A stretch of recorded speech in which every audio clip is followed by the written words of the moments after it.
Boom, boom, boom, boom. I think this mic works. Yeah, it looks like it works. So, hey, what's up? What's up, Heather and Mr. UAP investigator? Let's see.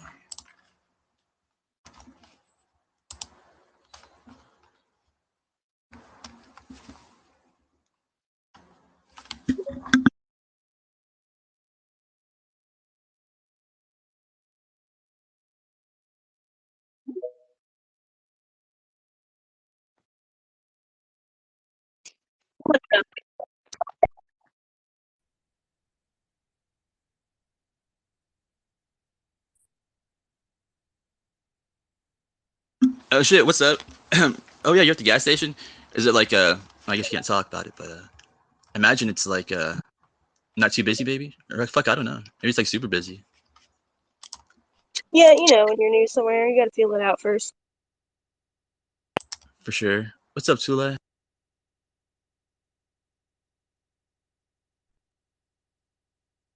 Hey,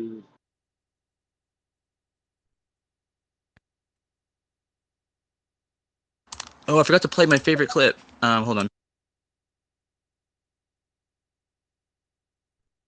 Now I'm a slut for eggnog.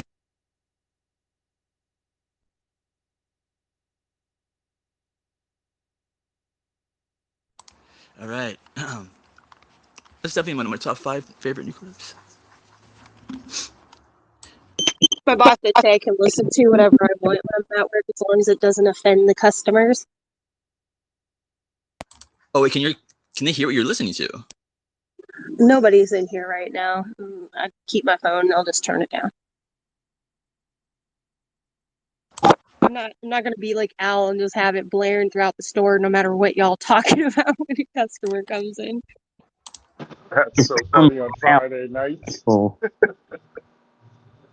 I can jack off 5 different guys at the same time. I'm like Xena Warrior Princess if she was a short blonde girl named Naomi. Yeah, I'm definitely gonna have to keep the crappy country music playing. Yeah. I'm sorry, I just couldn't help myself when I you think said she that. would love that, to be honest, if you showed her and you're like, I made something and it's funny and please don't be mad. But I think she'd find that hilarious. Mistress knows all too well. Yeah. Oh what? No, I didn't. Yeah, when I create those clips, I try to like make sure they're like aware of it immediately. Like I created that in front of her. Like yeah, she was the first person to hear it. You do. It's true. Still never clone my voice, though. Speaking of, I did. Oh, shit.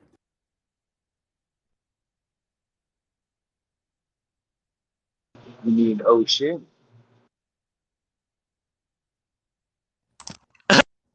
My best friend does that. She'll be like, oh, fuck. Oh, don't. Nah, that triggered me. Anyways. She'll be like, oh, shit. Ha, ha, ha. You're so funny, Chelsea.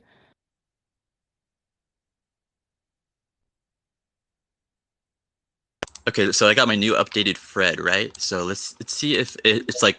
Well, yesterday you said it was okay, whatever. I didn't really like it, but I think this one's much better. Hopefully, um, maybe I should play it in private though. It's maybe not the space for it. What am I talking about? Is it the beat? Ladies and gentlemen, to a realm where power takes shape, where confidence reigns supreme, and where the unique energy known as big dick energy dominates. This is BDE Unleashed. I don't know. Does that It sound sounds like? like there's some Greer in there. It sounds like there's Greer in there.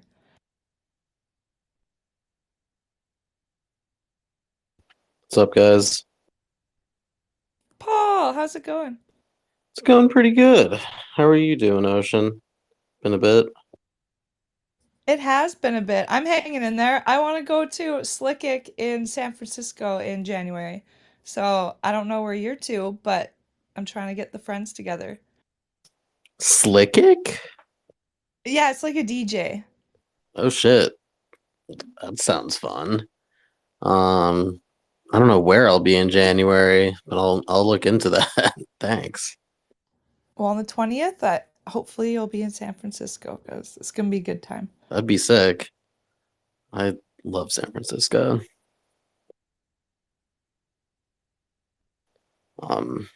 Yeah, how's it going, Logan? He's pulling up clips right now. Where's the best place to go in the States? Like, as a Canadian who's never been, where, like, I don't know. I guess Canada. it depends on what you want to do, but Go to you said Canada? yeah, The go to best place to U.S. go in the States is Annex. Canada. Bet.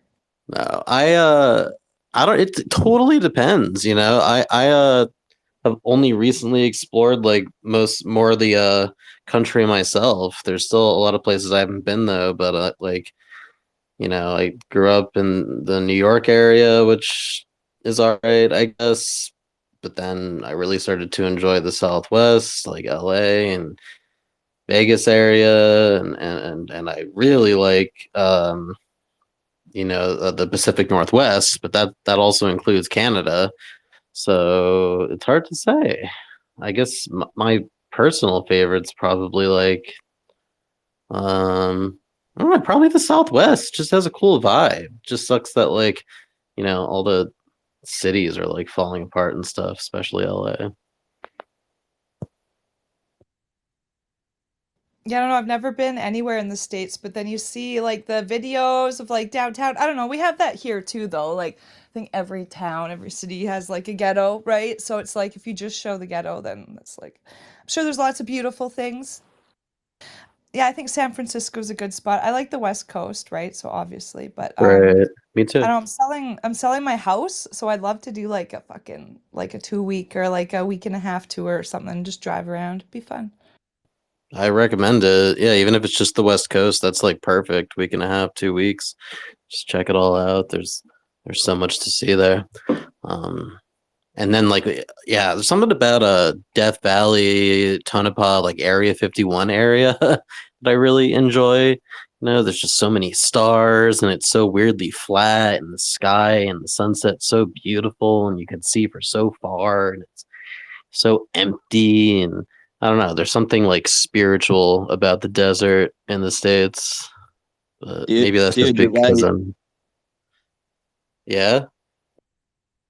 I'm Yeah. sorry. Yeah, can you hear me at all? I might not be coming in. I might No, be I far. can. Yeah, did you say what'd you say? Yeah. Sorry, my phone crashed and then my computer crashed at the same time. So I was like, God, I don't know how this place is still open. But now I was saying the desert is a beautiful place, man. It is like kind of spiritual. Like when I was a kid, I used to like dream about going out there and just like planting a tent and just like in the middle of nowhere or whatever, just be under the stars. It's really nice out there. It's the best, man. I love just exploring, especially again. I mentioned Tonopah, which is it was as far as I know, is the original Area 51. Like before Area 51 and S4, there was the Tonopah testing range where apparently a lot of this UFO business was going on in the early days, and you can still see like I don't know, just feel a weird vibe out there and see some weird shit. There's a lot of ghost towns too, like legitimate fucking ghost towns from the old west and lots of like haunted hotels supposedly that Hey, doesn't really Jeremy feel Corbell live haunted. like in some like old West town? uh well, what in Tonopah around there? Yeah, yeah. I think Yeah, Tonopah in was built California. as like an old west town, and then there was another one before it called Rhyolite, where a lot of the people that one got abandoned. You can still go there, but it's a ghost town, and yeah, they went to Tonopah. Uh, Yes, yeah, Paul, Tonopah, but like Tonopah's not in California, right? No, it's in Nevada. But I Nevada. thought it was in California where he like lived in some like old ass like I don't know like ghost town or like something like that. I know he said he met like some like famous rock stars there. But anyway, sorry, was that you talking, Dove? it was. Hi, Who are you? Paul. Hi, guys. Who are you talking about just now? I missed it because it cut out when I was. Corbell? Oh, okay. Um, Oh yeah. no, Corbell lives in Thousand Palms. That's California, right near the Nevada border. Oh, okay.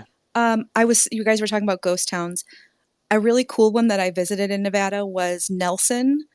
It is kind of close to Lake Mead, kind of, it's actually kind of the opposite direction of Tonopah and Area 51, but it is a very cool area. The drive is like kind of majestic to get out that way. There is, I think they're called the Gold Strike Hot Springs that you can go and explore as well. It is I think I've talked about it in a space one time before, but yeah, it's an intense walk, but it's a lot safer these days. It's like 5 miles or something like that down into a canyon, and you ultimately get to hot springs where you can swim. So you would need to go at the correct time of the year, so you're not going to get too hot or anything, 'cause it's really dangerous actually. But Nelson is super cool. You can actually go on Google Earth still, like you can zoom way in on Nelson because I was doing that the other day. Um, and it has like it's like an old mining town, and it still has like a mom and pop gas station there, but it's in this rickety old like barn looking thing, and there's tons of like old antique things that are kind of like decorating the sides of the road. It's very strange, but the drive is amazing because there's like formations, like rock formations that look like they have been we call my friends and I called it Dick Alley because they're very like phallic or whatever, but there's I think I probably have pictures of it. It's really odd rock formations, and you almost feel like you are not on Earth anymore. I know that I felt that way when I was there. I'm like, what the fuck? This is so different, because I'm like from the Midwest, but I spent a lot of time out in that desert area, and it's some of the best memories. And yes, it can feel amazing. It's awesome. It is like another planet. I've only like briefly driven through like parts of Arizona that felt that way. That's like the closest I can compare to that, and it's fucking weird. Red Rock is cool in that area too to go explore, but again, just like be smart about it. And then Mount Charleston is pretty cool for like a drive that you drive a half hour out of Vegas and you can be up on top of Mount Charleston, and it's like you're in Canada. You know what I mean? Or like you're in the Midwest. You can smell the pine trees, which might not be the goal if you're coming from that area, but it's kind of a unique spot to go to. All right. Let me just double check. Like my mic is coming through okay, because I can't tell if I'm like coming through the mic on my. You sound fabulous. Okay, I'm like, where's? I don't know if it's like on my phone or on my headset, but I guess so. We'll find out. But oh, Zile's here. What's up, Zile? I'm good, Logan. Great to see you back. It's always nice to have people on the app and having fun. So actually, I just came. Is it appropriate to finish the conversation from the space we just came in, or have we totally left that behind? For sure, you didn't get a chance. You had your hand up forever, so give her. Yeah. So my thing, and just to give a brief background thing to anybody who wasn't in the space, and if my phone dies, I'm gonna let it die because I need to get off spaces. So what we were talking about was just people in the UFO community, and there was somebody came up. It was Shian. They were talking about this specific time and something that he may be or may not be into. Okay, according to them, he is, but my perspective on this is from I grew up in a multicultural, like there was so much diversity and I didn't realize it at the time. I just thought it is. And if something came up that you weren't down for or it didn't resonate with you, you're just like, yo, sorry, no thanks, and you're out. Nobody tries to wrestle you to the ground or whatever. If they do, you just kick their ass and you move on. Right. Back then it was almost acceptable to fight, but not really. Do not fight at home, kids. So now we're here in the UFO community, and there are people who are coming up and we're having conversations. So for me, it's a bit difficult to follow because it feels like a name salad.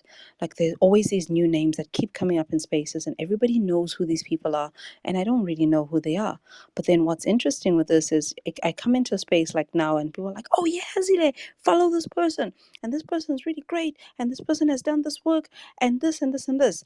You come back a few days later, a few weeks, maybe a few months later, and they're like, Zila, stay away from this person. They had this and they had that and they had this. And you're just like, WTF.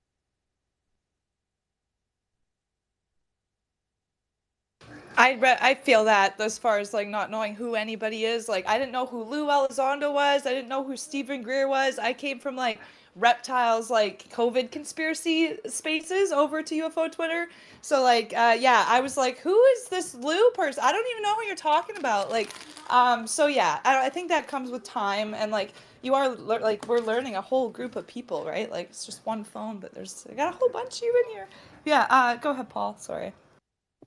Oh, it's fine. I already got to talk, but I did want to also.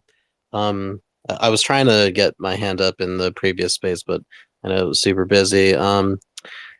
Yeah, Zile, and it goes beyond even bigger names like Elizondo. You know, there's tons of infighting within the community. The community's plural themselves. You know, there's all sorts of Twitter personalities and macro celebrities and micro celebrities and everything in between. Like it's very hard to follow the politics, if you can call it that, Twitter politics, and I don't know. It's no bueno a lot of the time, in my opinion. But so I'll just say that for now. But I wanted my question for the space would have been if I had gotten my hand up.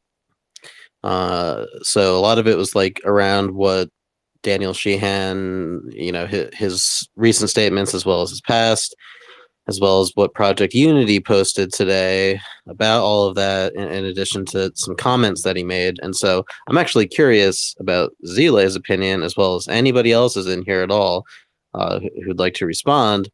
One thing that Jay, Project Unity, said is that in this, I should probably quote him directly, but I think I can say it. I can get the gist across. He said that like in this human realm, it's impossible for us to love evil beings, to love demons, for example, or negative spirits or negative people. Like it's impossible to love Hitler, for example, or it's impossible to give love to these people. And then somebody else responded saying, like, you know, you can, excuse me, you can hate the sin, but you can love the person. And trying to, I guess, add some nuance there. I was just really curious whether, you know, Jay, Project Unity would hold up to that statement that he made, because, I mean, one, like he said, just two things, and then I'll stop. One, like he said, you know, sometimes in the morning if he hasn't had his coffee, like he might say some things that he might not otherwise, and then two, uh, I mean, his name is Project Unity, and I know, like, personally, when I am trying to, when I'm doing my meditations, and I'm trying to put out positive vibes, I do put out positive vibes to the negative beings out there. I also try to, you know, ask for protection from them, or you know, via more positive beings, and I try to reach out to those more often. I don't reach out to negative entities per se, but I think you can love anything if you can, you know, just look at it as one big thing. But yeah, Jay said that in this human realm that's impossible. So I was very curious, like, how he came to that conclusion. Do you guys feel that it's impossible to love a negative entity? That's my question. Thanks. No, definitely not. Why can't you, like, what's his reasoning behind that? Like, why is it impossible to love a negative entity? You have to read his thread, but that's what I wanted to ask him. So sorry, that's it. Yeah. No, I don't think so, right? Ocean, you like love everything, right? You could like love a rock. You could love the sky. Like literally what you love has no mean like what you're loving has no like implications on your love. You know what I mean? You can love whatever you want, dude, for sure. What do you think, Tulai? Unconditional, baby. He said unconditional love is impossible. He literally said that unconditional love is impossible in this human realm. The quote is right there. If you just go to his thread, look at his replies. Yeah, I was just going to come up into a space and say that when is enough is enough. I have witnessed 3 generations of people researching this phenomenon. Now, we're at that third generation, but I've seen 2 generations just come and go. The first generation being those investigators that did Betty and Barney Hill, Stanton Friedman, you know, all of the greats. And what has come of it? Absolutely nothing. So, how many more generations are going to keep on passing with this? You know, like we keep on saying, oh, we're so close to disclosure. But man, I thought when I saw the Phoenix Lights happen back in the 90s, I figured, okay, how are they going to cover this up? And look what happened. The next day, the main guy there, I forget his name, the mayor of Phoenix came out with a joke about it. And I figured then and there that okay, this is where they have to come clean. How are they going to explain the Phoenix Lights, this giant crack going over the Phoenix Valley? I mean, it's just one thing after another after another. Like I said, when is enough is enough. And am I going to see another 2 generations go by still fighting this fight? You know what I mean? A lot of people don't think about that one. They don't. I feel like yeah. Zim, go ahead, Zim. That got a serious turn. Um, yeah, there's different values of love. With sympathy and empathy, how can we not love something dark when we've been there ourselves? How can that's almost defines it. And I I'm not going to go over my first experience thing but what I found was like an entity that was all good, had nothing negative to it, and I don't know. I think it's a whole different. It's not really a human thing. It's like the compilation of human love too. But yeah, of course you can sympathy for the devil you never heard of. I mean, it's of course you can put yourself. How many marriages are like that where one person constantly puts themselves into the place of the villain in the marriage and sometimes heals them, and then you find these people that were married and 20 years ago it was a nightmare. Sometimes it works and it heals. So I don't know, that's my preaching for this morning.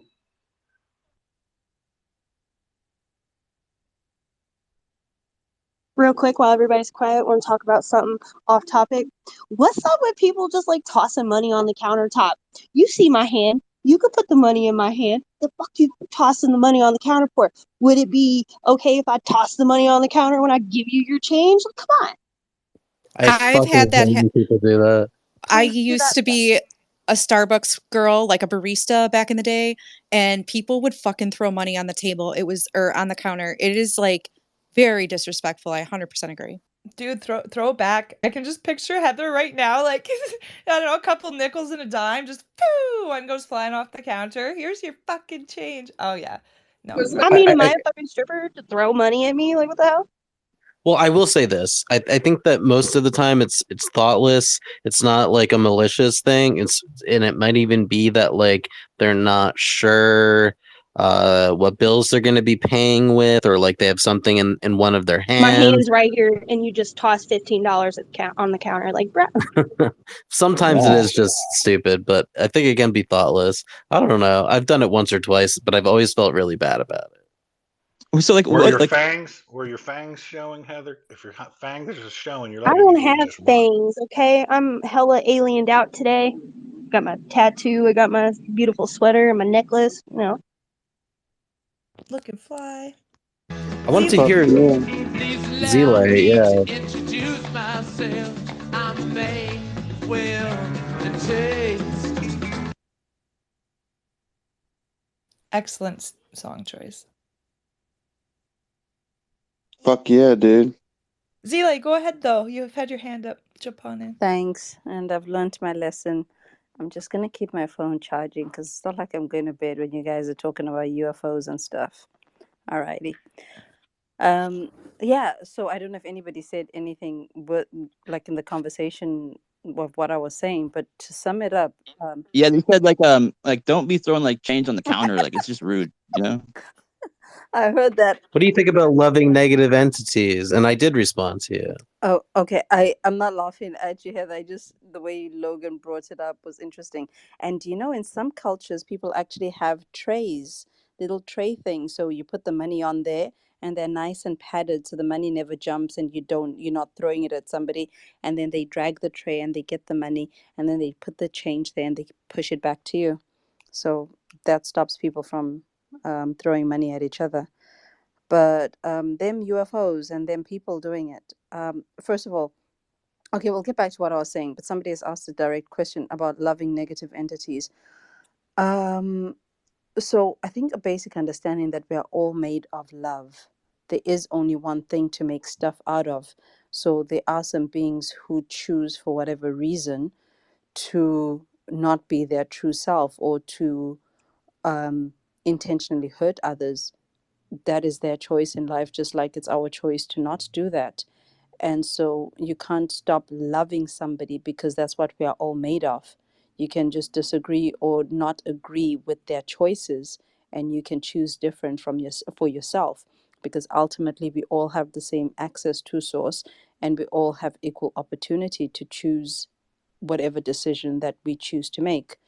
So understanding that all of this is available on every level of existence, it's, for me, from my perspective, just seeing it as something that has the right to exist. But then, am I going to interact with it? And if so, how I interact with it then becomes the difference. And maybe if we understood that, then we would have different interactions with them.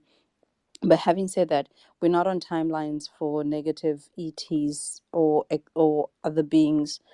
The only thing left on our planet now is negative thought forms, but they might as well be as real as anything. And that's because we're being allowed a chance, we're being given a chance to safely explore different things that may or may not exist, until such a time that we can move into remembering who we be.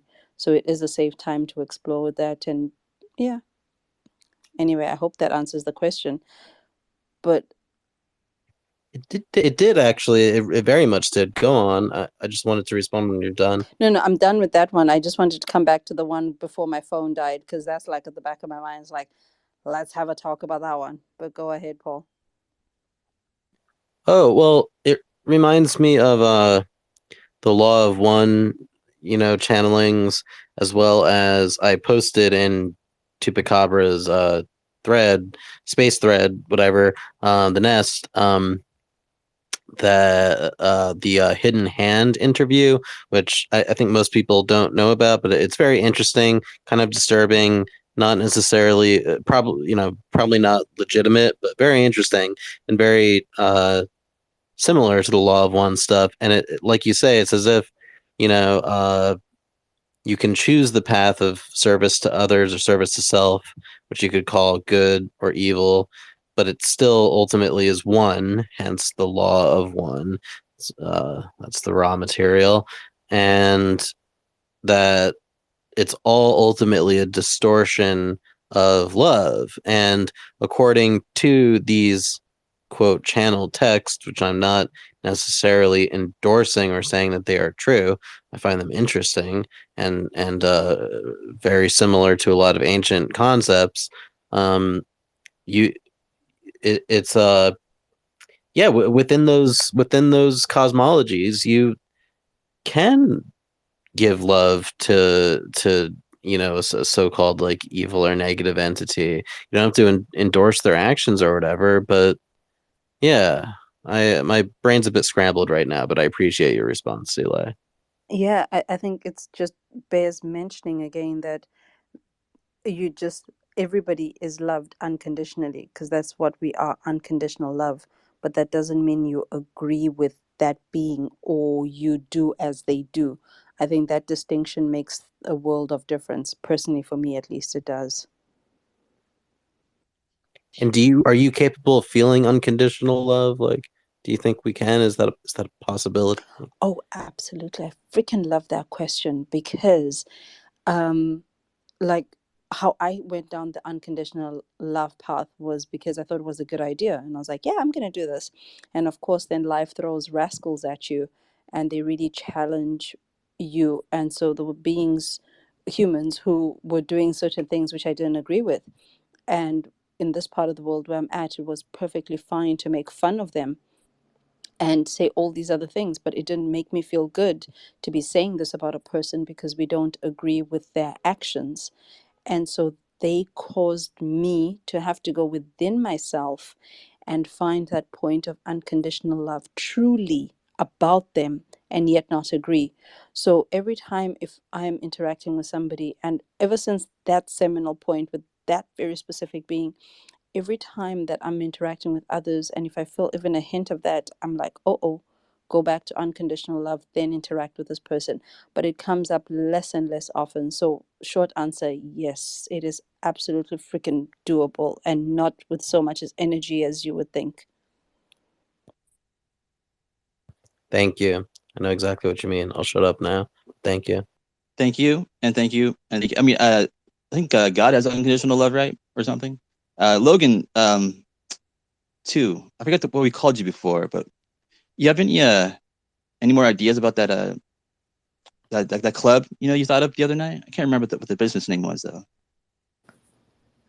Arno, I think. Is that what we were gonna call you? Arno? Oh yeah, Arno. That's right. Yeah. Yeah, or Logan AI and Logan AI Logan and Logan. I think I'm too retarded to be AI, Either but one. let's put a Wait, shot. is Logan talking? Because I can't hear him if he is. He's talking. Shit, I'll drop that. I'll invite you back up. Here we go. So while Logan AI, aka Arno, aka just Logan, is gone, so we were talking about this thing in UAP UFO, where somebody comes up with info and everybody's like, "Oh, this is great," and then 2 days later, 2 weeks later, 2 hours later, somebody's like, "Oh, don't even be listening to that person because it's like full of drama and this and this and this." So first up, some people view the hashtag UFO Twitter as a cult, which isn't true. Obviously, we know those of us who participate in it. But like, what is like? How is Correct. how is this line even drawn? Like, how does this make sense to you guys, or am I the only one who's struggling to freaking figure out how, like, how to even interact with this? Because it just doesn't make sense the way these lines are drawn, and it's flip-flops seemingly overnight. There are no lines. Anyone who claims there are is forming their own cult of identity. I think it's all. I'm totally with you, Zile. It's a ebb and flow cesspool, and I don't like it. And yeah. Yeah, I think it's a mistake when there's conflict in the community or two people are having it out kind of on a more like community level, not necessarily regarding Sheehan, but I've seen people argue and people get touchy if you, while that argument is going on, if you, as they're both of the friends, or you're still going into spaces with so and so, and I kind of, I you know, I had to tell somebody like, look, I've heard you say that, you guys are best friends and you guys talk shit to each other all the time, but it's all love no matter what. So hearing that and knowing that, and now seeing you guys argue, I know you guys are going to kiss and make up in a couple of days or weeks or months or whatever, and it's going to go back to normal, and you know there's going to be forgiveness there. So I'm not going to avoid or, allow that disagreement to sway how I interact around here.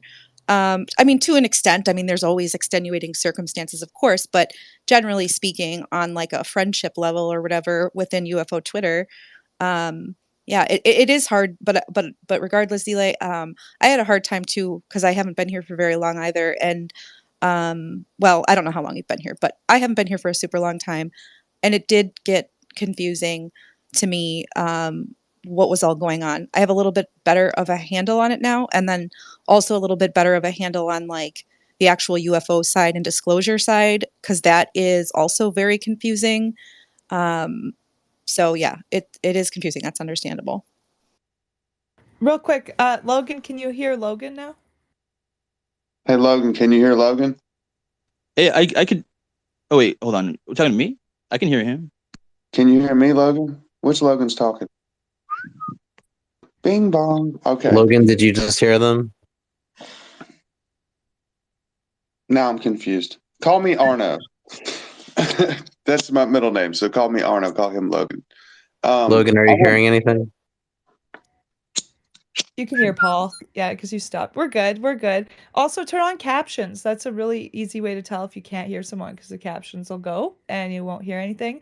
Yeah, but I think Logan, host Logan, had a question about your. It was like a bar with like a restaurant next to it. You talking about me? Yeah, Arno, you had that Oh, that plan. Oh, you talking about Boom Booms and the burger joint, the big girl strip club, and the burger joint attached to it. Yeah, Yeah. very What do you want? respectable, of course. Though let's not get the wrong idea. It's a very respectable place, right? Yeah. Oh God, yes. I mean, treated like queens, but we're all cashing out together as a team.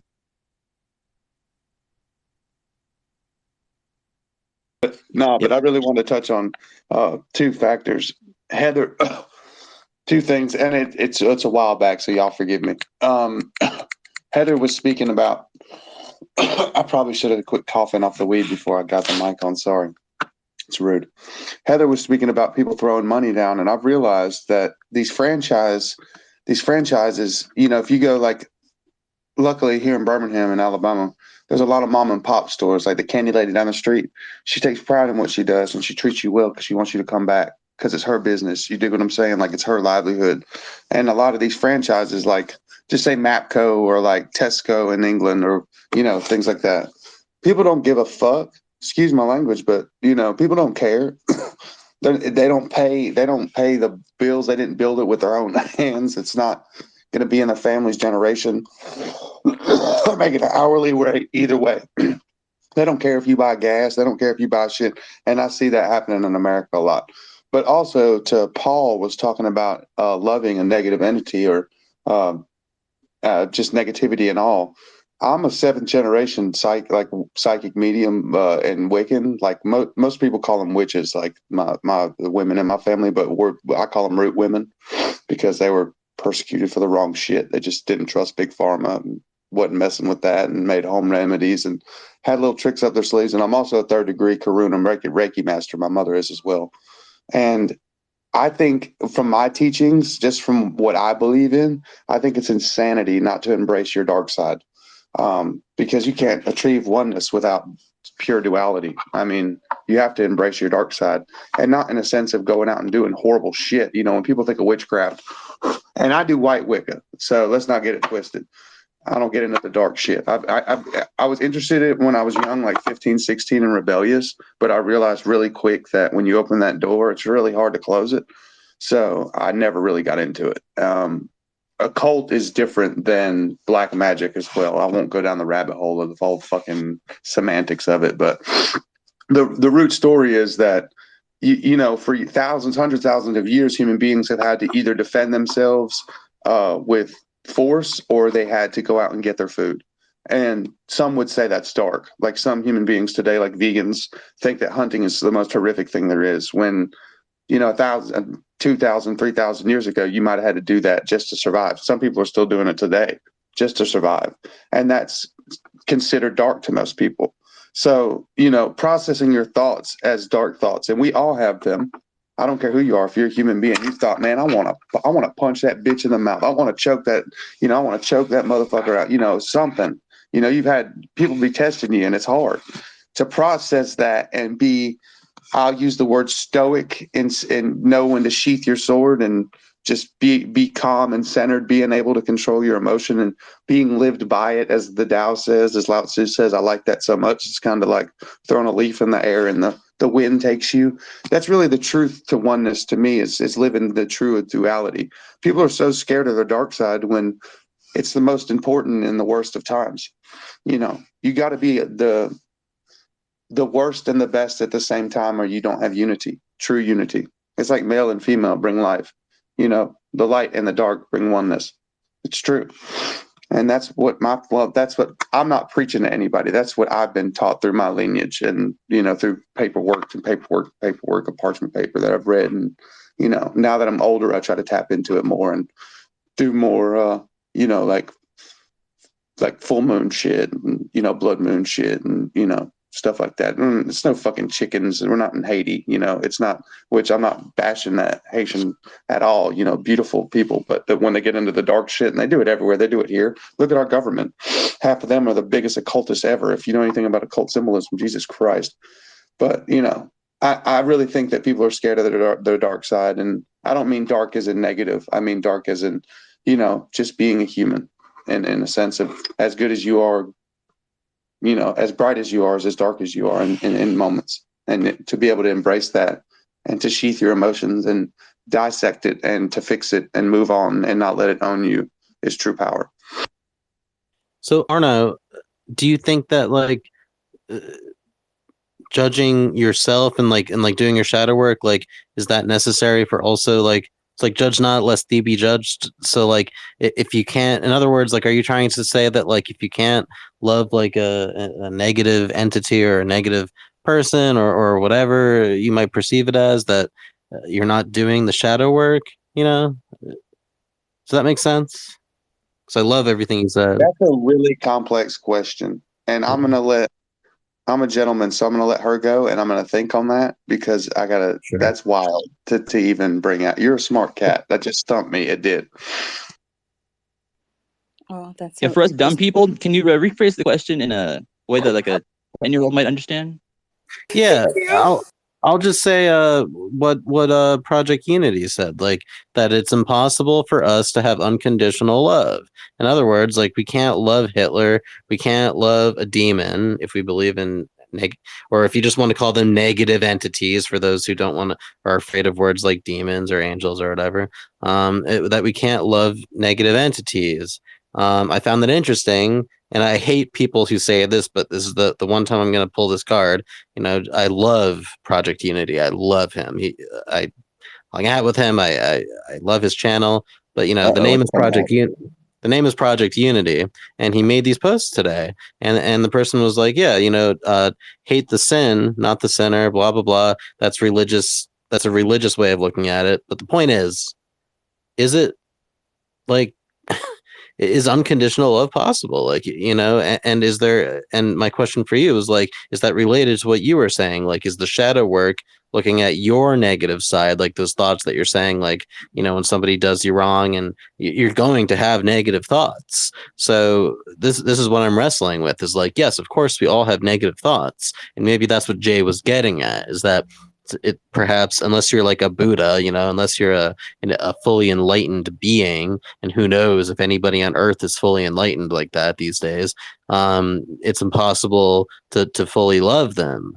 But I somewhat challenge that, or at the very least I aspire to love people who act negatively, even if I can acknowledge that I don't want to be friends with them, don't want to hang out with them. You know, that they've hurt me or they've hurt others, or that they've, you know, caused some of the worst, you know, things that have ever happened on this planet. You know, can you still give unconditional love towards them?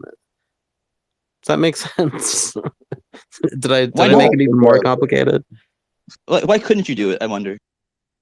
I bet Hitler's mom loved him. I'm just saying, like, I don't know. You have a baby, you Yeah. feel unconventional love. You have a dog or a cat, like, you're gonna love that dog even if it bites you, right?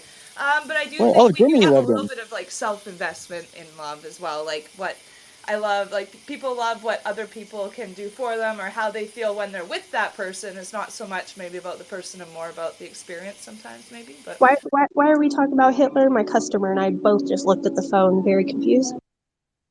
Loving demons. If you're, he was asking if we're able to give unconditional love, meaning you have to love everyone equally, No, dark and light. I mean, Hitler had his wife that loved him. That's all it was. Yeah. Sorry. Now she loves I got a question for you. unconditional, right? That weirdo. Paul, I thought What you were question? talking about oneself. I didn't think that you were talking about the outside world, because from my teachings, and I'll be really quick because she has her hand up and I don't want to be rude. I'm sorry. Please forgive me. No. Take your time. Take your time. Thank you. I'm so chivalrous. It's beat into me. It was beat into me to be chivalrous to women. So I'm like, oh, she's got her hand up. Let me shut up. Thank you though. But from my teachings, from what I've been taught, is like Ralph Waldo Emerson said, all I must do is all that concerns me. That anything on the outside world, if you can't control it, don't worry about it. So all I can control is how I feel, and that's all I do. You know, how I feel, and when I match up with myself and I have a full cup, then I can come on X and I can go out in the world and I can go to family reunions and I can brighten other people's day because I am full. I am happy. I am one with self and with God, with source. So that, therefore, I do not worry about things that I cannot control because it affects my emotions. It affects my innards, my being, my Kundalini or Christos consciousness or whatever you want to call it, my oneness. It affects me negatively. So I think, and this, I mean this with all respect, Paul, because you seem very intellectual. And this is just from my teachings, and I don't mean this in a disrespectful way at all. Those type of things seem like, I've seen a lot of them too, seem like psyops to distract you from what is the truth. And that is to love ones like, for instance, in the occult, as above, so below, in the heavens, on earth, in your brain, as in your body. What you think about is what you bring about. Biothermal technology has proved you can have a universe without mind entering into it. So what you do affects your body. What your body does affects the world around you because of your etheric field. Like when you walk in a room and bad vibes, you know, all that. I'm not going to go down the wormhole, but what I'm saying is essentially, I worry about myself first. I live a selfish life in a sense of I have to take care of oneself. You know, if you have children and stuff, you break a little bit off, and that's a little different in the teachings that I've been taught. But in my life, in my family, in my lineage, we've been taught to be selfish first so we can help the next person even more. Because if you don't love oneself and if you're not straight up with oneself and honest with oneself and really get it out and have all the forgiveness and traumas released, and or at least actively doing it like I'm doing, it's an everyday job. Holy shit, is it hard. But you know, you can't affect anything unless you get yourself straight first in a positive manner. That's all I'm saying. And I took it Arno, as, I thought you I were saying oneself, not the world. no, Arno, I completely agree. And Zile, I'd love to hear your take. I completely agree, though. I look out for number one. I think whether that selfishness is good or bad. This is why I'm asking the question, though, because I think it's interesting. So I love your response, and I love you, and thank you. I love you. And I'll say one more thing. Sage, I love you. Sage Against the Machine. Yes. Paul, my mom told me, baby, you came in this world alone and you're going to leave alone. You ain't got no Siamese twin. So, I mean, what more need I, what more I need to say, you know? Nothing. And hold on a second. I got some Ocean. You there, Ocean? Come in, Ocean. Ocean. Okay. Well, pump the brakes on that thing I was going to do. But yeah, Zila, go ahead. I'll let Benedict go first, and then I'll go after him. Cool. Go ahead. What is negative, by the way? I don't understand what is negative. Anything that's not Great positive. question. I love that, Benedict. Okay, and what is positive? Like, is that a real question or? It's all a It matter of is. perspective, isn't it? Right? Like something that's good for me might be bad for you. So, you know, we have like kind of like what like universal laws or like things that we all know is bad, like murdering, right? We all know murdering is bad, but what if that person's trying to steal your house, right? Again, it's all perspective, really. Yep, right there. What if they're a potential competition for the food source? I Define think that. Elaborate that. Benedict, you're trying to make a point. Keep going. And Zim, Well, sorry, Zim, Zim. yeah, Zim, try to elaborate that more.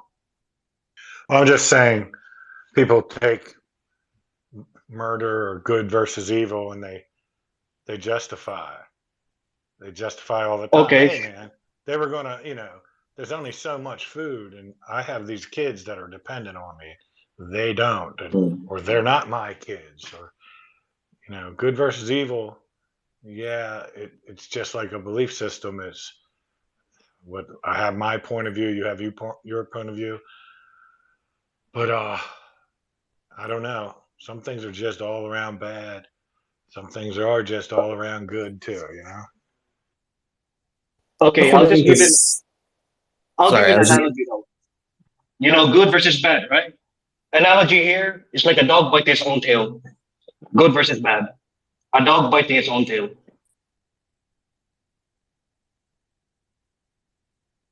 Okay. Yeah. Ocean, are you back yet, Ocean? I'm not. Sorry, what was the question? Yeah, I missed it too, bro. Yeah, what was the question? I don't know. What is the question? I'm How do we confused too. determine what is good and bad? I think that is that the question, Benedict? I thought we answered that already. Well, what is good or bad? Well, try to touch the hot stove. Well, I think Benedict, are you arguing for like something like what might be called moral relativism? That it's all relative? I don't know, bro, because I don't know. I don't have an ideology. I don't have an ideology. I only have Well, a listen, concept of what are you trying to seek out? Because we can answer your questions, but that's up to you to make. Because, like Ocean said, it's all a perspective thing, isn't it? What's good for you Okay. might be bad. Like I love cannabis. It might not work for you. It might make you paranoid and you fucking run down the street screaming. You know. Okay, how about the void? The concept of the void. Can you help me figure it out? The concept of the void. VOID. Bro, I can't understand shit you're saying You respectfully. said the concept of the void, right? I'm not entirely sure what that concept is, but Yeah, that one. what is the Wait, concept of the yeah. void? You want to explain that for us, please? VOID. I don't really know, no. So all I can do is just piss out the void. Word up, fam. I'll have to Did you look say into it because I've never heard of that before. Sorry, go I ahead. don't know. Is there like some joke in here that I'm not getting or something? did you say you can you don't know what the void is, so you can only piss at the void? That's what I heard. How can you do something towards something that you don't know what it is? I think Z got an answer for him. Have you ever went to the toilet and go take a pee? Never. We don't sit down to pee, bro. You stand, you don't sit, right? I mean, whatever, man. I also use a bidet, so.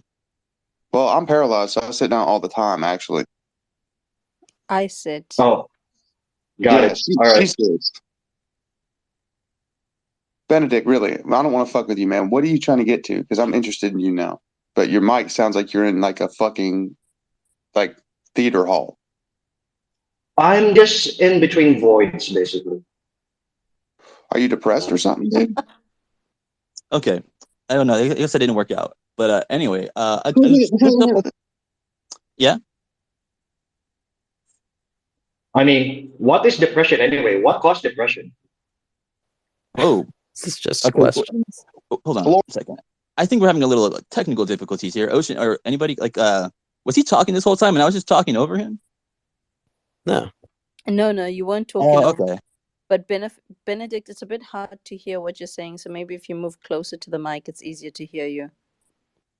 The only void I know about is like in Norse mythology. In the beginning, there was the void, which was nothing. They called it Ganunga Gap, and that is where all creation is formed. Right, is within that void. Yeah, I was gonna say like that's what this thing I was reading here in Taoism. It's like the same thing pretty much. It's just like considered like the ultimate reality and the source of all things, and it's like formless and all that kind of stuff. Yeah, So you're I guess talking about the Tao, Tao, Lao Tzu. yeah, The Taoism. Well, the Well, Tao if is you're the gonna be, way. I mean, yeah, it's formless. I don't know. Yeah, I guess that's the void. Sure. well, if you're gonna define the Tao, it's no longer the Tao, right? Exactly. The Tao that can be spoken is not the true Tao. Correct. So this is Yeah. all So ready. language. You know, language is all bullshit. So are we supposed to just grunt at each other now and just go "Mark, mark, mark," and I'm just already sort there. of- Yeah. Probably. That's what I was thinking. Maybe language caused depression, right? Yeah, fuck language. Let's just start speaking in tongues now. That's a good point. Like Yeah. when aliens like they have like communication with each other, right? You think they just use symbols instead of like they can't use like words and stuff, right? It's got to be like symbology and all that kind of stuff. I think, right? I read, That's a good point. empathetic projection. It's a lot more like authentic. The concept of empathetic projection, it doesn't require language. Therefore, it is like inherently true because that's how you're actually feeling. I don't know, just something I just thought of hearing you say that. Yes, I agree. a lot of extraterrestrials and alien beings use telepathic communication, so there aren't any verbal cues, but it's transmitted person to person. And what's interesting about that is that it's not somebody sending thoughts to you, it's you guys being at the same wavelength at the same time. That's the mechanics of it, but the feeling of it is like somebody sending thoughts to you. So Oh, it's nice. just a feeling. So basically, it's just a feeling More than a then. feeling. So what's more than that? It's linked to your emotions because emotions are your indicator where you are in relation to a specific subject. So that's why it's important that it's linked to your emotions. And what subject would that be if not language? Empathy, empathetic projection is separate, kind of from thought projection in the sense that it is transferring your actual feelings, right? Versus thoughts, sentences, a narrative. Symbols. In other words, it's not a symbolic thing, emotion. I would not say. Okay, and where does that projection derive from? From your belief systems. Your belief systems are the blueprints by which you build this physical life experience. So why don't you all be free from that? Why don't you all be free from that belief? Exactly. That's where we're heading to, buddy. That's like fifth density, because that's when we're back to non-physical. Physicality requires certain beliefs, otherwise you just pop back into non-physical. Yeah, in a roundabout way, this is actually exactly. Sorry, I feel like maybe this is Jay's point, that like we're stuck in like a linguistic loop, and all language is inherently metaphor and therefore inferior, and therefore it's impossible to experience this kind of unified consciousness, which is beyond semiotics, or in other words, beyond symbols. You know, it's I can say inferior. that, dude.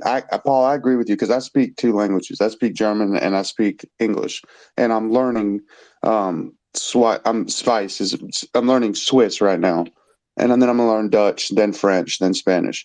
And my grandfather spoke Portuguese. 6 languages, so I just decided to, animate. You make more money and make more friends, more connections around the world by speaking more languages.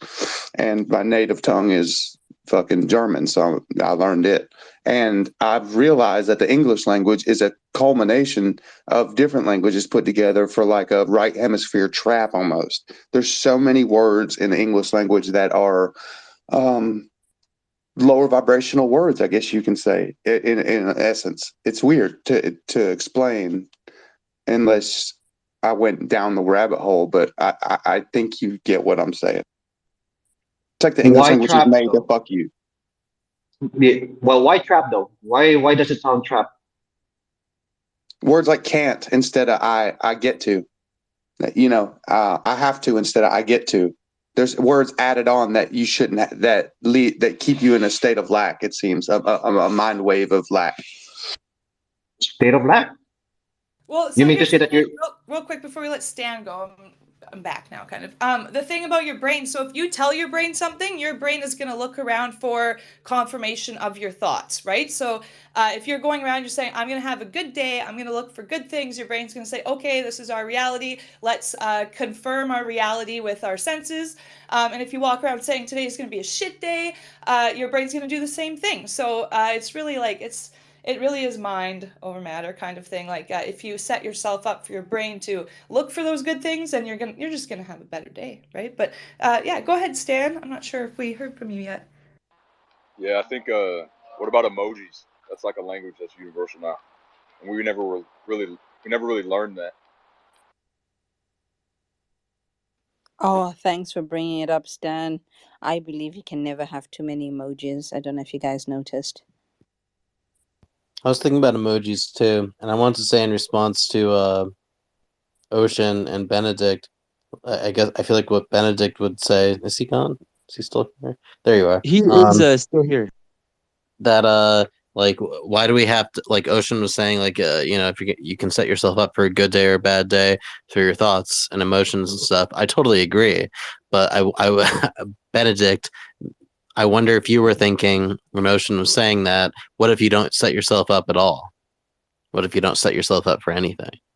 There's going to be every single new interaction. You're gonna that's either going to be positive or negative, and then that's going to affect you for the rest of the day. So you could start out positive, and something really bad happens, fucks it up, or you can like try to hurdle over all the bad things and still think about the good things. It's okay to have a shit day and to just be like, today is for feeling like shit, and tomorrow will be better. Sometimes putting aside time for those feelings is good. But yeah, Yeah, definitely Yeah. there's a level of chance there, and then reminding yourself in the moment, like, hey, we're supposed to be having a good day. It's hard to do. It's like training, I swear.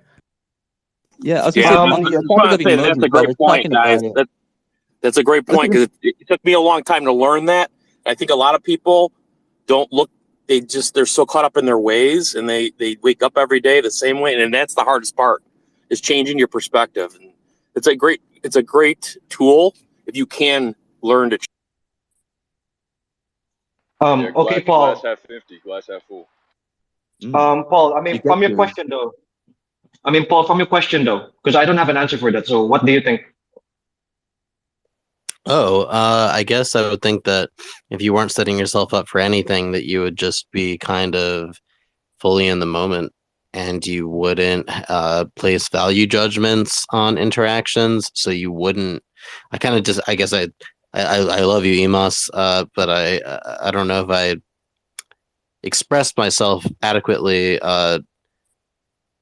before. So I'll say again, like if you don't set yourself up for anything, like truly, if you're just like Zen in the truest sense of Zen Buddhism, that you will just be. And if you've ever met like hardcore practitioners of Zen, uh, it's pretty goddamn neutral. You know, they're not very reactive, and theoretically, like at the end of Zen, I would hope would be a well, at the end of Zen is supposed to be non-dualism, and I personally hope that a non-dualistic perspective is pure love. So what would be remaining underneath that would be, I guess, one of two things. If I'm right, it would be love. Otherwise, it would just be a void.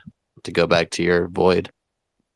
Well, what if void came? What if pure love came from the void? I mean, what's the difference? Yes, I don't think there is any difference. I think that again, according to like my intuition, love is the force that comes from the void. Yeah, basically, you can love someone from nothing, right? You can have nothing, you still can love someone, right? I have nothing to offer Yes. you, but I only can say that I love you. I mean, nothing wrong with that, I guess. You can never run out of gratitude, for sure. Yep. Yeah, I'm grateful for like everybody here, and I was thinking we should try like a little trick, see how hard we can I don't know, show the love. You know, just I don't know, just do a heart emoji. So if we all did a heart emoji at the same time, I wonder if that would like trip out the system. I love testing that. If you want to give a heart, just give a heart right now and see if it trips it out. Sending that positive vibe out into the universe. All right. See, Heather you had doesn't something. believe in it, so therefore it's impossible. Take my Oh. love, bitches. Oh, actually, Ocean, you're here now. Do you want to hear this thing I made for you? Let's That's do it. I don't know. You've been wanting this clone for so long. Let's see if it actually lives up to the expectations. Okay. Love is a remarkable force that transcends all boundaries and expectations. It is the purest expression of our humanity, reminding us of our capacity to feel deeply and connect with one another on a profound level. Unconditional love, in particular, is a rare and precious gift. It is a love that knows no limits, no conditions, and no expectations. It embraces us exactly as we are, flaws and all, offering acceptance and understanding without judgment. In a world that can often be filled with division and conflict, unconditional love serves as a beacon of hope. It reminds us that we are all deserving of love and compassion, regardless of our mistakes or imperfections. It teaches us to see the inherent worth and beauty in every human being we encounter. To love unconditionally is to open our hearts fully, to embrace vulnerability, and to celebrate the unique journey of each individual. It is a constant reminder that we are all interconnected, sharing this human experience together. Let us strive. I think like was it repeating itself? I couldn't tell, but yeah, those are like just a few clips I put together. That's not bad. I'm not It sure. captures like the essence, I think. I'm not sure you'll be able to capture my extreme highs and extreme lows, but it's something we could work on. But yeah, Zila, you do have your hand. It doesn't capture like the highs, does it? Like that's like depressed Ocean. I felt like I don't know. I need to give it like a better example, I think. But yeah, go ahead, Zila. Thanks. Yeah, I don't think it sounds like ocean. Kind of like sounds like ocean. Maybe if she was reading something she was familiar with. Um, on a different note, so this conversation that we're having about love and all of this, just bringing it into practical terms and circling back to the conversation that I was really jonesing to talk about. So let's say somebody's new to this topic of UFO Twitter and stuff. How would you explain it to somebody, or where would you then say, if they're like, oh yeah, I'm so interested, I'm really into this, where can I find more information? How would you then, where would you send them? How would you preface that? Or yeah, basically, because it seems like there's so much flip-flopping around that. Any thoughts? I would love that. Emus, Dove, you've got. Yep. Yeah. I'll go. And I'm pinching this from somebody else, Brian Johnson. When I was in one of his spaces and he was trying to explain the disclosure process, and he used an analogy that I really liked and thought worked well. And basically, it was a football analogy, and I am not a football person. I don't know the nuances of the rules or anything, but it really did a good job, I think, of, and you can apply this to a lot of different things. You could apply it to the Twitter community. You know, you could apply this to ufology and the different factions that are within, because it's such a broad topic and there's so many camps, like somebody said in the other space. I think that's a really good word for a lot of this. And he basically explained it in a sense. So you have like the offense and the defense. So I don't know if you're asking about here on UFO Twitter or disclosure in general, because we were talking about Danny Sheehan earlier. But I guess that would change, you know, who is in what camp. But he kind of explained it as like there is, you know, offense and defense. And then he went by like each, and again, I'm not really good at football, but he was like, oh, you have your offensive, whatever, quarterback or whatever the fuck. And he gave like a specific example to try and get everybody to understand where the key players are, whose goals are what. And basically that was it, who's, you know, what people's goals are, to kind of give you a better like macro understanding of what's going on. I can't do that for you because again, I don't know the football stuff, but I bet somebody could. I think that's great. Thanks, Dove. But what I'm trying to get at is, okay, so maybe if I learned football, I might be able to explain it, or if I heard what he was saying, I might be able to explain it in detail. But is there another way that we can explain to somebody who's new to this UFO Twitter topic and really wants to just get information and doesn't want to get caught up in any No. drama? I would just say no. There's not. Well, no, you could use that analogy because it really does work. It puts things, it defines people's goals. It gives you a nuanced understanding of who is where and why they are where they are, depending on how deep down you want to dive. You can take that format and you can apply it to different groups and move and shift it. And then you yourself can ask multiple people if you wanted to that question, if you really want to analyze it, and then take the whole of the information that you have gotten and, you know, cycle that through your own, you know, biases or beliefs and decide where you think everybody is. Thanks for saying that, because for me that analogy wouldn't work, because I don't believe anybody should be defending or attacking anybody. It's just about standing up for what you believe, even if I did learn the analogy. But also the point is, then it's not attacking, it's defining goals. Okay, thank you for bringing that up. But also then the people in certain positions, it changes according to whoever is telling the story, right? Exactly. That's why I said you should ask multiple people and then come to your own conclusions, because that's going to be the best bet. So when somebody comes in, I'm like, ask multiple people, come to your own conclusions and decide who's playing which game within the football field. Well, how else ultimately are you ever going to arrive at the answer that you are seeking? Because you're going to have to talk to multiple people and get multiple perspectives, right? That's with anything. So I don't know if you just don't like the analogy. It was just a suggestion to try and get you to gain a nuanced understanding of what's going on, because it is confusing. And I went through the exact same thing. And while the example that I'm speaking about was in regard to the disclosure effort, so it was like a sub-faction of a greater, you know, organization, I guess you could say, of people, I sometimes can take that understanding that idea, in a more simple form, and it helps me kind of organize my thoughts. And then ultimately I filter that through myself, right? And then I decide, what I think based on all that info. Thanks. No, I didn't understand the analogy and the way you had put it before, and the back and forth helped me understand it. It wasn't necessarily that. Thanks. Real quick, I'm not sure who is next. Just my quick 2 cents. Like, I just go where I resonate. So, like, I don't really have any, like, goals here other than just, like, where them aliens at, though. So, like, I just go where I resonate. So, if it feels good, I'll hang out there. If it doesn't, then I won't. And it's not even, like, a personal thing, right? Like, if someone's looking for links, I'll hook them up with, like, resources.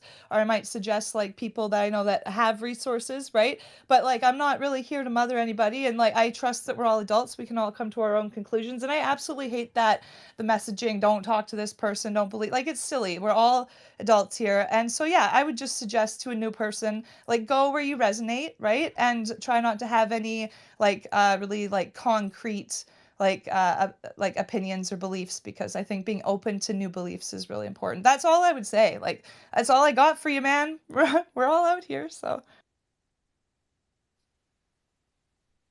Hey, Paul, I'm going to jump in because I'm picking up my daughter at volleyball. All right.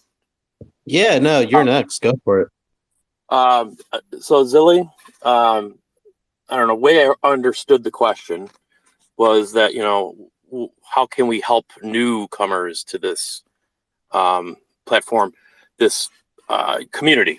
And what I've done, just my 2 cents, is that when I started out, I just would go and research things I didn't believe, things that people would say that I didn't understand, never heard of, and didn't believe. That's how I started. And then it kind of grew into learning about the topics that were the overall consensus, what the overall consensus believed in. That was the next step in trying to educate myself. Not that I'm anywhere close to being able to say that I am ufology expert or anything on that term. I'm not saying that, but I'm just kind of going through the steps that I went through. And then after that, you kind of learn who to believe. And I think it takes a little commitment in being part of the community and listening to people, listening. I think some people are very long-winded and they just want to hear themselves talk a lot, and that's fine. But the difference between those type of people by themselves and the people that are long-winded and are very intelligent is that the very intelligent ones listen as long as they talk. So I've learned who those people are. I'm so grateful for those that take into account each and everyone's view and then apply their knowledge and their expertise and what their studies have done. That is such a shortcut for someone like me who's come into this not really even understanding what the hell he walked into when he did. Always just interested, obviously, paranormal. I say it all the time, but now I came into this and it's opened up a whole new world of possibilities of what I believe. And my open-mindedness has grown exponentially in the last year based on my life right now and my circumstances.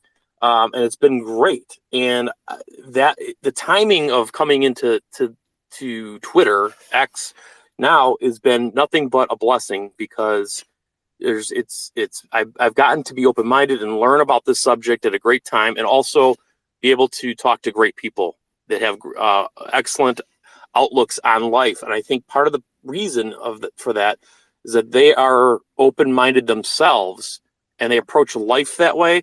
So I'm able to make friends and benefit from them as friends and learn things about life and survival in addition to what we all are here to achieve. So I don't want to be long-winded myself. I know I can be. I just want to make the point that I think there are some really great people in here that know what they're saying, and I think that it should never ever be discounted, because I think sometimes people's egos get in the way.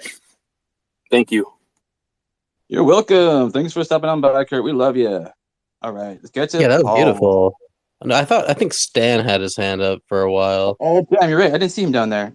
Sometimes I forget this. Oh, yeah. But Kurt, I just want to say that was awesome, man. Hey, what's the disclosure? You gotta ask Ocean. Ocean, what's the disclosure? You're tired. So the disclosure is pretty much so what people are looking for in disclosure, my take on it is that people are looking for acknowledgement from the government. So I think most people that have had an experience believe what they experienced, and so it's not so much needing somebody to tell them it's real. It's more just like acknowledgement and confirmation that like you're not a crazy person, right? Yeah, and I Yeah, feel like so many people have gotten hurt in the past because of all of like the ridicule that we all are aware, like what that was like a tactic that the government used to try and hide, the reality, or if that's what you believe in, and cut people down. And I feel like historically, so many people have been hurt by that. People have died about over that kind of stuff, and I just think that it would be kind of vindicating, if that, if the truth were to come out, so to speak. And also, I just think it's interesting, and I'd love to like look at the historical information just to learn more about history because I'm into history. what a coincidence. We just saw The Abyss last night. They remastered it in Dolby. That's kind of what that's all about. Oh, what Dude, did you yeah. say? Maybe Yes, they're trying to yes. tell us. Maybe they're trying to tell us via predictive programming. Hell And it's a yeah. I bunch just of posted nuclear about the stuff too. Abyss. Yeah, they just Well, James remastered. We just Cameron watched it has. last night. They had it in Dolby. They don't just put a movie in Dolby. 40 years ago, Where are you? Where are you located, generally speaking? Kansas City. It's AMC. It was all nationwide AMC Dolby. Yeah. So today is Wednesday, right? So yeah, December 6th. Today it's out for one day and one day only. So catch it if you can. Yeah, What? we Only watched for it last today? night. Yeah, we Only watched it today. last night. They remastered it. Yeah, one It's a day. director's cut. It's 3 hours long. It's He's amazing. also The 7th. releasing a 4K. Sorry, he's also releasing a 4K version of True Lies and one other movie later. Oh my God, I love True Lies. I didn't know that. Thank you for that information. Cool. James Cameron knows what's up.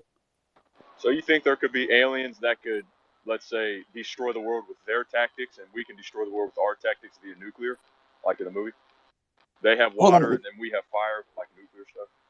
Can we get back to your point earlier? You said that what if they communicate with each other by farting in different tones?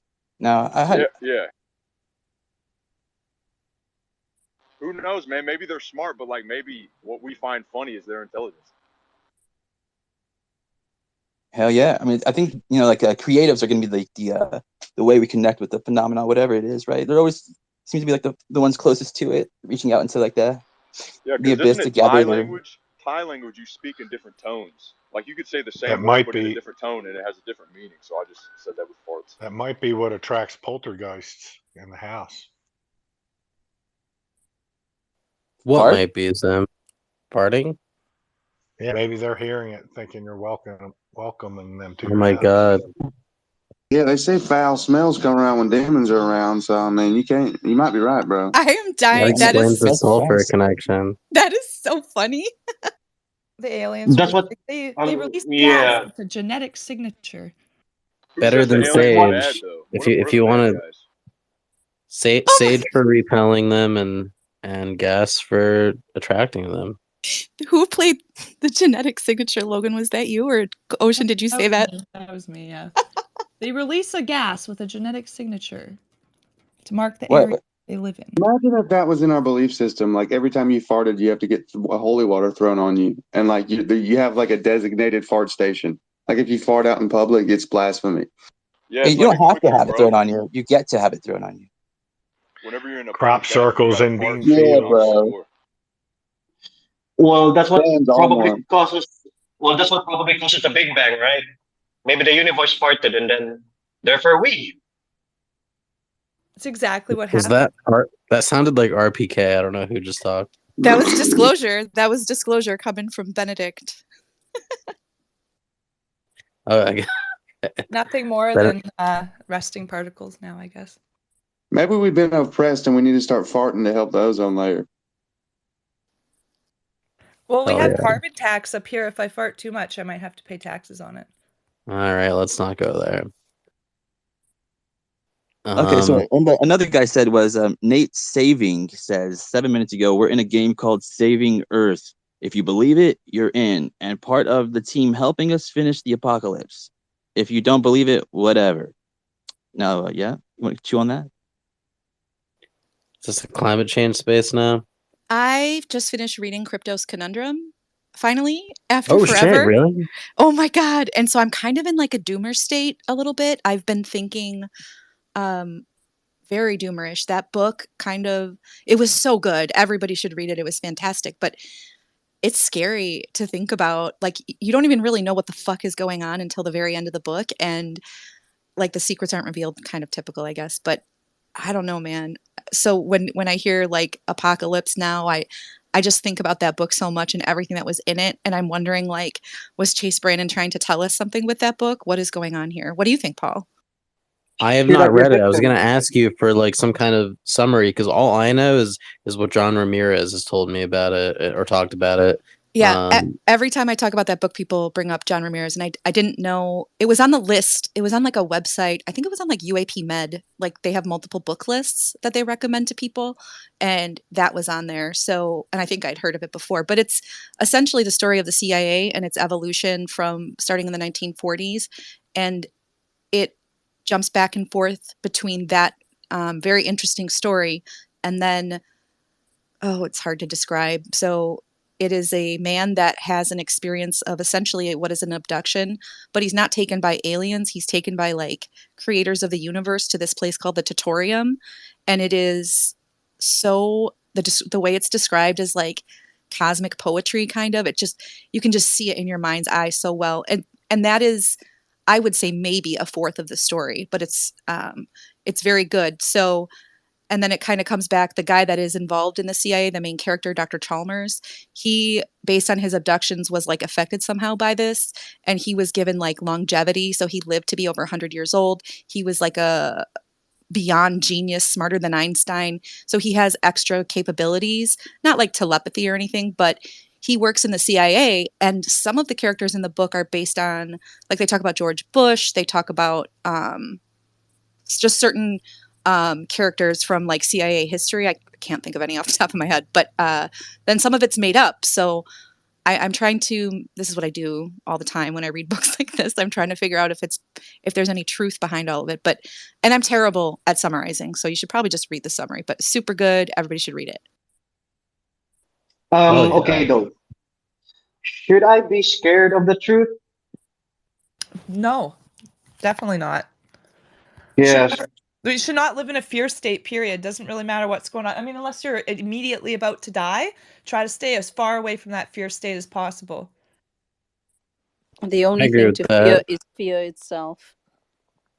I mean, there JFK. are good times to be afraid, right? Like, there's a reason why your body's like, get the fuck out of here, right? Like, you know, it's a good thing sometimes. But I think we're put into, or we're suggested very negative things a lot in the world these days, and I think it does keep us in a fear state. So I would say I can understand being afraid, though. Like, people learn about this and being afraid. I think that's pretty normal.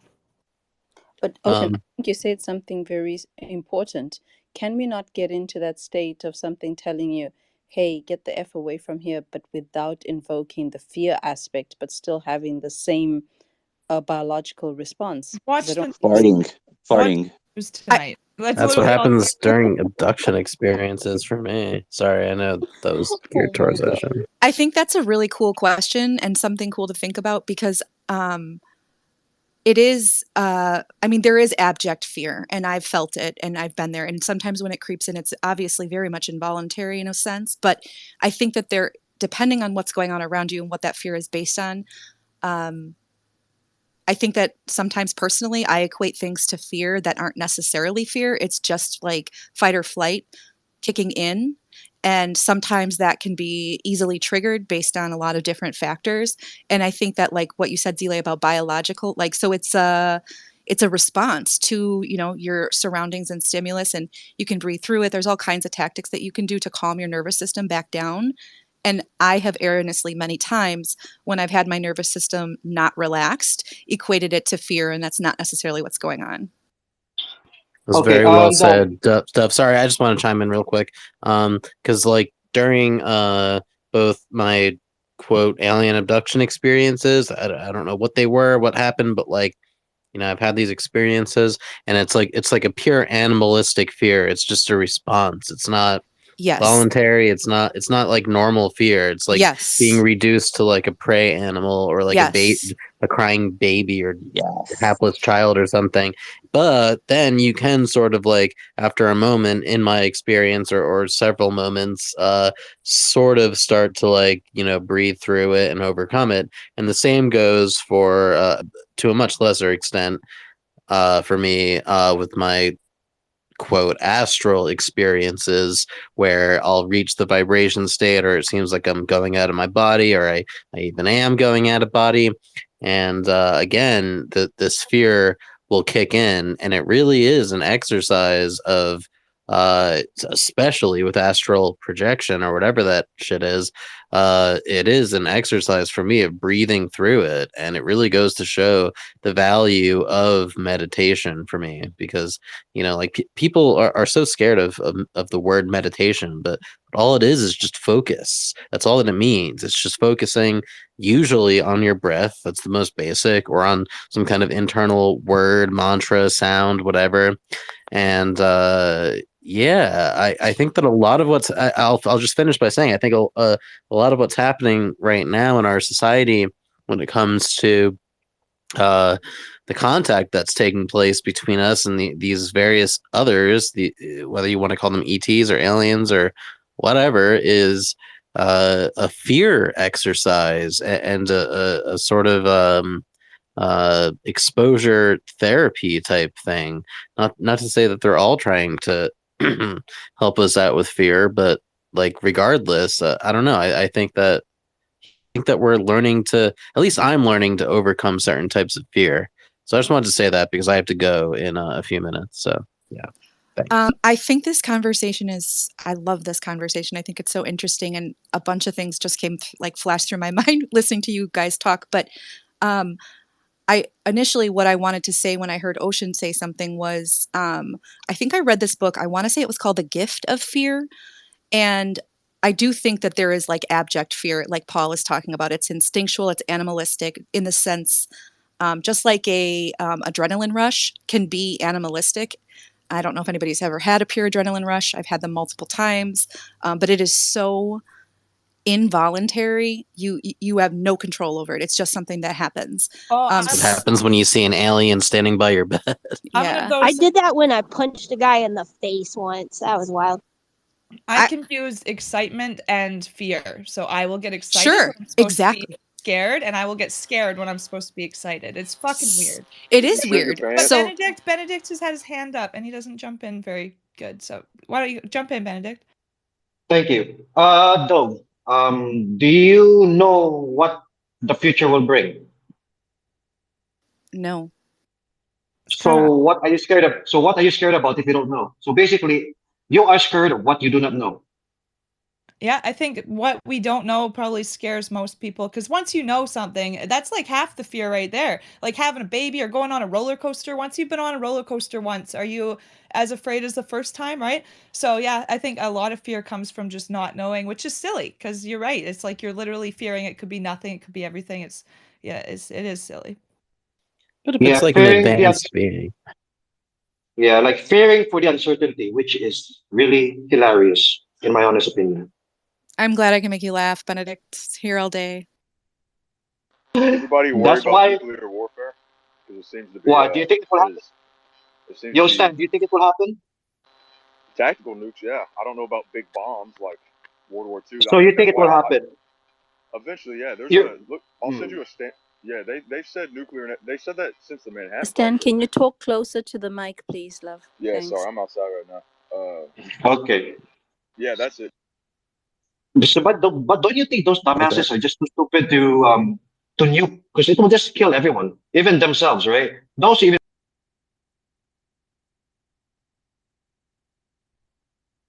Oh no, what happened?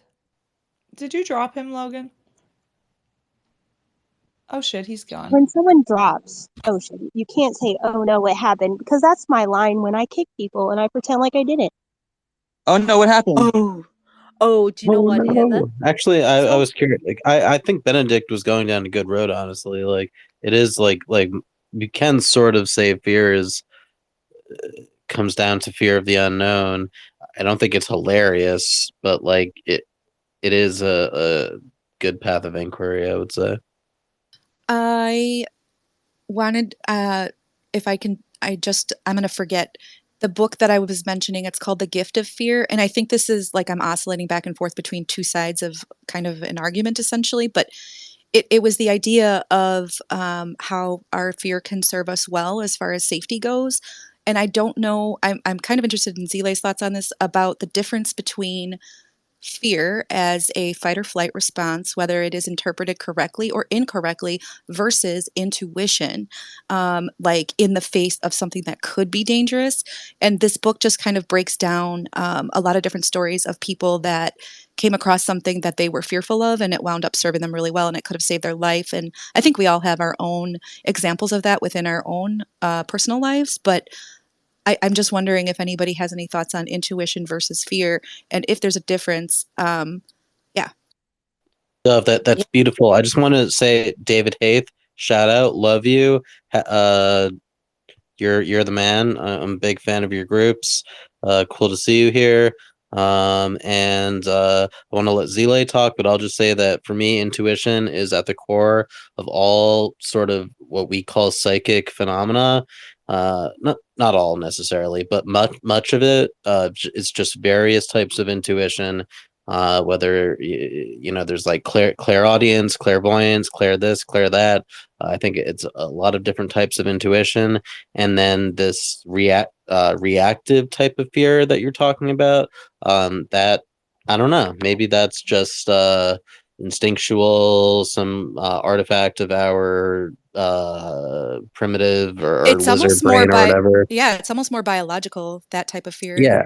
It's just who knows what that is, chemicals or something. But just really cool to see David Haith in the space. You're the man.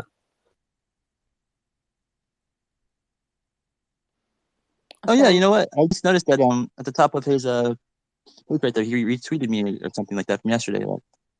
That Danny Sheehan space. And you know what? I haven't talked to you about that space, Paul. Would you? Oh wait, are you leaving right now? What's up? Are you gonna leave right now? Or can I? You have time for I was going to shortly. But what? Yeah, what I mean, I I don't want to. quick. What are your thoughts about this whole Danny Sheehan thing? Like the whole space yesterday. Like apparently, Yeah. they shut down some legislation too today or yesterday or whatever. What do you think about all that? I'm sorry. What do I think about the you space think, yesterday, or about the legislation? Like the UAP. Well, both. Well, I don't really know what to think about the legislation. I listened to most of the space yesterday, and like, gosh, he said so many things. Like, I don't trust the fucking government to tell us like very much, honestly. I do think we will get confirmation of some aspects of the phenomenon in the next coming years, hopefully not too long from now. That's just like kind of speculation based on our trajectory. But as far as like the space and then Tuba space and everything, and like the information that's coming out about like his stuff that I think was kind of taken out of context about like Lucifer and not making the same mistake that Lucifer made and all of that. I do think it was somewhat taken out of context. I think there's a thing called Prometheism, which should not be confused with, oh my gosh, I don't even know where to start. It's like, I think that a lot of people have a misperception of Satanism in the first place. There's multiple types, and it's not all bad. There's people who identify as Satanists who are not like evil. So first of all, there's that. Second of all, I think that what he was saying was kind of taken out of context, and that would take a long time to go into. But third, and most importantly, like somebody said in Project Unity's initial thread that kind of spurred all of this, Lucifer is really just a biblical version of Prometheus from the Greek myths, where Prometheus essentially gave humans, primitive humans within their myths, sentience and intelligence, and ended up being punished for it. And so the idea that Lucifer / Prometheus being the light bringer, Prometheus in Greek myth stole fire from the gods and gave it to man so we could become intelligent. Lucifer is the light bringer, which, made us bite the apple and become self-aware of our nakedness and humanity, there are ways of looking at that which do not paint Lucifer or Satan or Prometheus in a negative light. And what that's generally known as is Gnosticism, which was a heretical Christian cult that started a couple hundred years after Christ or whatever, and basically contended that like Lucifer was not such a bad guy. Uh, and that the Old Testament God Yahweh was kind of a dick. And I'm sorry to anybody who's Christian or whatever. I respect all religions. I'm speaking flippantly on purpose. But yeah, I think Daniel Sheehan is kind of taking a Gnostic perspective here. When he says that he doesn't want us to make the same mistake that Lucifer made, I think he's saying he doesn't want humanity to fall into a dark age. He wants humanity to truly gain gnosis. Again, I brought up Gnosticism. Gnosis, I'm finishing up here. Gnosis is just knowledge. He wants to bring knowledge to the people in the same way that Prometheus brought knowledge, fire to mankind without it backfiring on us, essentially. Because the whole idea, is that like there's this big cover up because they don't think that us plebeians are capable of handling this knowledge, this technology, this reality that these beings exist. So Daniel Sheehan, whatever he believes, I've met him once. I think that he believes that this stuff is being covered up for the wrong reasons, and he thinks that humans are capable of accepting this knowledge, and that he's just simply advocating for this stuff to come out because he thinks we can handle it. I think a lot of it's been twisted. Sorry, that was really long-winded, but that's my thoughts. Well, Paul, I'm glad you're still here, and I'm glad you brought that up. So were you following what they were saying, or were you agreeing with what they were saying in the previous space? So did it make sense? Was it reaching? Was it tracking? I was disagreeing with I came to the space a little bit late, but they were talking a lot about what Project Unity was saying. And again, to be clear, I love Project Unity and his channel. We hung out for a day with Kimball and RPK and I. We hung out with him and John Majorowski, had a blast. He's a great guy.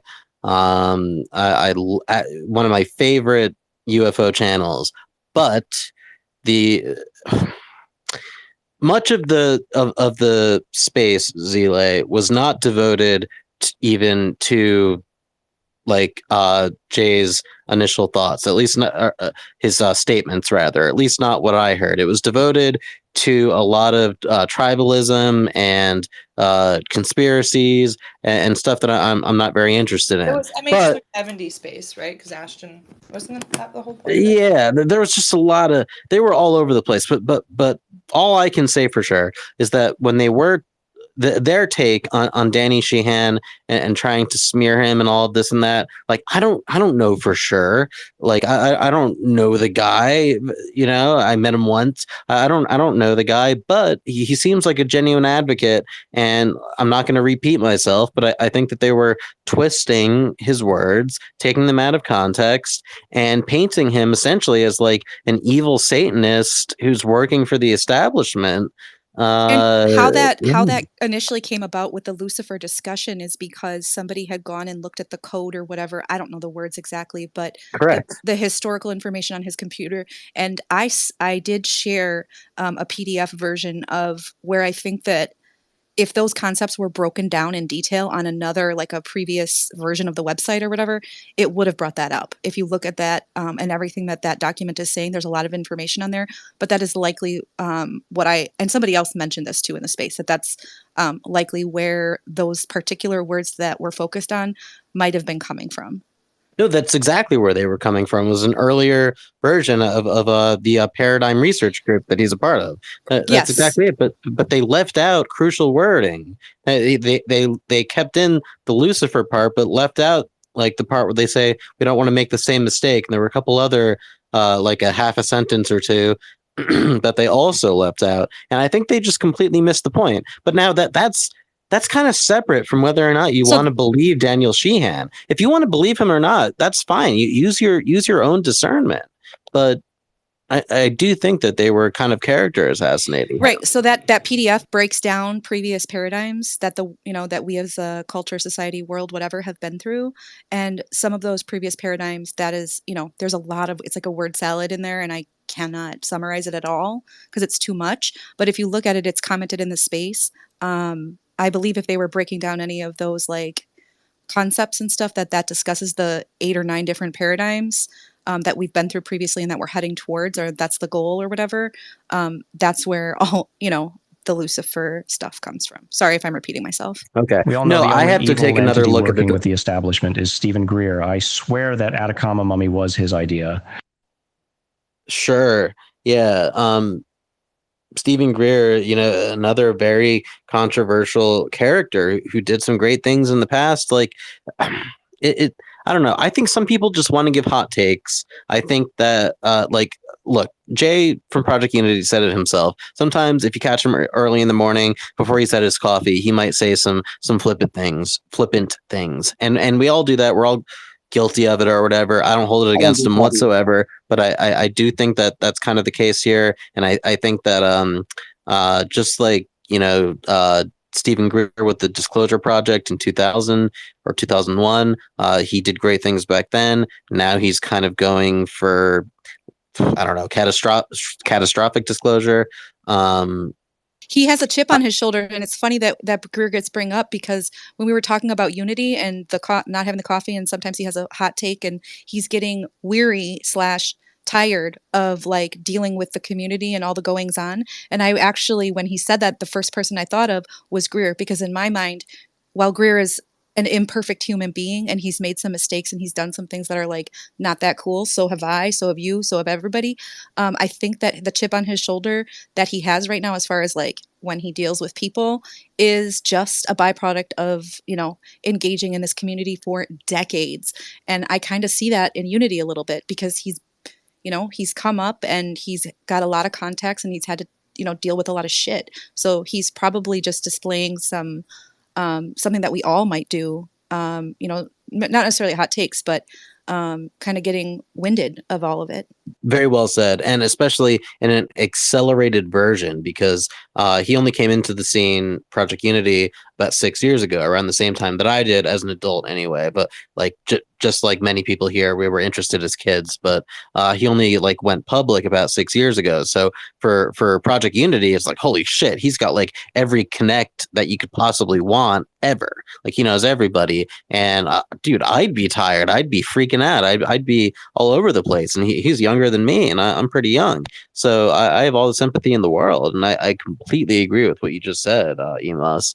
So yeah, I just I think people, I think he was trying to make some hot takes. I agreed with some. I didn't agree with others. I brought up one that was more philosophical earlier about unconditional love. And when it comes to Daniel Sheehan, all of y'all just have to be free thinkers. And so I actually am going to go momentarily after this. But Zile, like this all goes back to your kind of initial question at the beginning of the space that we've been discussing, which is like, how do you introduce somebody to this topic? How do you yourself, know what to think and who to go to? I'm going to push back against what Ocean said a little bit. Sorry, Ocean, I love you. I think it requires a little bit more than just what resonates with you, because that can easily follow a slippery slope towards confirmation bias. I think that it's part of that, but what you should do, in my opinion, is do as much research as you possibly can. Then and like that takes a long time. Like as Richard Dolan constantly says, that this field has a huge learning curve. So like if you actually want to research in a sincere way, like that's going to take years. And so just like really just do a ton of reading, and then maybe try to meet some people, talk to some people, get as many opinions as you can, as I think Emos said or somebody said. And then finally, like Ocean was saying, and like others have said, be a free thinker. Don't let other people tell you who's right or who's not. Zile, like because everyone's going to have their own opinion. This is a field full of mysteries and tribes and infighting, and so there's always going to be people telling you this person's wrong, this person's right, this person's evil, blah blah blah. Just do your best after the research, after the talking to people, to be a free thinker. That's what I would say. Thanks, So, thank Paul. you for my rant. No worries. Thanks, Paul. But quick one then. Why didn't you speak up, if you don't mind me outing you? Why didn't you speak up in the previous space and give this opinion that didn't seem I echoed tried. by other people? They didn't let me up. They let you up instead of me, actually. To be fair, I had 7 people requesting the whole time, and I was trying to hit the accept on everybody. Yeah, but it's no secret that RPK and Tupa are not the biggest fans I of was I. co-hosting though, so like I had the ability to bring you everybody up. So I'm Yeah, just but they sent me I down was at one. dropped. I was They dropped they down, dropped me Kev. twice. Yeah, Yeah, I so was dropped down. That tells you a lot. They wanted to hear from who they wanted to hear from. They're exactly, it was an echo whatever chamber. I'm bigger sorry, Tupa and guests. Red, if you're listening, but it was an Well, echo actually, chamber. I dropped you down because your microphone was open the whole time. Like you and one other person had like you and B had your mics open, and I couldn't tell if you were like glitching out or not. So I was the one that But dropped. I Just didn't even saying. get up. I Did you didn't even get up, but I still got dropped. So.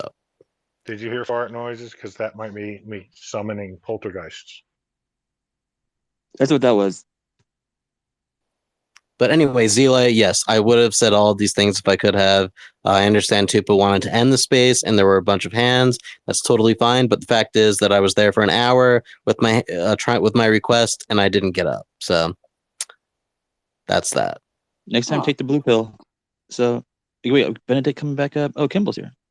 Oh, Stan, what's up? Hey, do you believe Stephen Greer or David Rushmore? You see, thanks, Dan, for bringing that up, because this is then the conversations that we have, and then it goes beyond the information that somebody has brought and into their character. And Dove, I thank you so much for saying that. We have all done something, every single one of us, using strong words, all of us. So at what point are we drawing this line?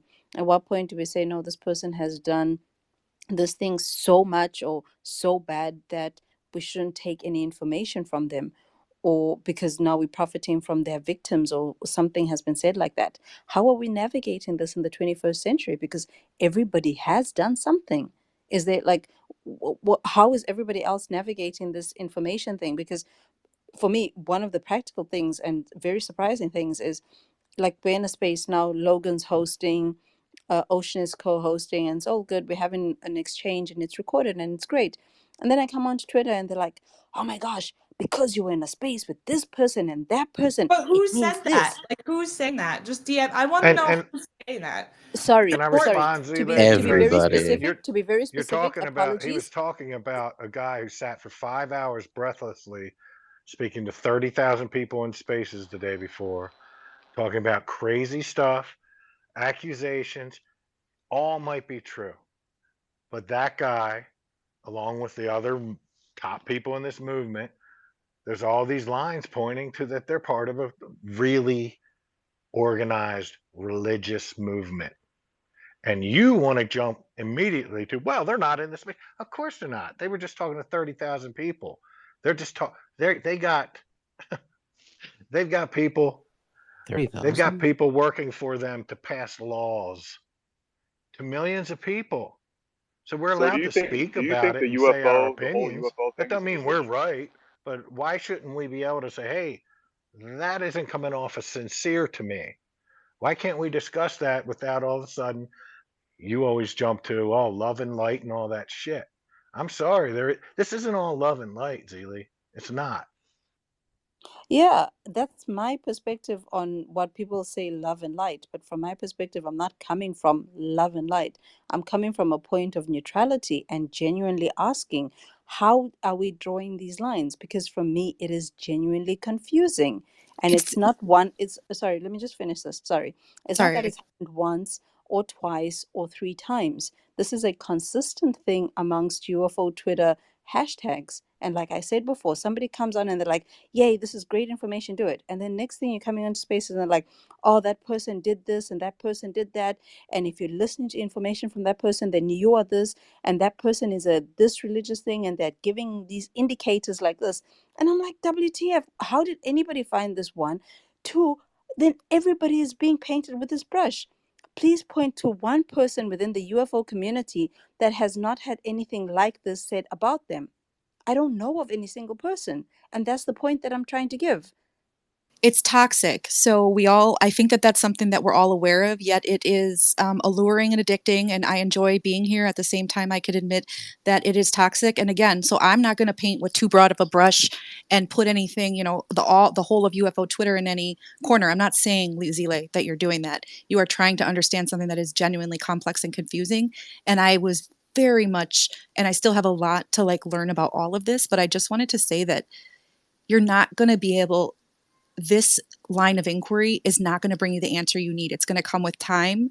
It's going to come with listening, and you don't got to listen forever. It'll take, and you also need to be adaptable and loosely hold a lot of things. Any opinion essentially needs to be just loosely held. You put that shit in your pocket, you hang on to it. And, if you pick it up later and you need to look at it, and then that, helps you, and, you just got to flow, you got to sway and, whatever. That's generally speaking, if you're trying to be somewhat neutral. I'm a believer, but whatever. And just be here in good faith. And you're not here to run an agenda. So that, I know that a lot of people here are in that same place. So I just think that not trying to define anything too strictly in my own mind, and understanding, like I know you do, that everybody is nuanced, and everybody is has good and bad things about them, positive and negative traits. I have tons of negative traits, I have some good traits. Everybody's like that, so it's just a lot of gray fucking area in my opinion. And yeah, it's a valid, your question is so valid, and it's so confusing. And I was there too. And I felt real worried about what people would think and la la la. But I've learned that I've made friends with a lot of different people on here just by holding it all loosely and flowing, and not, and trying to remember, everybody has nuance. Embrace Oh, thanks. widely, hold lightly. Embrace widely, hold lightly. I love that quote.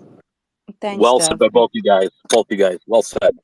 We And got you know what, Stan Dove? and Benedict got hands up, and then Kurt. Can I just say something quick, Ocean, just in response to Dove and Paul?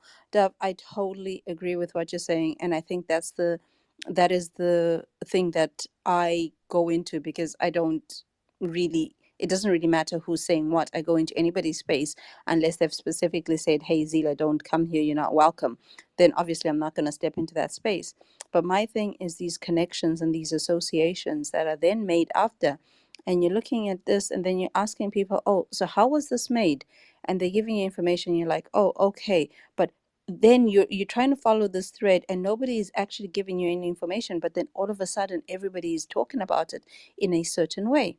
So it is a very interesting thing, and it doesn't really matter either way what people say at this moment, because we are moving into the age of truth, and these things are going to come up onto the surface. And it is important that we have these conversations. But it was just a genuine question, as you saw, Dove, like, WTF, like this is happening every day, and it seems to be with every person.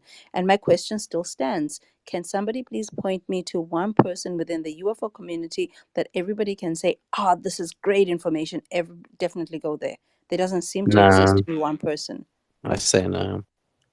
I gotta And jump in. while that may be the case, you can still glean answers despite that. That's what I've learned. But she 100%, right? it's 100%. You like get what you get from where you you made a went. great point. You made a great point, Zilla. That's exactly what I wanted to say. That there's no form of leadership that can be trusted in the community. It's outstanding point you just made. And that needs to happen at some point. But no, I mean, we've all been vetted, I guess, in this platform. The best way I can put it, and I'll shut my mouth because I have no experience compared to some of these other people you need to hear from. But as far as the people part goes and the hierarchy, this is still a game. As much as it is a platform for truth and learning, it's still a game. This is the Wild West still in this manner. And so like Ima's saying, you need to vet that yourself for now. You have to be responsible for yourself at this point. It's just you and your horse right now. And you can't bitch and moan about it with other people because we're all going to have to do the same thing. And it does get tough when you start talking to people and you put your heart and soul out there, and then you get hammered or you get trolled by drunk people that have no idea what they're saying. I'm guilty of being on here drunk too. I'm just saying that's why it's part of the game. It's all part of this process that we're going through. And there's a bigger picture. Who knows how the bigger picture works with this?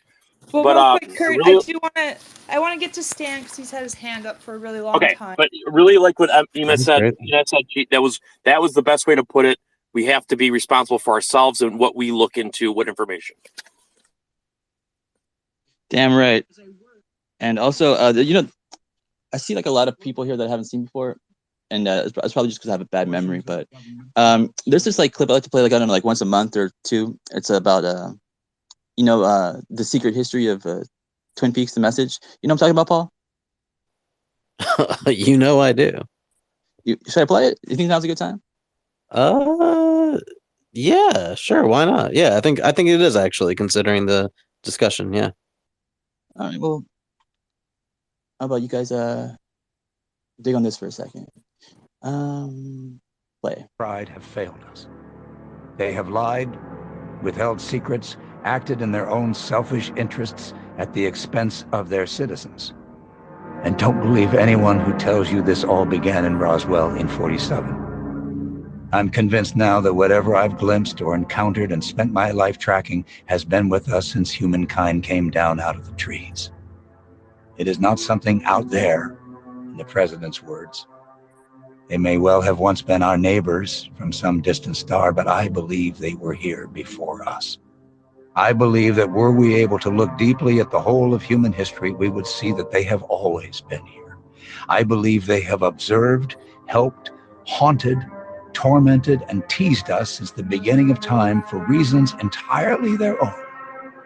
I believe that they are a multitude, and that their true nature is singular and energetic, not physical, evolved in some way light years beyond our ability to understand, and as a consequence, our limited, linear sense of time means nothing to them. A few of us were chosen for some strange purpose, to learn more about them, or perhaps for other reasons. I believe their presence fills more than the skies or these woods.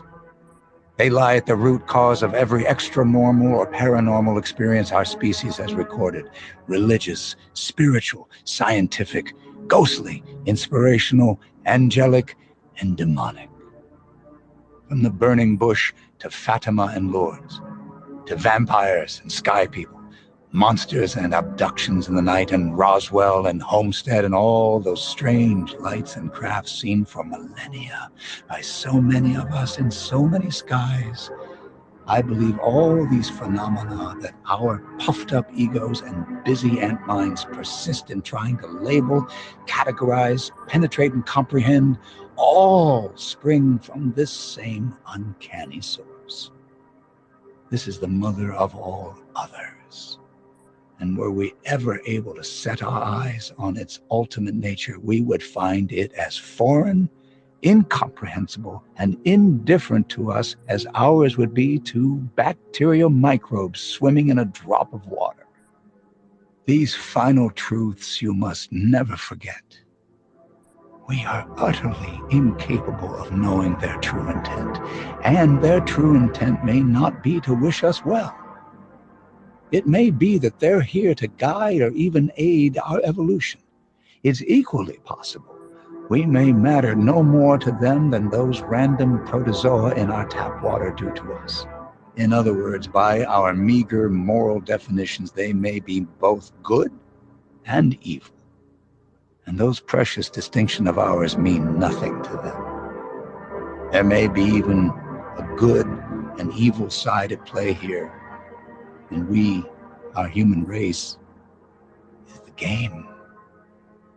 Let me hasten to add, I hope I'm wrong, that this work, being chosen, has deranged me. But Garland, I fear that I am right, and in my right mind. The owls may indeed not be what they seem, but still serve an imperative function. They remind us to look into the darkness.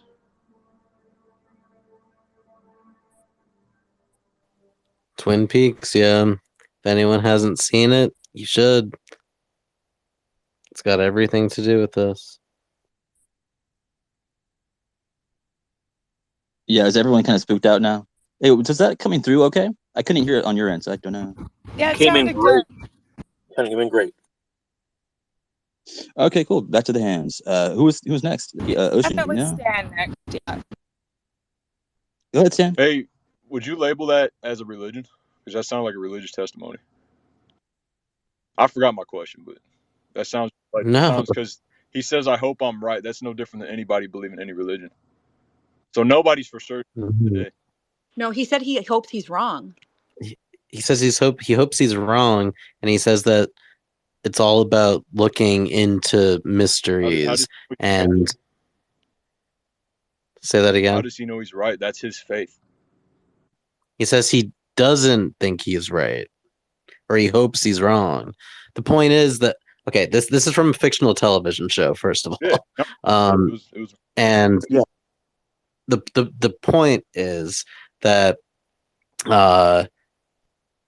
that in his view, the function of these phenomena is to make us look into the darkness. In other words, sort of like Jacques Vallée, if you're familiar with Jacques Vallée, it's his opinion that that this is sort of a, well, I'll borrow a term from Stuart Davis instead, that it's like a developmental driver. In other words, it's always like a step ahead of us. It's something that's causing us to question things rather than knowing things. It's like a trickster. It's a mystery that will never be solved. So it's not about being right or knowing. It's about not knowing, sort of. right. Yeah, that sounds like God.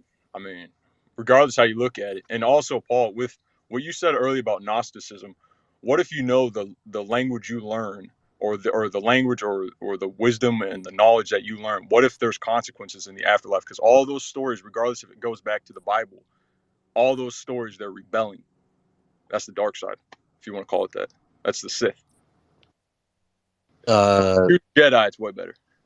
I don't believe in any of this stuff. I'm basically agnostic. I'm just throwing stuff out there, essentially.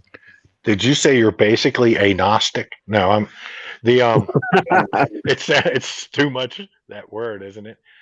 I know the word agnostic. Yeah, it's a rough one. Only a Sith deals in absolutes. The Gnostic Indeed. scriptures and remnants, and they're all called that by other people. I don't think any of them have listed themselves as a Gnostic. It's the thing they have in common is they all propose an esoteric, like secret knowledge. So that's right. why they call those Gnostic. But it is a tricky word because agnostic, means I don't know shit. I don't know. Oh, you know who does know some shit? It's Okies. Okies down there. I'm surprised you haven't requested to speak, brother. But yeah, that guy. What doesn't he know, really?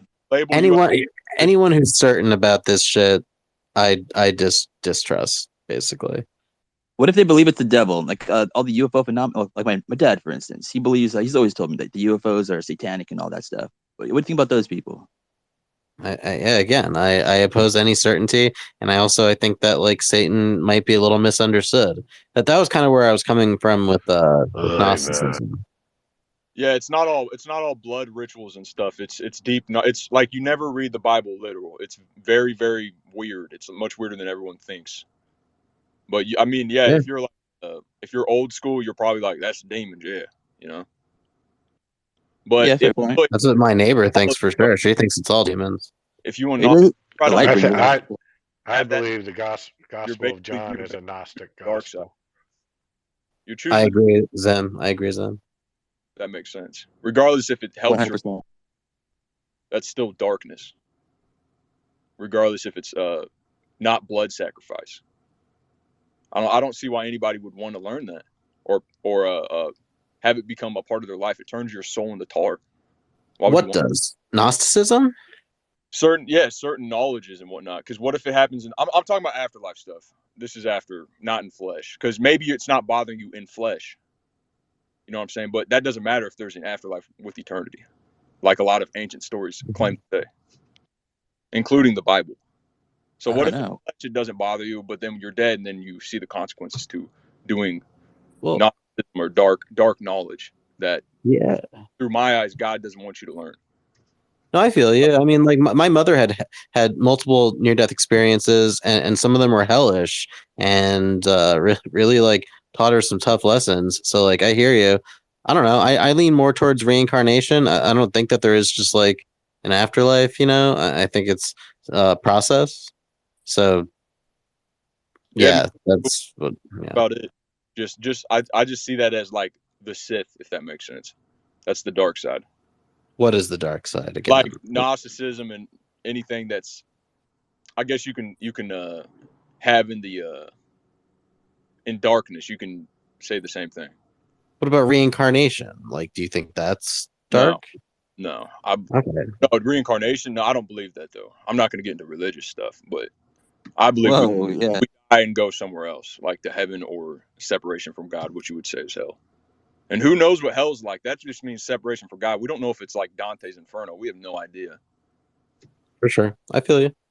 Yeah, it probably means you're just like your own personal hell, or like you're just like some unsatisfied entity Who forced knows? to like What stalk if people or something. and you just don't even remember it? What if you don't, but then there's a heaven and it's just the most amazing place ever. What if you can go there, but then whenever you're dead, you don't even remember yourself. You're just like nothing. Which one would What you? if we got their hands? Is That'd be it cool. Let's get the hands real quick. Hold on, Zile, what's up? And Benedict, I think, was after Zile, or yeah, and then Red Panda. What's up, Red Panda? Hey, love. So, my thing, just going back to the responsibility thing, was I totally agree with this. I am responsible to you, to be who I be, and I'm not responsible for you. And it's absolutely, it is what it is. So everybody gets to decide. But it was just having a conversation around how do we actually navigate this UAP, UFO, stay on topic, if we will, and at the same time do have an avenue where people can actually safely bring up whatever topic they want to explore without it necessarily bleeding out into the other, or when necessary bleed out into the other. But then it comes again, how do we draw this line?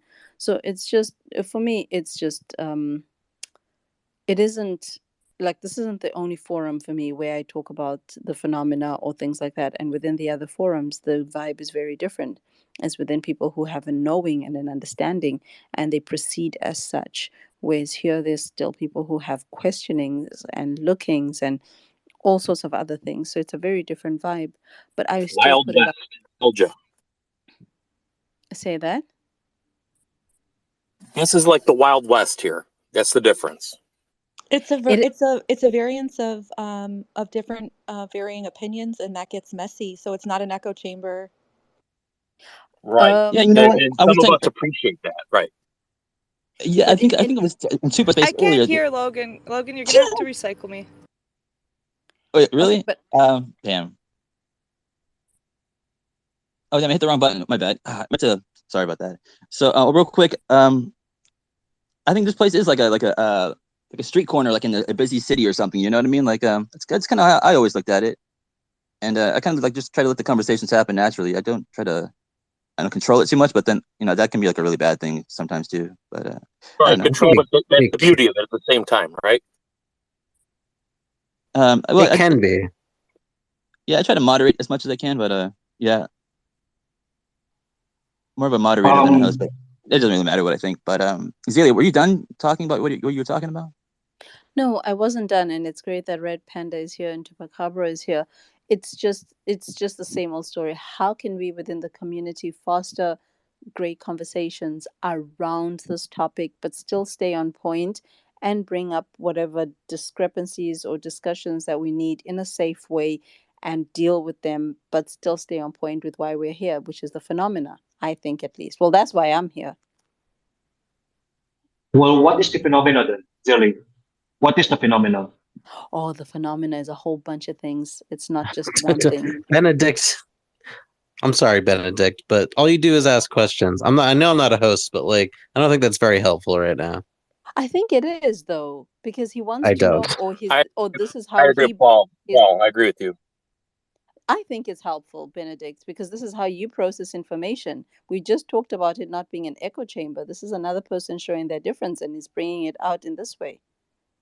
Right. But hold on a second. I can see both sides here. Like, do you think that like when someone asks like a question just out of left field that kind of it's not related to maybe like the conversation so much, is that kind of a good thing or a bad thing? Well, it is related to the conversation because I just said phenomena and he asked what I think the phenomena is. People do that to literally anything this entire time.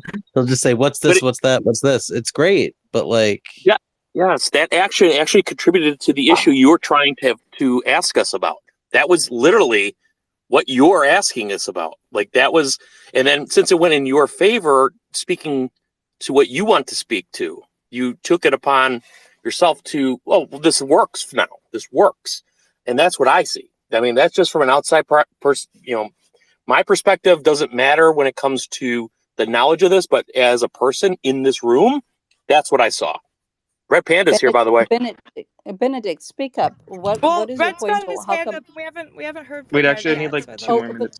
Can Panda's got? Oh, you need 2 Word. minutes. I hear you. All right. Okay, but Benedict. can Benedict speak up for himself as to why he asks questions or why he interacts with us in this way, so we can get a better understanding of him? I just want to understand what's your agenda. That's all. I have a question. What's your agenda, Benedict? To understand. Understand what? Whatever you're trying to understand. I want to understand whatever it is you're trying to understand, us understanding. What is that? He's here to learn, I think. Yeah, I'm just curious. That's just my agenda. I'm just curious. Okay, that's cool with me. Hey, Mimi's here. Hallelujah.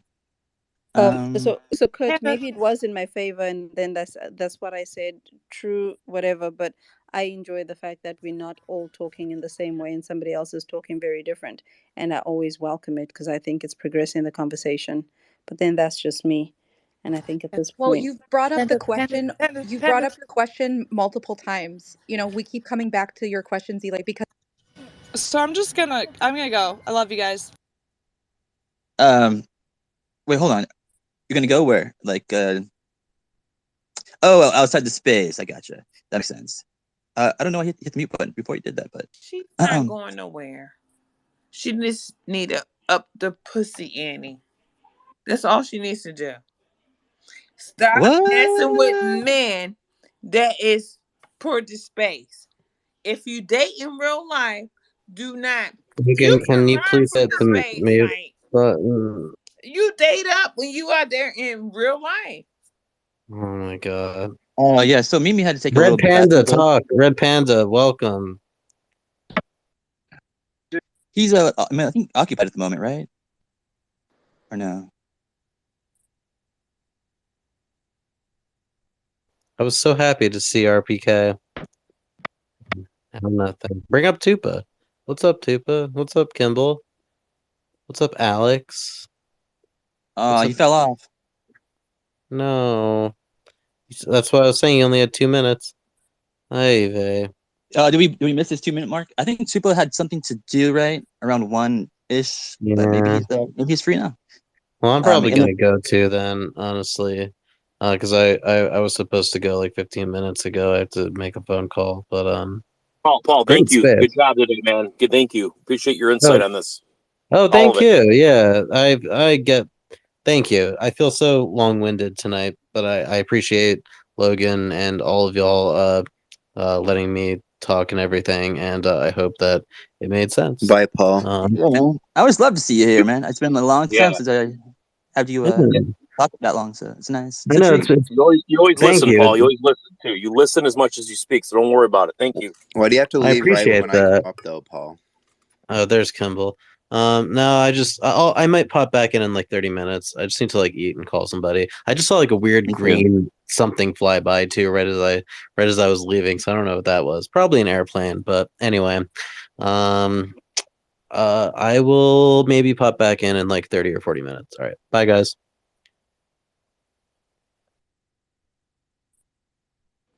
Anyway, Yeah, thank you Paul. so much, guys, for talking about this. Hopefully, I'm not talking over anybody, but I'm gonna head out as well, unless there was something specific somebody wanted to say to me. But much love and thank you. Mm-mm-mm. I just wanted to say hello to you, Zile. Thanks, Eli. Appreciate your All right, now if for you've bringing up got the a questions, and I beef appreciate with everybody someone named trying to Heather, answer. you're about to like lose your shit because well yeah, she's co-host now, so I think Kurt, you and Logan were talking over each other. I don't know if you can hear each other. But thanks for the well wishes and have fun in your space. I'm going to bed. Oh, Zelia, are you leaving? Yes, I'm leaving. It's bedtime. And you guys, thank you for exploring that topic with me. It was very insightful to get different perspectives. Are But you I leaving think because I just came No, here it's and you're because leaving? he's leaving because I came up. What? Okay, I'll stay for a minute, but that's nothing new because I'm always like, I'm going, and then I'm in space for hours afterwards. Go ahead, citizen. What you got to say? I'll stay just for that. Well, I'm here to find out if this is the disclosure coming in hot space about the BDE. Say what? Of course it Oh, is. citizens here. I just heard BDE. Yes, the Hey, but disclosure about the BDE. Is this with? Ah, yes, I just let my BDE flex. What is a BDE?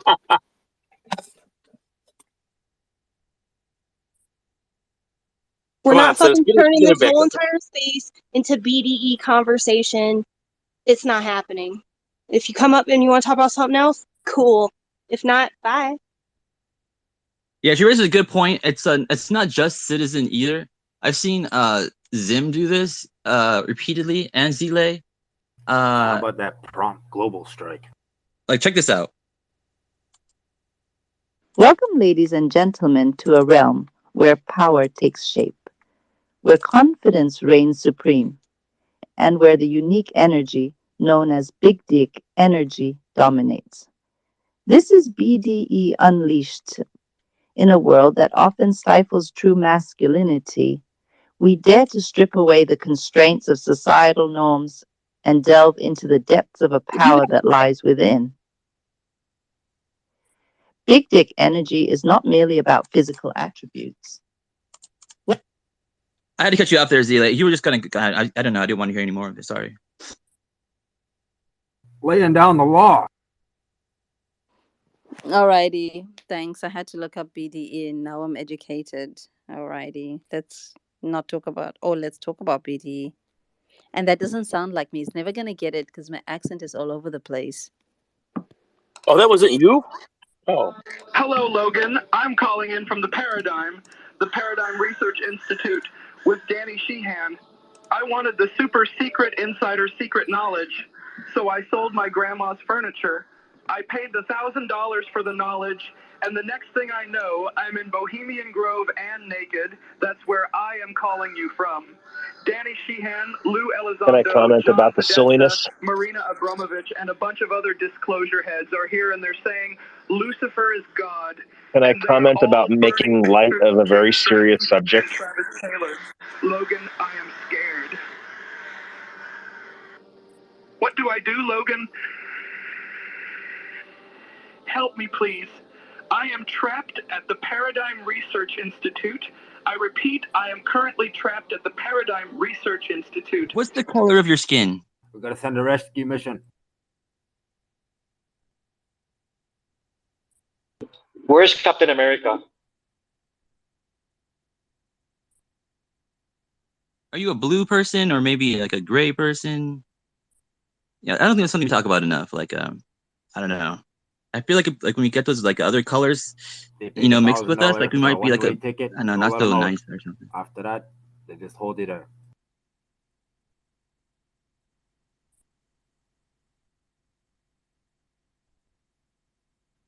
I'm kind of confused They here. I give think it's them my one headphones or piece of something, or maybe Star information. They Captain, say in you having 6 a hard months time we're gonna here. let you out with that one piece of information. You don't comply, they keep. Gonna have to step you down there, buddy. Heather, was he having a hard time hearing me? You think? What's up? That's never important. Never mind. Um, I'm sorry, I'm stocking the cooler right now. I'm listening.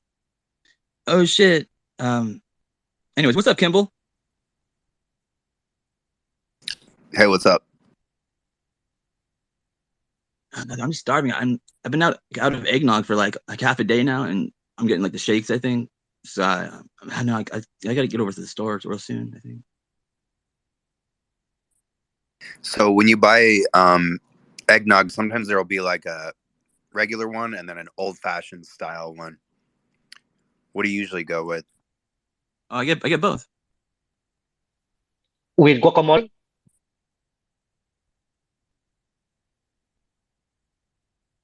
No, and not with any alcohol either. Like, there's no reason to taint the beautiful eggnog with alcohol. You know, if I want to get drunk, I'll just get drunk.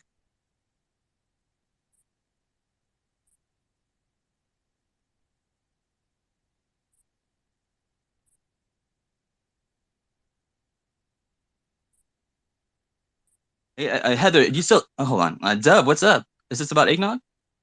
I apologize, it's not. I will wait until that topic has concluded. It's concluded. Thank you so much. Okay, so I just have a general question. If anybody happens to know, the Tupa, what we were discussing in the space about like, and I don't know how to word this, like the old version of the website or whatever, when like somebody looked at the coding and found some key terms. I was just wondering, where did that info come from? Like, I'm just curious, like who looked, and is there He a didn't say. place? He didn't say. Is there a place that like it's posted or something that we can look at, or I just was wondering. What do you want to look at exactly? His post that's with the screenshots about like the Lucifer, like in the old version of the site. That's what you want to see? That, and I just didn't know if it came from like, is there like a post somewhere else that somebody shared all of it? Because I had some printouts of the old website, but obviously it's not going to be, it's not the code or whatever that stuff is. I was just curious, like if it's posted somewhere. Who are we talking about? Yeah, nothing I know about. She's talking about like that post from Aerotech Research, Paranormal Chris, that post he made about if you like search in like Danny Sheehan's website or whatever, like search for the word like Lucifer, you'll like get some kind of weird shit, right? No, I thought my understanding was different. Like there was some like trick way to like access. I don't know what the fuck it is. I don't know what I'm asking for, but what was the guy's name? Area Tech that posted it? Yeah, Aerospace Aerotech Tech. Research. Oh, Hold on, okay. I'm trying to find him right I'll now. go check. That's all I was looking for.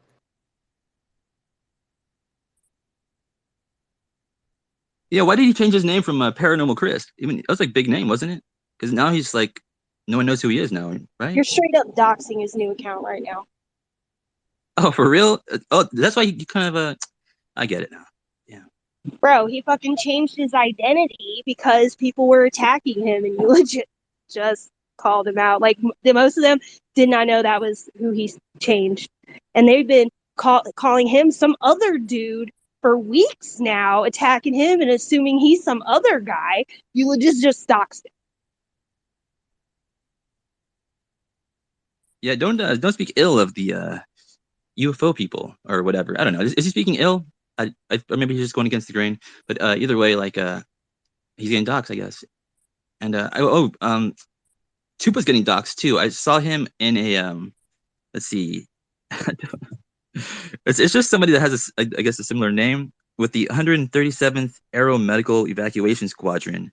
There's a photo here on their website, and it has Sam in it. I mean, I assume it's not real, but then somebody sent like a picture of like a tattoo that's like matches Sam's maybe or something. I know it's got to be complete bullshit, right?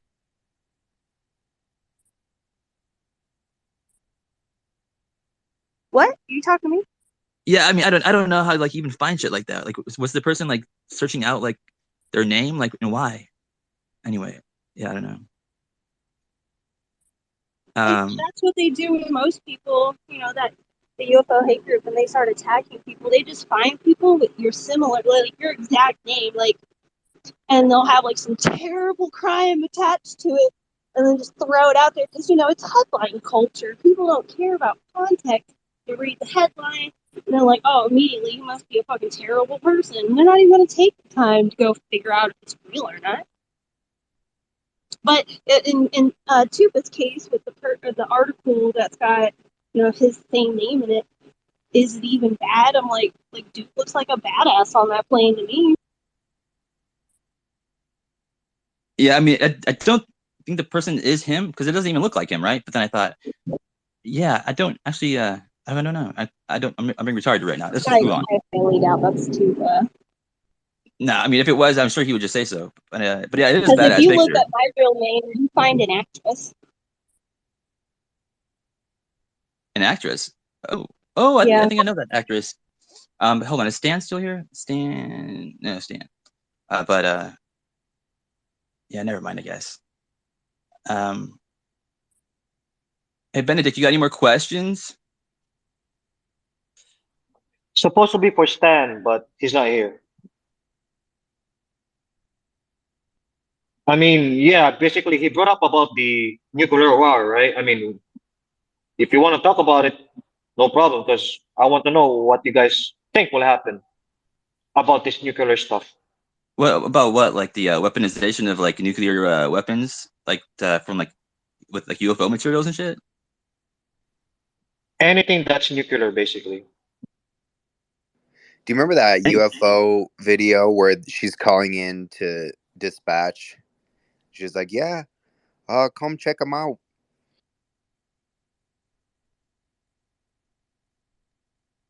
Wait, what? No, I don't remember that one. That The what's that blue one? light in Hawaii. It was kind of trivia.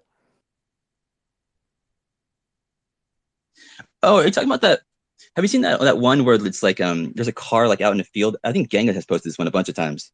But then like a UFO kind of flies directly above it and it's trying to light down on it, and then I guess just flies away. Have you seen that one? It's like probably one of the best UFO videos out there. I don't know if I have. Yeah, I think it's so fucking good. I think you might just think it's fake, probably. But yeah, you know what I'm talking about, Dove? Like the laser thing comes down and it's on a Yeah, hilltop. yeah. Yeah, You I talk, had it posted. you talking about the one in China? I don't know where it is, but it is compelling the way that it has the what is that called? Spontaneous velocity and lift. Like it just shoots off. And to me, that is always like a really interesting thing to watch on a video when it zips out. But the shape of it's like into a spiral, like it drops down from the craft onto the ground, and it doesn't just come straight down. It has like movement, and then it's also going in a spiral. The blue energy, whatever it is.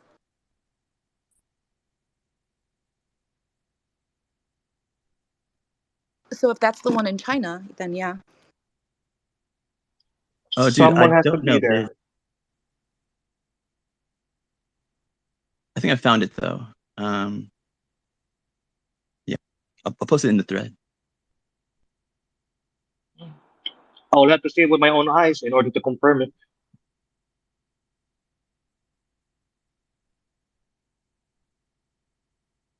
I have no idea if it's real or not, but it is one of the videos that intrigued me. Like it looked to me, I was like, whoa, that the way the blue thing drops and the way that it's not a straight line and the movement of it was compelling, as well as, like, again, the way it zips off.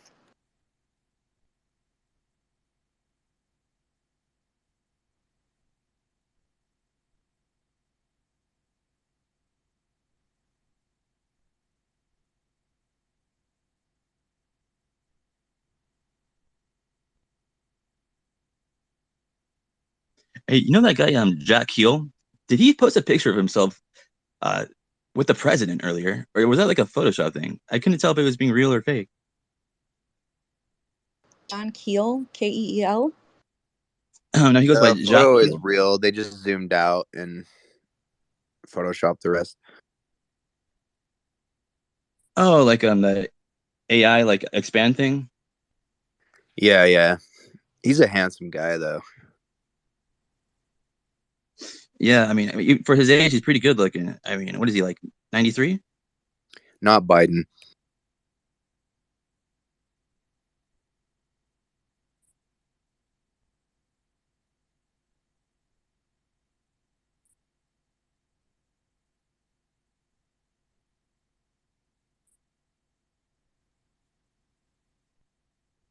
Okay, I posted it in the nest, and don't be disappointed because it's not the exact same video, but it's actually another one I came across that I showed with Mick West. Mick West, I think, was stumped I by feel like it. this is a troll, and it's gonna be like something silly.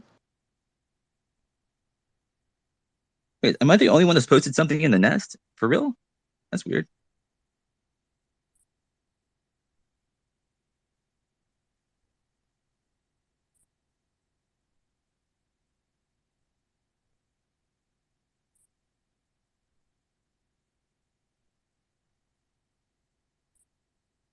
Oh, so Benedict, what did you want to? Did you get your question answered about nuclear weapons and UFOs or something? Was that satisfactory? Sure, I guess so. This, yeah, I guess so. Thank you. Hey, Kimball here, he's the host of UFO Intros. He talks to some people that know some stuff. Maybe you want to ask him a question about something? I'm sure you're like a big fan. Yeah, sure. I mean, what can we gain after knowing the truth about a UFO, Kimball? I mean, what's there for humanity to gain after learning the truth about UFO? Maybe technology, or like greater perspective on life, like what's going on, context. Greater perspective. Okay. Once we gain that perspective, like, how are we gonna plan on acting on that perspective? We're probably going to have to create a new religion. I'm not sure. Yeah. Oh, you know what? It reminds me. Today's December 7th. It's the anniversary of Pearl Harbor, right? And also, I thought it would be a great day to get signups going for my my cult. And I just thought, what better time than now? Like, right, seize the day. So, signups will start soon. I just want to put that out there. Is And it still Logan's Legion? yeah, of course, yes. All right, I had to get going, but thanks for letting me talk and chatting with everybody. Have a good day, okay? I'll see you guys later. Peace and love, Scaring Dev. people away talking about your cult, bro. That's why you got to keep it in the fine print. I forgot about that part. Shit. I mean, I can still do it, right? I don't think anyone heard me anyway. Yeah, but you don't disclose to everybody that that's what you're doing. You put it in the fine print. Nobody pays attention to that shit. Like one world religion kind of cult thingy?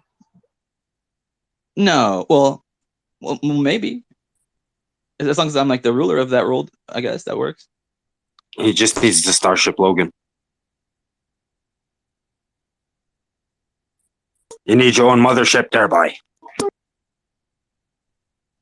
Yeah, you know what? Do you think like building a generational starship is like is feasible like in our lifetime, This is the way.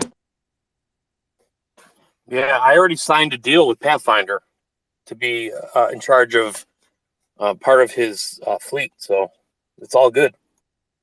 Yeah, and I'm developing the shipyard arcology, which can mass manufacture these motherships.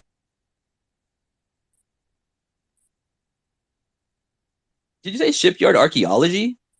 Arcology. Arcology is a self-sustainable, self-governing city-state. So you create a shipyard that basically is a city-state that manufactures motherships, and basically it creates a model of a governance for space that, like, once you have a self-sustainable, self-governing democracy model, you create like a factory that kind of trains people, like an academy that also manufactures these cities, and then you can put them out on the water, you can put them in the air, and eventually into space.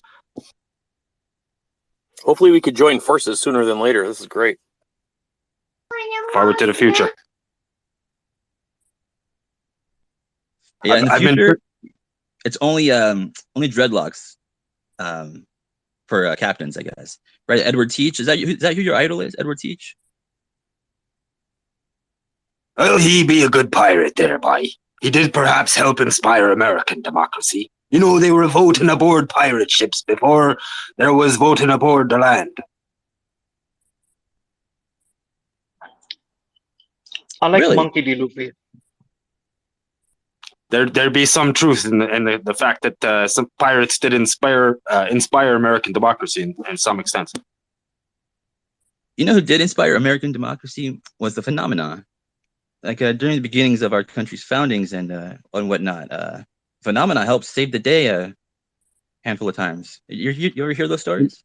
There are stories of Andrew Bashago traveling through time and space back to speak with George Washington. This may be a part of the history that is to be uncovered.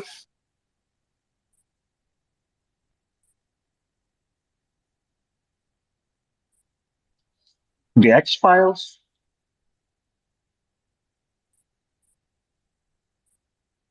What about the X-Files? Did you want to? Oh yeah, actually, I forgot. I brought up it was December 7th, so it's like Pearl Harbor Day. I guess we'll just remember that for a second and move on. But someone else's birthday today. Like they probably hate me, but I'm just gonna go ahead and say happy birthday to you anyway. So yeah, there you go. Much love. And what about the X-Files? You like Gillian Anderson? Yeah, I mean, she's hot. For her age. Yeah, I don't know. David Duchovny is pretty hot too. Did it have any new episodes coming up, or was it really canceled already? Yeah, I don't know. I'm pretty sure it was canceled because it was pretty shitty. Oh yeah, because it went into the reptilian kind of shit, right? Yeah, I understand. I know. I think what they had to say was probably like a pretty like true, maybe, but I don't know. It just didn't execute very well. You know, the whole thing. I guess. Yeah, I have to blame David Icke for that. Sorry, David Icke. Yeah. What about David Icke? Wasn't he all about the reptilians kind of shit and all that? Yeah. Oh, you think he influenced the writers on that show? Could be. Technically, I think the Naga from Eastern mythology are more so the source of the reptilian type lore, and I think that Ike was just one of the more modern people in the West to kind of pick up on that theory. But if you go back in like Hindu mythology, there's like half snake, half human beings, and within Greek mythology, there's also Medusa, which is a parallel of that, which may shows some actual alignment between the Greek and Hindu mythologies being told from different human perspectives. Because if we had different languages in different regions, we may have looked at the same thing and given them different names, but actually have been the same thing. Logan, what is significant about that video you posted? Is that the one you were looking for? No, I'm still looking for that one. I don't know why it's being so hard to find right now, but the significance of it is that it's well, I mean, have you seen it? Like, isn't that like a gnarly fucking UFO video? It's pretty decent, but it's not the best one I've ever seen. The one you were talking about said it was like the best one you've ever seen. Oh yeah, that is. But this one's actually pretty good too. Like I even got Mick West to reply to it. Said it's a bit blurry, open to speculative, whatever. But yeah, I don't know who the source is. That's kind of the issue. I don't know who the source is for that other video I was talking about too. Like the really good one. But I'm still looking for it. I'll find it.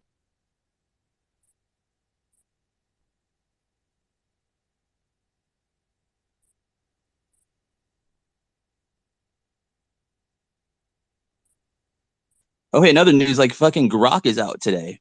Like, at least for me it is. Have you guys been using Grok?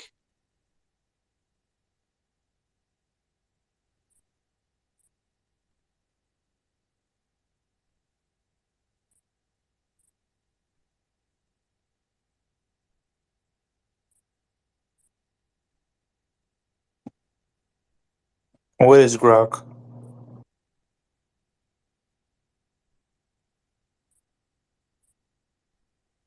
Holy fuck, it is cold in the freaking cooler.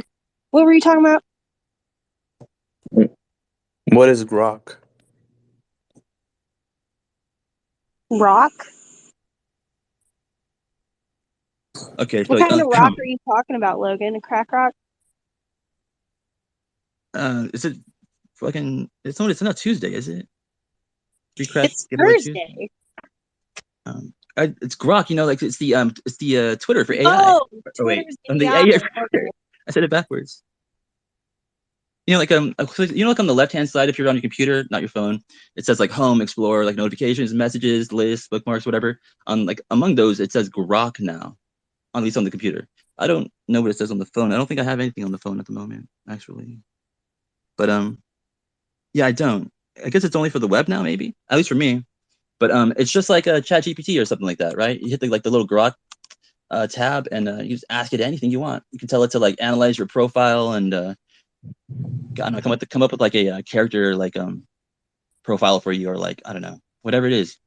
Oh, you mean like the mic version of ChatGPT?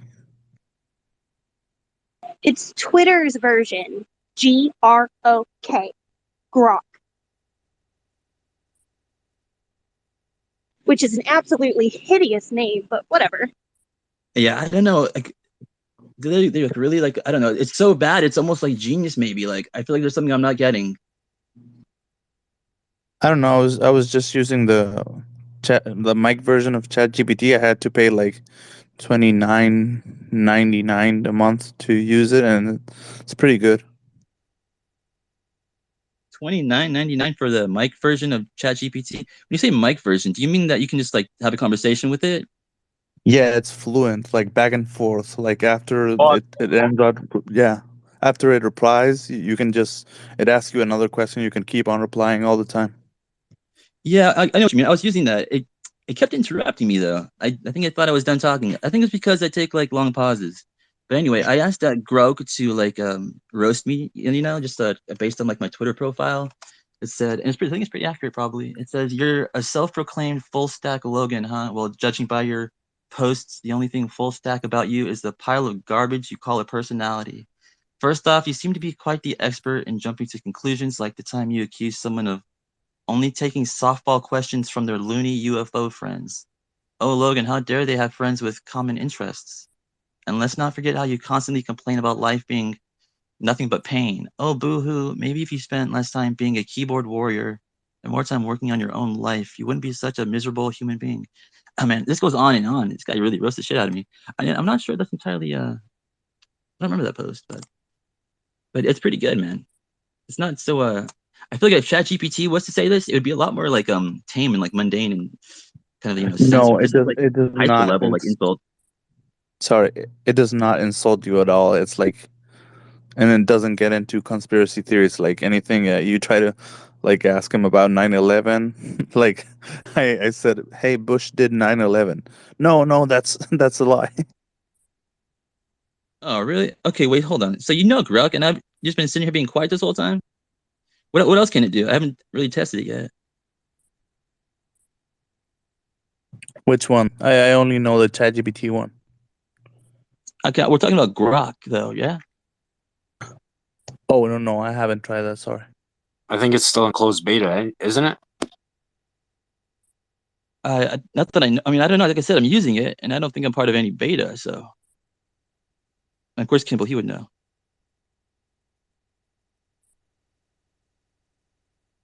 It says it's rolling out the premium plus subscribers in the US over the next week. So the longer you've been a subscriber, the sooner you can get access to it.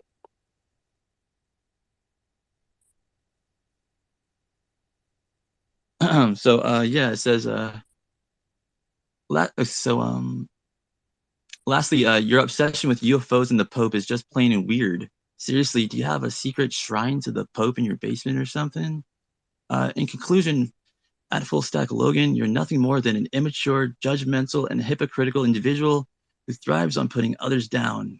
Maybe one day you'll grow up and learn to treat people with respect, but until then, keep on being the laughingstock of the internet.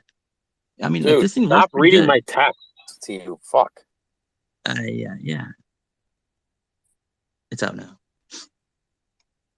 You sure Well, that was not Brock bad. and not your ex-girlfriend? Nah, it was me.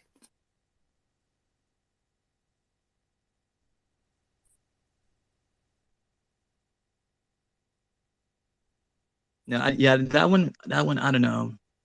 My ex-girlfriend would make sure to throw like narcissist in there at least a few times. Yeah, it's a red flag if that's not there at least. What's up, Matt Monroe? My phone's dying. I gotta put you on the charger, but I'm around.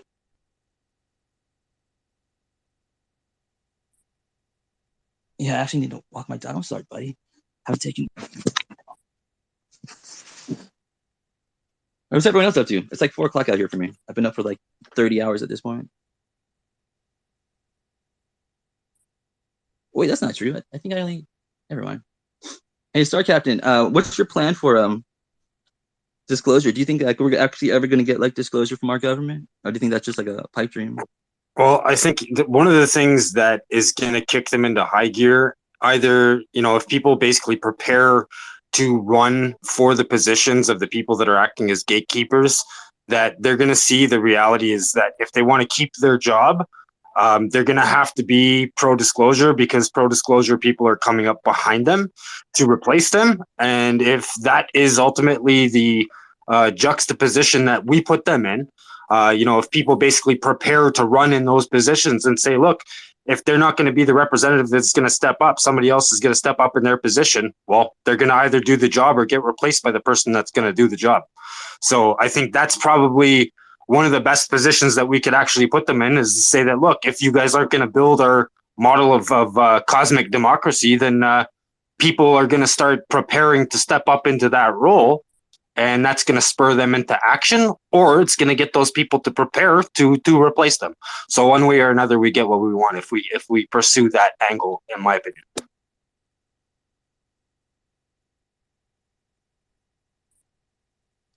Yeah, I mean, if you were like tasked with it's basically what happened with legal cannabis in Canada. Is 40 people ran for a pro legalization platform in Ontario, and the following year the federal government was like, we're legalizing cannabis. So do the same thing with UFOs, and the same shit will happen. Check this out, right? Put yourself like in the government shoes, like right, like you're tasked with keeping this whole society of people, under control somewhat. You got to keep them like I don't know, content. You know what I mean? You feed them bread or whatever for the masses and all that kind of stuff. Like, But you have to take care of yourself at the same time. Don't forget.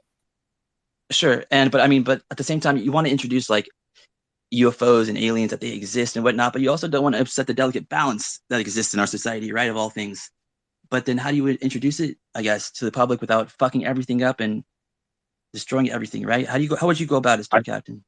I would put someone on Mars and then put them on live TV, and then basically have the government being like, hey, we're talking to an alien. Like, get used to this shit. It's going to happen.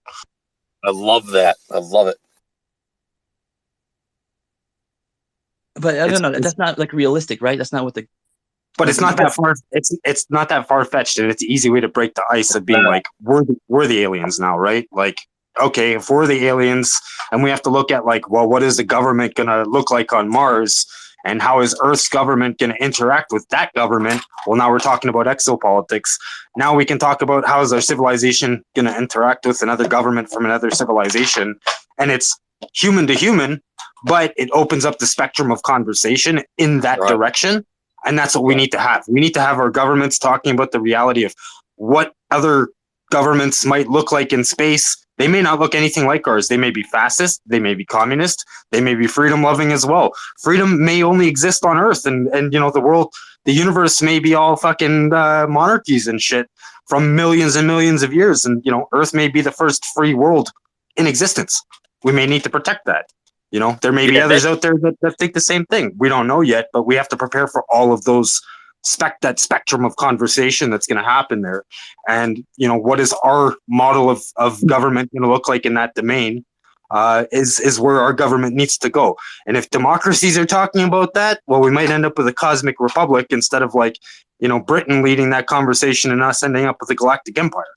And I think that's very important, that conversation, because that determines what our future is going to look like and what humanity is going to send out into space. And that's what our leaders need to talk about, I think. I agree with you. And the shock value of what you began your statement with is very important to starting that conversation and getting the attention of all parties involved. What most parties are scared of and don't do that, and it sounds like a bad idea, is because they're hiding too much. So that since they're used to hiding everything, they're used to not wanting to do shock value. But if you have a legitimate source, a legitimate message, get on Mars and make the statement, man. I love it. That's the way to go if you're not hiding anything, if you're not corrupt. Yep. Somebody said that they're gearing up for an October, November surprise or whatever. They're they probably kill this bill and stuff, so that they can bring out the president, Joe Biden, and say we're not alone and stuff. What do you think about that? Anything with Joe Biden right now is just don't worry about that. It's beyond the presidency. Presidency bullshit doesn't even matter.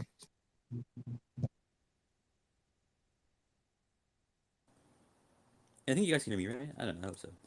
So the thing is, dang it.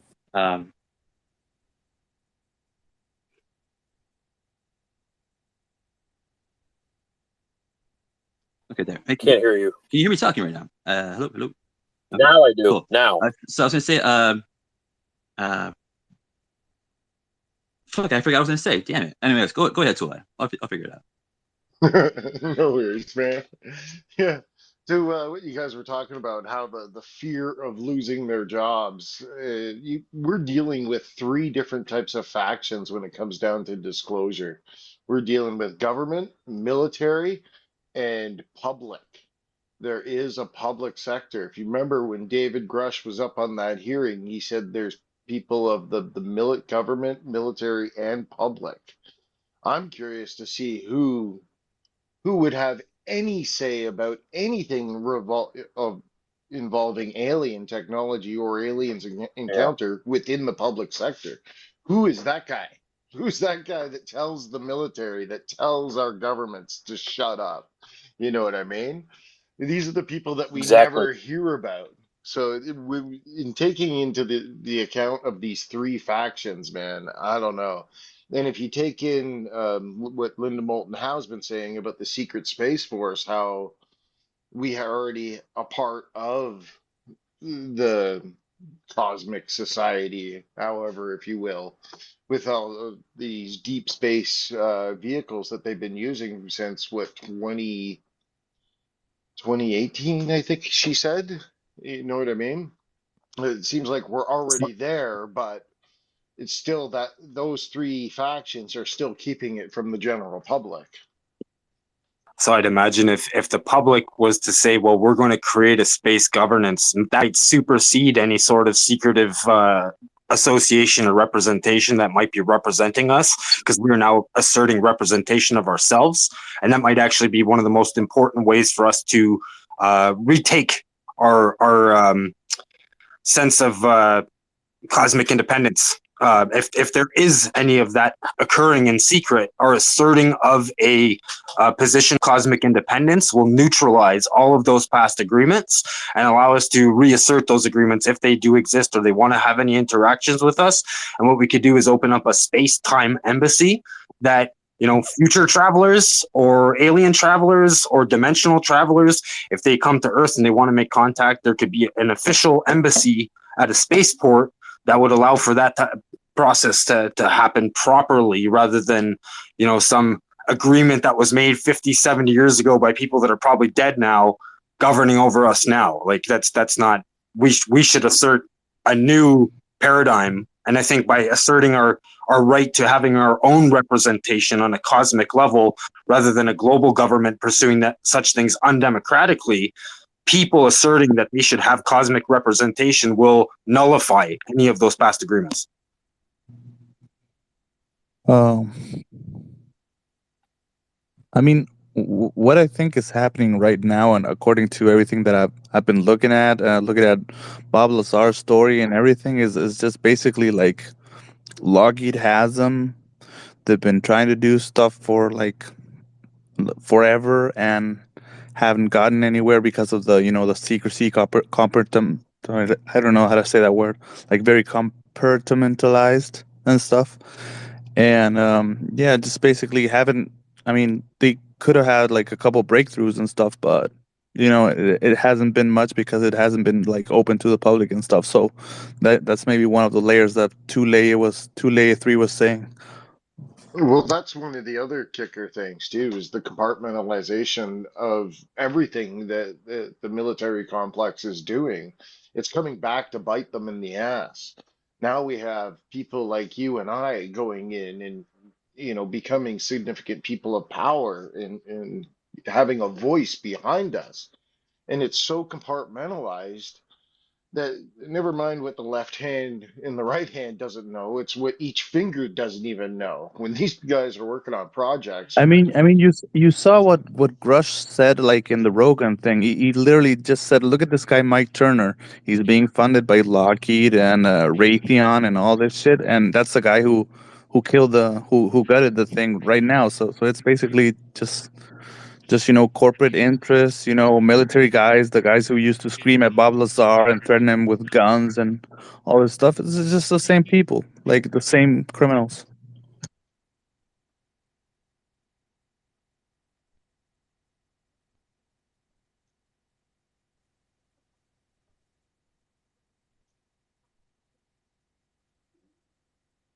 Go ahead, Kurt.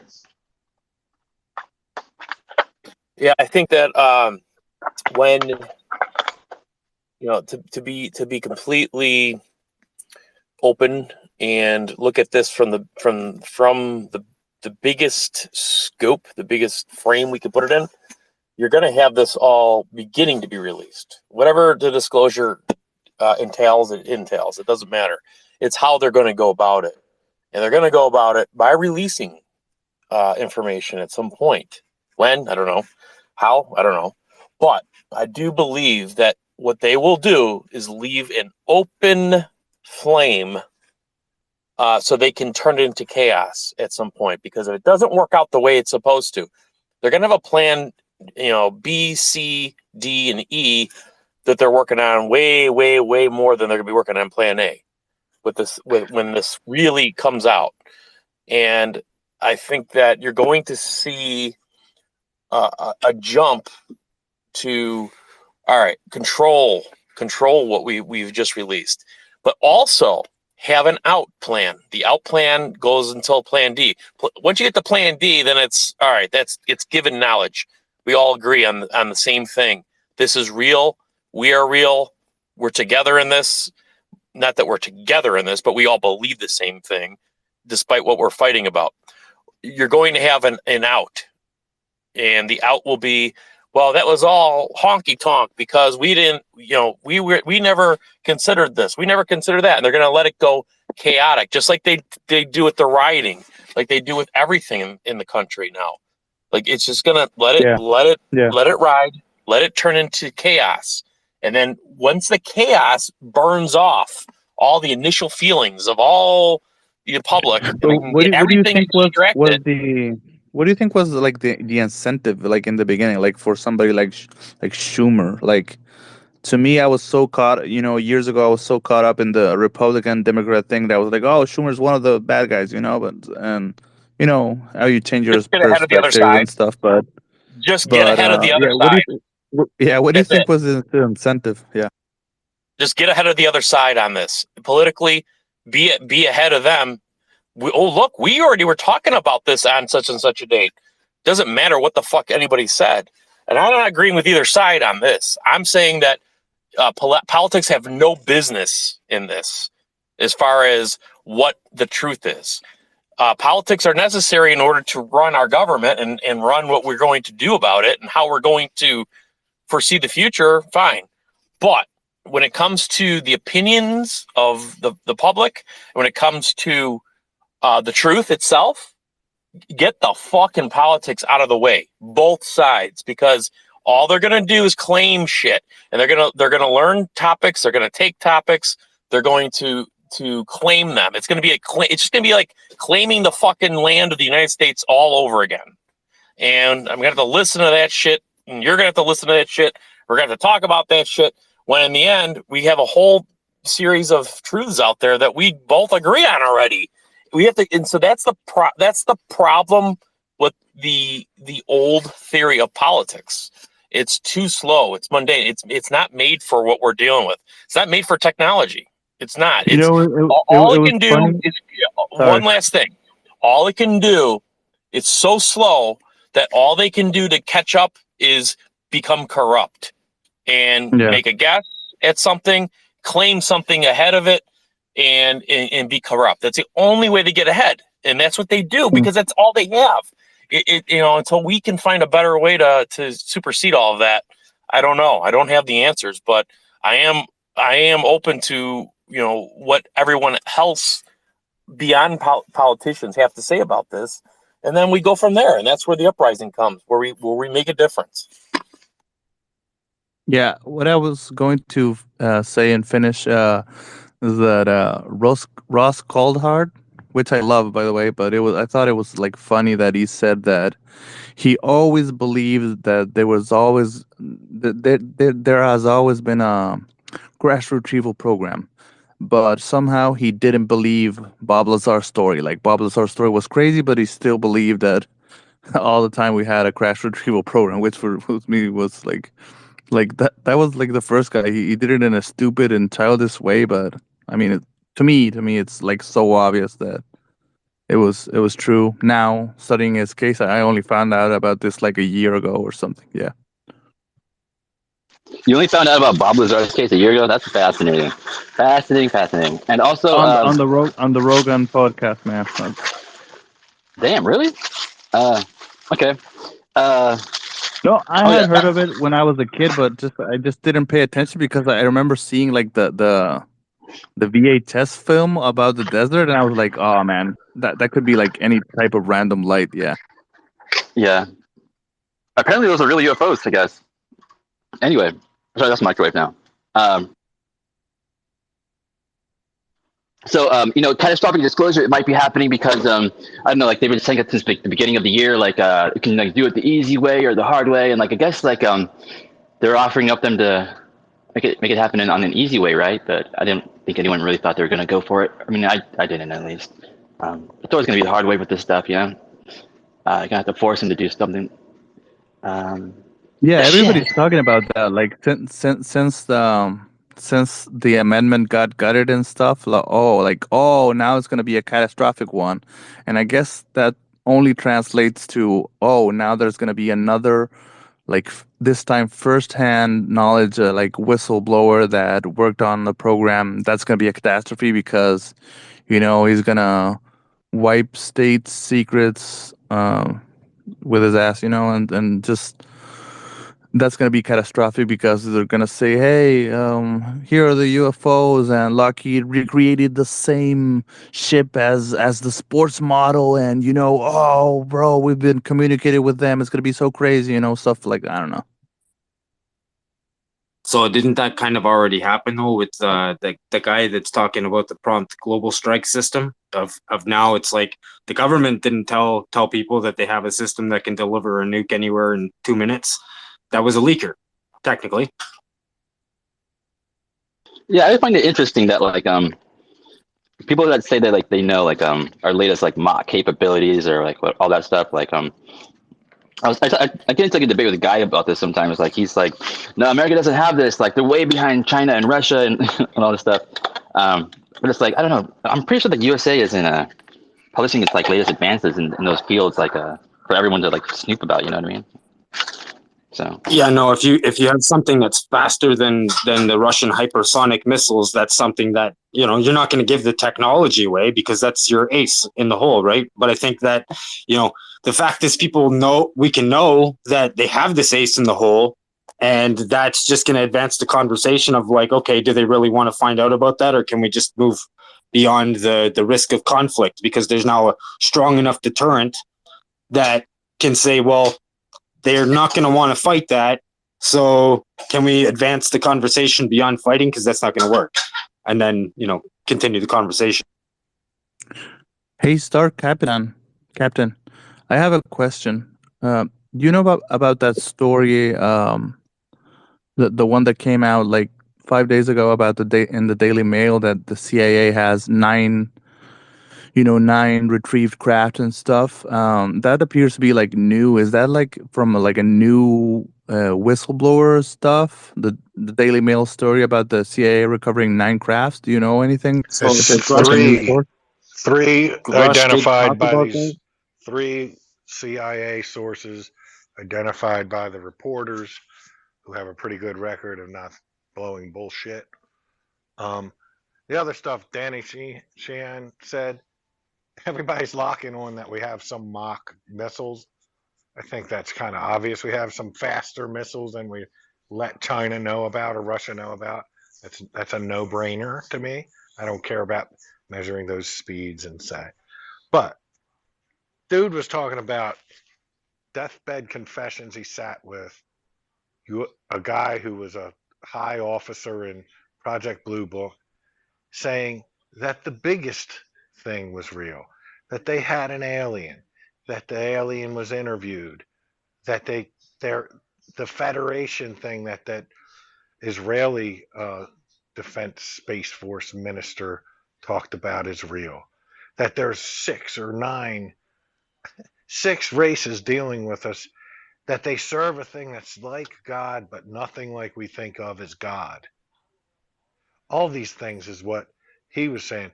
Now, I don't know. Has he always spouted this stuff? Because he's Lou Elizondo's lawyer.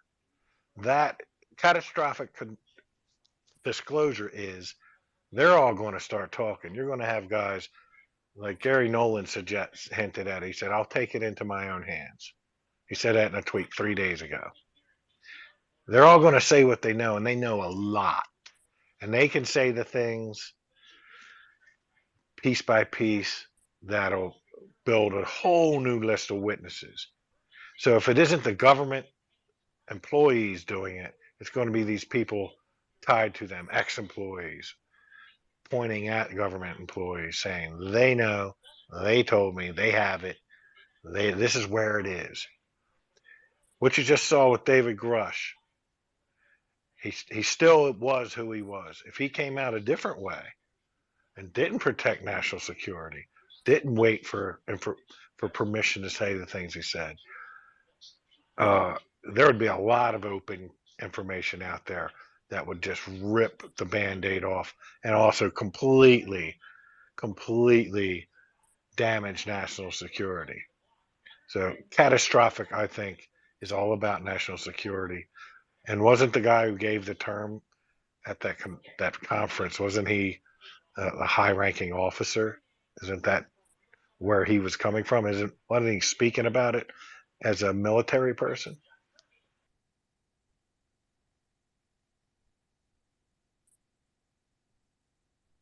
See, I think if they were to come out in full and say that, some of these things are good, some are bad, and we know how to take some of them down, and we're going to show people how they can be part of that, you could build like a national defense system using the citizenry that would kind of complement America already having the Second Amendment of a certain sense. But on a bigger picture scale of like, well, if we collectively build a defense against UAPs, it's better than the government just kind of doing it, because if everyone's watching, then we're going to have a better capability of defending it. So actually in the national defense interest, it would be better to have everyone on the same page, able to participate in defense against these things if they potentially pose a threat at all, rather than only a few people handling that scenario as effectively as we could, because we could be doing better in theory if more people are aware. If every state has a network of like UAP resistance or something like that that keeps a watch on them, we could definitely do better, and that Yeah, would be but that everyone's comes incentive. also about the science thing, right? People are talking about like opening up the programs to undergraduates and graduates and physicists and like anyone who can like the thing that Bob Lazar was talking about. We can't make any progress on this thing because it has no wires. It doesn't hook up anywhere, and we basically just don't know anything and about it, and we can't work with like different teams and stuff. Yeah.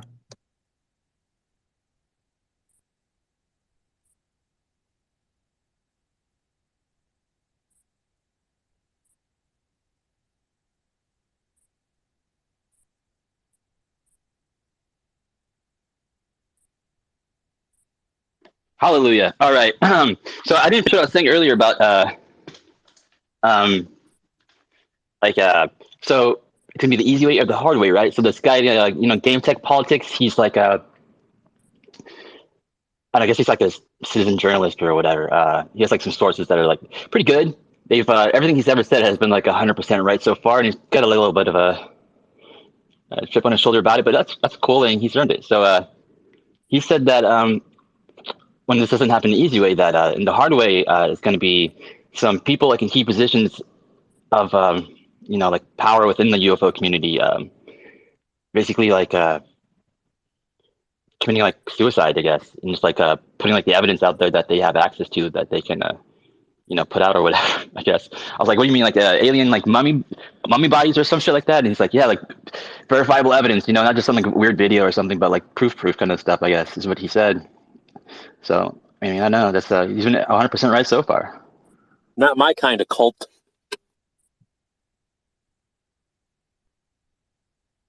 Sex cults only. Exactly. Friendship, love first, and then yeah. Love cult. Okay, Kurt, we can be in a love cult. I'm down. 3% battery. I'm dying. Hey, I got 3% too. Play the threes. Play the threes, Ocean.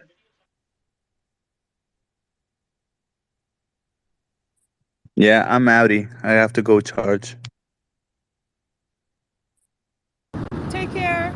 If you're a Newfoundlander, it's tree, not 3. Thank you, Logan.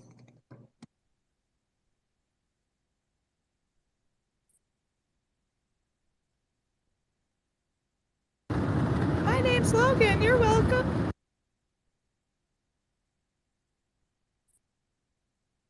It's tree above zero up here by. Tree over on the boat there, by. Fuck there, we're down by 4. Ocean, you rolling? You sound like you're rolling somewhere here. Oh yeah, we're out here. It's not too greasy though. We're doing good. It's just a long road. That's all. Awesome.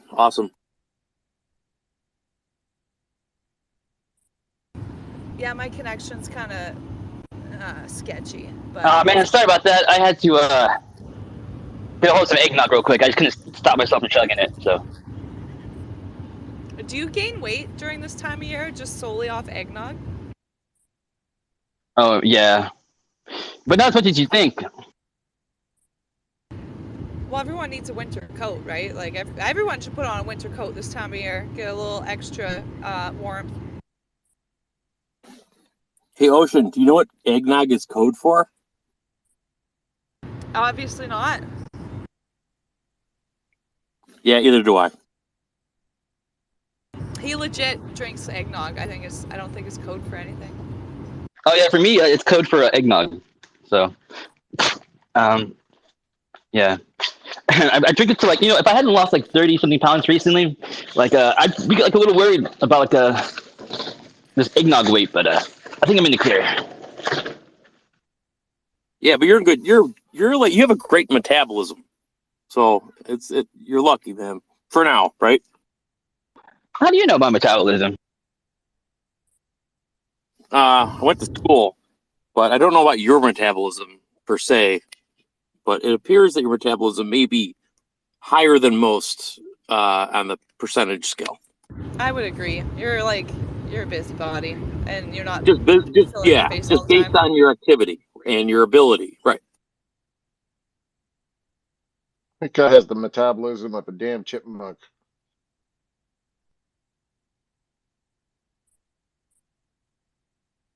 I love him and I support him. I'm taking out the trash right now. I've been getting like increasingly ever good at just like multitasking, But the thing about that is like never mind. But yeah. That's just ADHD. Come on, we all know that.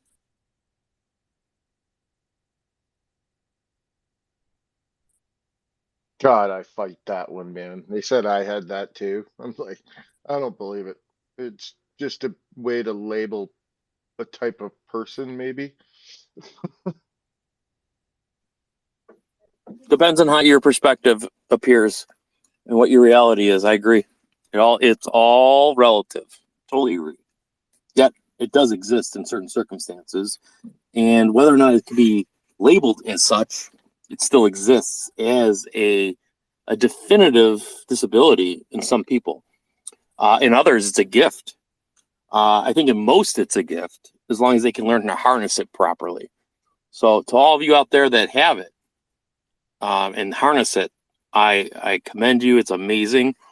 To all of you that have it and are not able to supersede the procrastination that accompanies it, the lack of motivation, and then also the lack of attention span.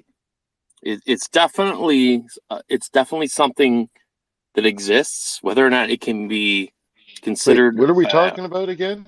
Yeah, exactly. I lost my concentration. I forgot. Somebody said that to me. If you don't have their attention within the first 5 seconds, you're lost. Anything beyond that, nobody really listens anymore. Oh, you want me to get your attention? I can do it. I can get your attention if you really want me to, though. Like if that's what you're going for, I'll get your fucking attention. Get my attention, Big Daddy. Ooh, you got my attention now. Well, I'll fucking bring it. If you want attention, let me know. I'll fucking bring it. Kurt? You want to go, Kurt? That's right. Let's I'll dance. fucking Let's bring it. dance Let's on go. Don't bring out the old me. Don't bring him out. He's an asshole. But you know what? We were talking about this earlier, feelings, and I think we were talking about being scared, but I think being an asshole, it is important sometimes. Like sometimes you just have to stand up for yourself. That's something I've struggled with, is knowing when's a good time to be an asshole. Yeah, it's hard to know. It's a defense mechanism. Like for me, I think I've chosen like horrible times to be an asshole in more recent days, but I don't know. I'm trying to get better at it. I fought an entire football team in grade school. By yourself? Yeah, and I told them, leave your helmets on. And I won. And I was a legend. But that's not my point. My point is that if you build up so much angst, so much of this, it's not healthy, obviously. It's not. But if you're willing to release it all at once, which I did, that is dangerous. It's dangerous. That's where, I was a kid. I was in fucking 7th grade. And I told this whole football team, they're a rival of our school. And I didn't join my football team because I'd rather hang out with my friends, even though most of my friends were on the team. Long story. I'd love to put this in a movie. Fuck yeah. This is like one of those scenes in like Stand By Me. It's that fucking good. But anyway, I just saw that movie. That's why I'm seeing it. But anyway, so this one dude who I was friends with from baseball, he would ride by my house. Remember, this is 6th or 7th grade. We're young. And he would, on their bikes, riding on their way to football practice, he'd start calling out my name, saying shit loud, blah, blah, blah, in front of my house. Well, that doesn't bother me. But guess what? It bothers my parents because my fucking neighbors. And as a kid, I'm like, I'm respecting them now. So after about the third time, I went out there because I was outside in the backyard with the dog taking him out. And I ran out front because I heard the fucker again. Because I didn't even know he was doing it until I was told by my neighbors and friends. And I go, "Hey, Joe, what the fuck's your problem?" Joe Tracy's his name. Anybody wants to fucking dox him. And he just keeps riding away. So then the following day, it happens again. And he's showing off in front of these other Queen of Martyrs was the other rival school. I was St. Christina. I'll dox myself. Fuck them. And so the next day, I just snapped. I had enough. I fucking just said, you know what? The line has been crossed. I've had enough. I got on my bike, my GT dyno, and started going up, trying to catch up to him. On the way, I stopped. I saw my friend Brian. Like, this is one of my, that would take a bullet for me type of guys. And he's like, "What are you doing, Foley? What are you doing?" That was my nickname. And I said, "Hey, I'm going after these fucking guys. I had enough." And he's like, "Whoa, fuck yeah, I'm coming with you." And he didn't have any fucking belief that I would do anything about it. It's a whole football team. It's not our school. So we get up there. I get up there. I'm going to go basically walk into a football field full of another school's football team, 7th grade football team, or 6th grade. I think it was 7th now. And I see Brian's with me. I see some little toddler, whatever kid was following around. It probably was like, "What are these guys doing?" So I put my bike down and walked across the street so he had a chance to just stay the fuck out of this. And I remember putting my bike down very tersely because I took good care of it. I was proud of it. I used to have a kickstand and use it, but I put it down hard, didn't give a shit. So that I knew I meant business to myself even. I walk in there and I go, "Fuck it, here we go." And I go, "Hey, Joe, you want to open your fucking mouth every day in front of my house? What's your fucking deal?" And I left it kind of like that. And again, I am paraphrasing. I have no idea what I really said as a 6th grader.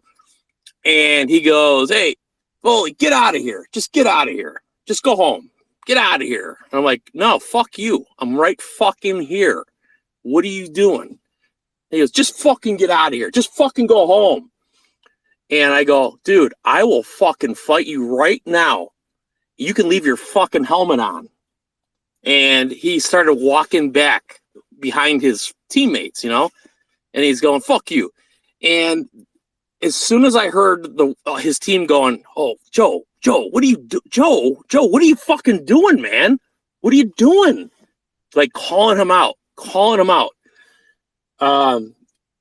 It was so surreal. Like the dude fucking was complete fucking bullshit. And, back now looking at it, I know he was full of shit and it was probably traumatizing. I probably traumatized him for going up to his football team of all things and calling him out. And he was a good looking kid. Like the girls liked him. He used to wear his hat halfway back on his head. Like the brim of his hat would be like, almost, not 90 degrees, but pretty much up there because he thought that was fucking cool, I guess. And he was a good looking kid, but so was I. But I was a quiet kid and I don't deal with the shit. I got along, but you cross me. You take my fucking quietness, my shyness, you take that as weakness. I fucking ruined you. And I ruined his life after that. I remember going out to bars in college and that story would come up. Like he pussied out. He didn't want to fight me. He knew that I was fucking pissed. He knew what kind of passion I had. Anyway, the whole reason I bring the story up is that I'm reminded of it sometimes now with this group of folks that I come into that think that they have, authority. They have the knowledge, and their knowledge gives them the power, the authority to tell me that I'm wrong or I don't matter. And I don't really fucking care about that in the same sense, because it's not like it's my fucking parents' honor and the money that my dad fucking worked his ass off to have that house. It's not disgracing them, but at the same time, disgracing me does have some sort of that same taste. So when people do try to, troll or change the narrative according to their needs, I understand. I see it right away. I'm good at it. I'm good at seeing it. I don't know all of you folks in this realm. I don't, and I don't claim to ever know. I'm grateful for a few, but I would ask that everybody has that respect to know that there's some of us out here listening, and I can name a few of them in here that have never said a word on Spaces, but I see them in Twitter and react to their posts. They're fucking smart as hell and amazing, and see the nonsense, and are going to be leaders as we need them going forward. They don't say much. They don't say anything at all sometimes, but those are the people I appreciate. I relate to, and sometimes when I speak, I say too much because I don't make myself do this very often. So I feel like I have to get it all out. I'm doing that now probably. But anyway, point is, it'll all be in my book. It comes out in a year and a half. No, I'm just kidding. It will be in a book one day. But I really do appreciate you guys understanding, that there's other people here with other stories, with other thoughts that matter. And I think these are the type of scenarios and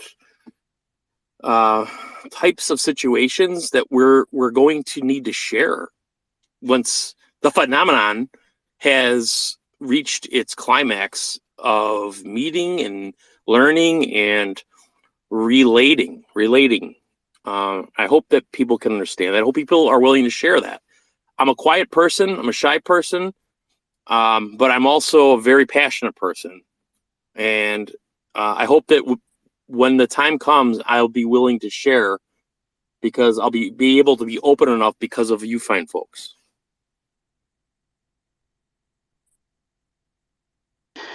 A round of applause. That whole thing. Kurt, we don't live very far away from one another. I'm pretty sure we should meet up for lunch one day when I have some money. Oh, absolutely. Oh, money's not a problem. So if you want to do it, let me know. But the whole issue of my daughter's coming back out now from her basketball. The whole thing is we all need to be able to relate on that level. And that's the level I'm trying to get. Hey, Matty Bear. Okay. All right, gotta go. So I gotta go, guys. Bye. Here's the story. Yo, listen up, here's the story about a little guy that lives in a blue world. And all day and all night, and everything he sees is just blue. Like him, inside and outside. Blue his house with a blue little window and a... Yeah, I don't know. I didn't really want to hear the whole song, but And I like the everything intro. is blue for him and himself and everybody around, 'cause he ain't got nobody to listen. I'm blue, da-ba-dee-da-ba. Okay, I'm done. I'm standing outside of work. Really? I thought you were. I don't know. I thought you were in the That's my car. jam, bro. I love that song. Yeah, which was better, that song or Cher's song about "Do you believe in love?" or whatever, that song? Oh, that song is only good when Danny McBride and Will Ferrell are touching that crystal in Land of the Lost. I didn't see it. Oh my god. He's like, Danny McBride's character, he's like, Holly, you should sit on this. Oh, I love that movie. What's up, Robert?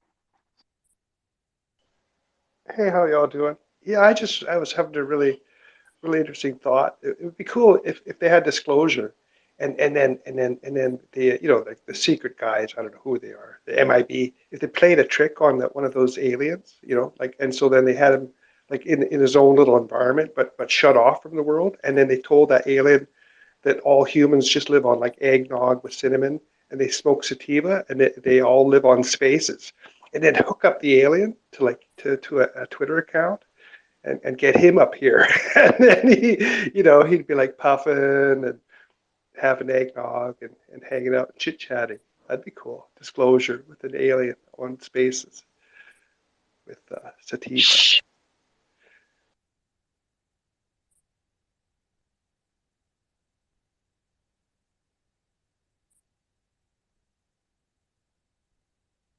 Are you trying to say that somebody up here could very well be an alien? He's saying you. No. They should if they ever do disclosure, they should play a trick on one of the aliens, like just because we have humor, right? And they could play a trick on the alien, say, yeah, we just live we all just smoke weed and drink eggnog and hang out on Twitter, right? And then the alien would join in on Twitter and Spaces, but then he would learn, no, that's not what they do. I don't know. That's just strange, I guess. Yeah, I don't know. Like, I think aliens would find me pretty sketch. I think even most humans might find me sketch. I don't know. I don't think aliens speak English anyways, like telepathic. But that'd be cool if we could talk to one openly on some channel somewhere. There's a guy who pretends to be an alien on Twitter. His name is Zeta is Rising. He's been somewhat convincing of this, but he pretends to be a gray. But he's kind of an interesting character. I jokingly Zeta is Rising. Because I study exopolitics and I look at the issues of like cosmic democracy. I kind of try to simulate a debate in that kind of a context with him at one point. Like, what is your agenda with the Earth, and where is you coming from, and so forth. Just kind of demonstrating what a exopolitics conversation with an alien might look like.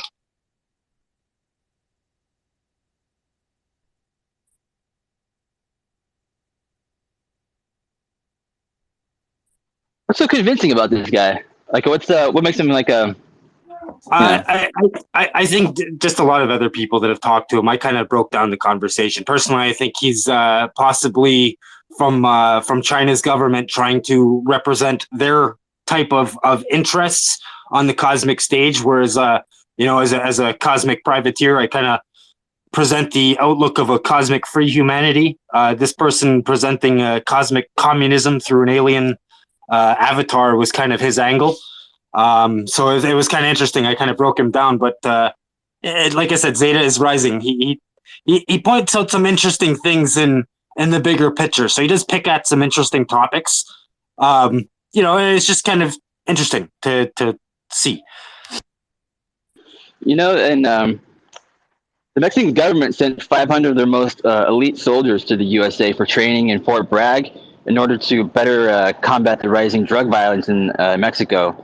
But after their training, the soldiers returned to Mexico just to start their own brutal drug cartel, the Los Zetas.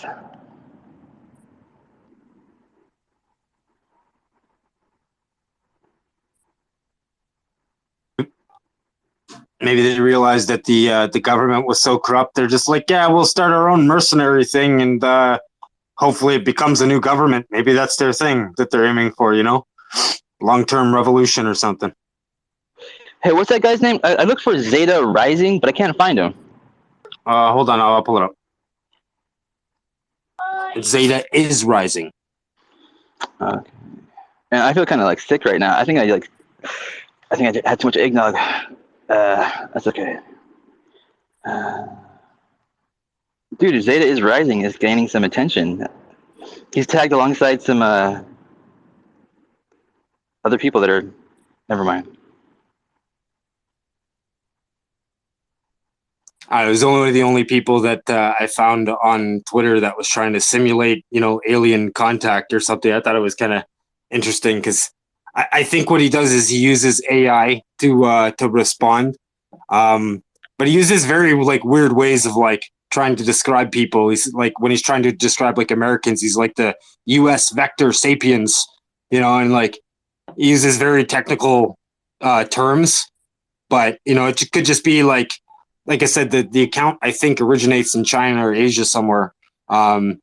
You know, and he has kind of a more authoritarian perspective, trying to like be like, no, humanity would, you know, should be subject to like ET's laws. And I'm like, well, what if humanity pursued cosmic independence and kind of told you fuck off?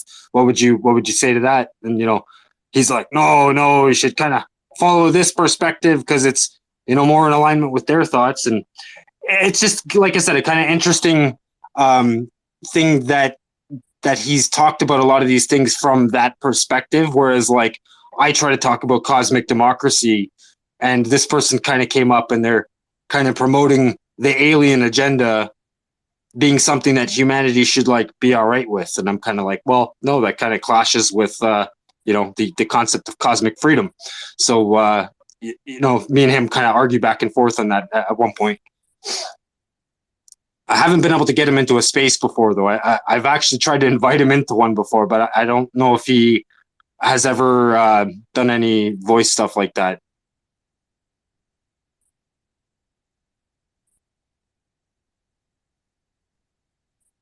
Yeah, he has a weird way of speaking. He says, "We have a new." So I'm so flustered. We have a new determination assessment of sapient mentation and activity. It appears as though sapient has reverted strongly to lordship. The wages of public sapient does not allow growth nor health of the species. We have seen this behavior during medieval sapient. I'm guessing he's sapient is us, yeah. So yet Yeah, there's a yeah. problem. Before, during medieval sapient, non-lord sapient would host revolt. This guy's a fucking idiot. I can't read that anymore. Sorry. Yeah, it's kind of strange, but there was some stuff that he talked about that was like, that's kind of interesting. But yeah, it's just kind of interesting because, you know, you're talking about like, what if an alien showed up on Twitter? And I'm like, well, this guy kind of presents himself as such, but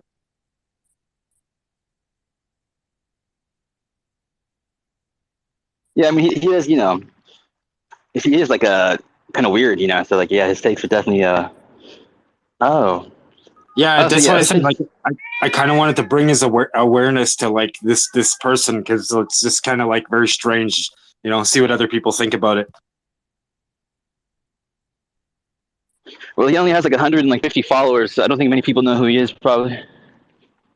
Yeah, exactly. That's my point. Is that like not many people found out about him, and he started like commenting on one of my things that I was talking about, like cosmic democracy, and he was very like oppositional to that. And I'm like, that's interesting. And so yeah, I just kind of like, you know, bumped head with him on that topic, and then you know, like I was curious to see what other people in the spaces would think about this person because, you know, he like I said, he's interacted with a few different things, and he seems almost like I don't know if it's like a communist influencer or something, you know what I mean? Trying to play that role, to try to see like, you know, what kind of ideas they can or ideology they can kind of impose on us through that kind of perspective, you know? Oh, you know, I just realized right now is like a really good time to play guitar because my pad is empty and I can really fucking crank that shit up high. I'm not gonna play it right now though, but it's an idea.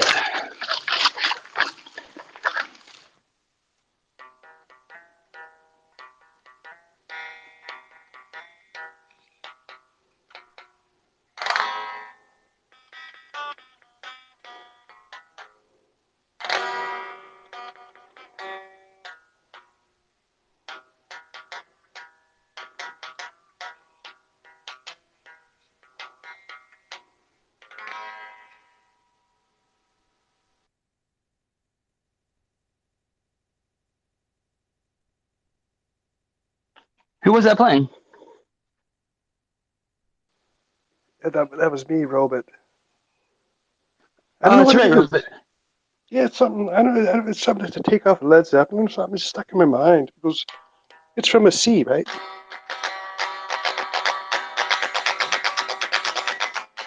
And then it goes like. I try to find the Led Zeppelin song. I don't know what it is. But yeah, it's just I tuned up my guitar.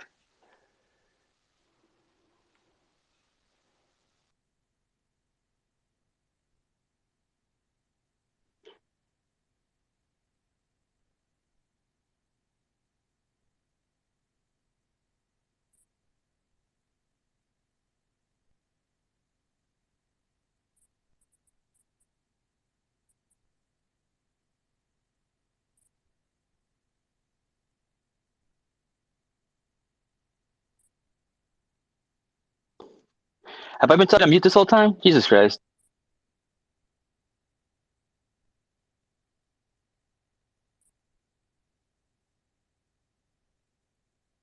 Hey, Robot, what's the last thing you heard me say?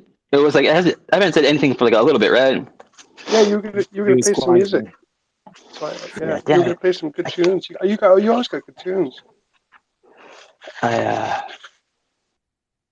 Your friends have it. You think I play some good tunes? Like what? Oh, you're just being polite? No, just in general. You throw out a lot of good tunes for the space.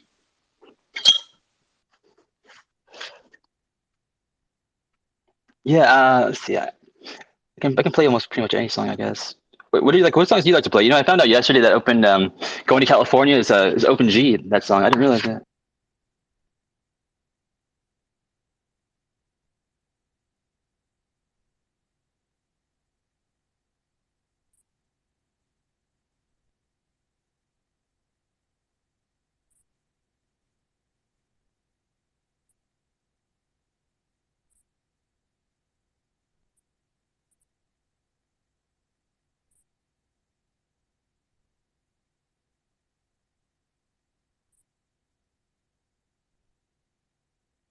Yo, listen up.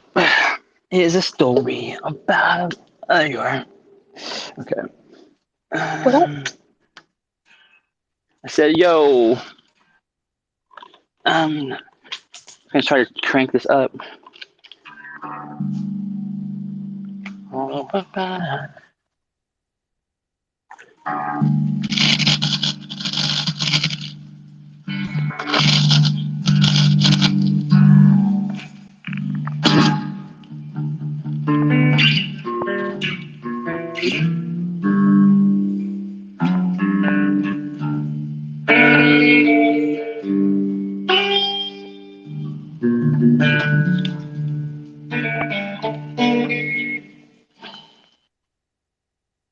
gotta change the tuning. Hey, Robot, you wanna play a song? No, I'm good. I'm good. Oh, you're such a fucking tease.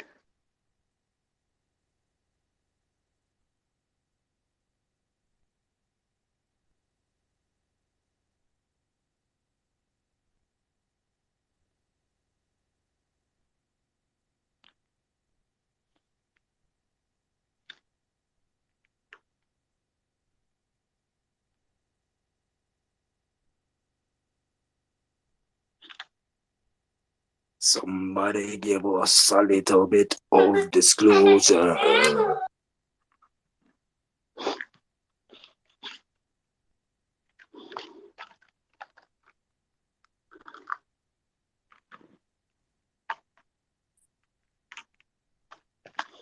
Oh shit, my mic's open still. Fucking sake.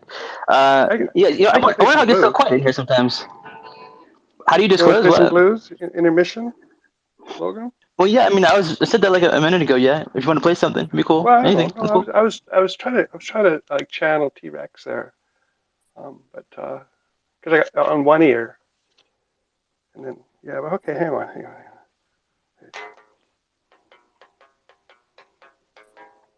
Oop, I'll do it the other way.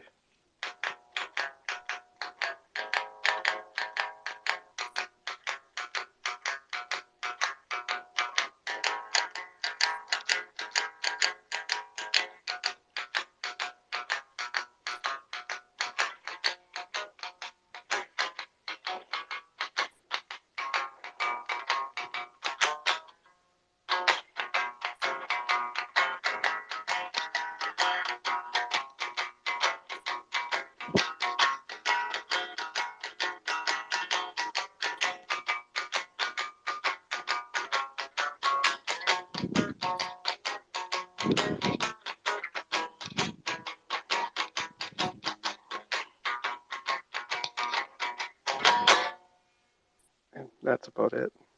My hands are sticky. I got eggnog all over me and and stuff. Cool. Thanks, Logan.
someone talking right now? I had to restart my phone because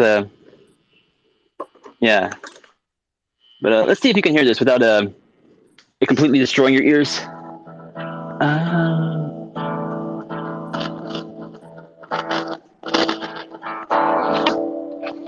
Fuck off.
Hey, can you hear that okay there, Robert?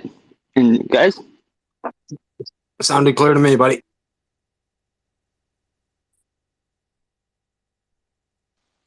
Hey, man, oh man.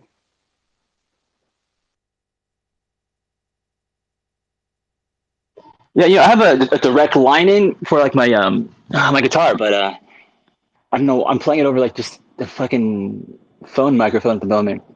But it's not like clipping or anything, is it? No, it sounded pretty cool. Yeah, it was good. Yeah, I can get away with it with the acoustic for some reason. If I turn on the distortion, it's all fucked up. That's pretty sweet. You wanted to play something real bit? Maybe the Starcraft, can you play anything?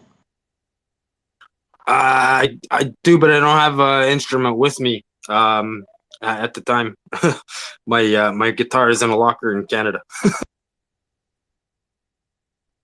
But I might be able to drop some vocals if the lyrics find their way into my brain in alignment with the tunes. You know Guns N' Roses? Want to sing some Axl Rose? Maybe the odd song here and there. It's not my strongest karaoke portfolio, though.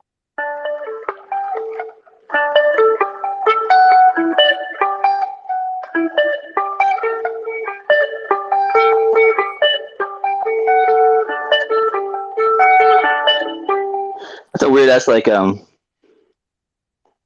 do they call that? It's not like a riff. It's a it's not like a bar.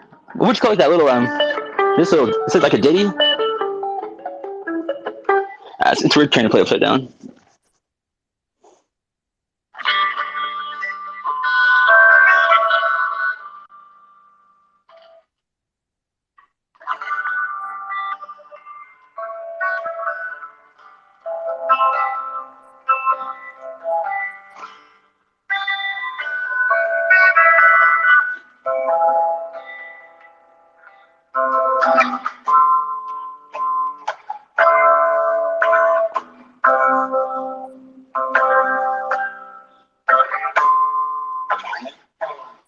wow, wow, wow, wow. You want to sing? Like, can you sing that song "Hurt" by Johnny Cash? You want to hurt yourself over some disclosure?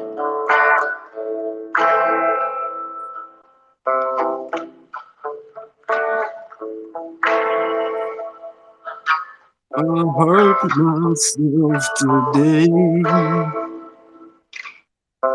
to see if I still feel. I focus on pain, the only thing that's real. The needle tears a hole. Oh, familiar still. Try to kill it all away, but I remember everything. But I'm Okay, hold on. It goes. again.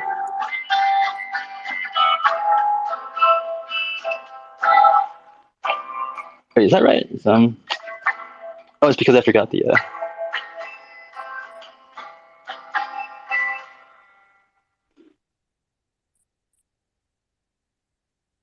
It's not my strongest song, but give it a try. You never.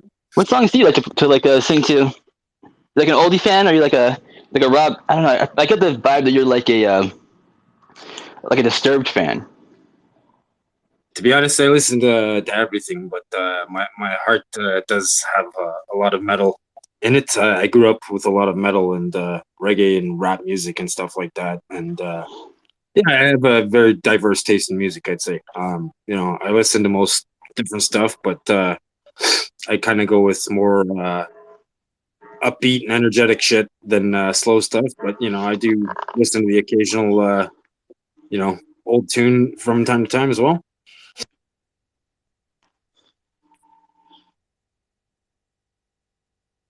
I would say I have a deep appreciation for the spectrum of music that exists because everything has its own piece or time, so to speak, where it can fill the void with the right sound. Shit, I'm only just now realizing that. Goddamn, I don't know why, but you've been hearing like me play through like my. I don't know how you've been able to hear me do anything because you have my Bluetooth that's being picked up on, right? So like my earphone that I have one of is like on the opposite ear facing away from like where I'm playing. So like on top of that, like how did you hear me playing at all? Did you just hear me swapping on the guitar itself and not the amp? I think it's just like your actual sound. I don't know if it's the amp sound, but it was coming through pretty clear. Really, that's interesting. I mean, I'm also wearing like a hoodie, so it had to go through like the top of the hoodie too. Oh Jesus Christ! Yeah, I mean, I don't know if you can hear. If it's coming through clear, then I guess fuck it. But I was gonna say I should take it off my Bluetooth for sure though to hear it right. But I mean, if you say it comes in good, fuck it. Maybe it's recording from both your phone and the Bluetooth.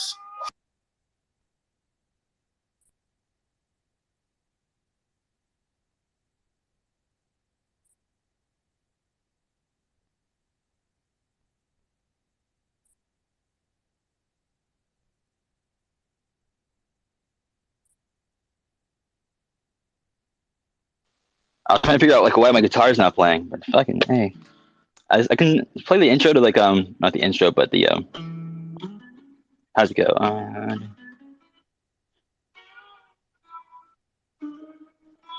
Wait, that's it.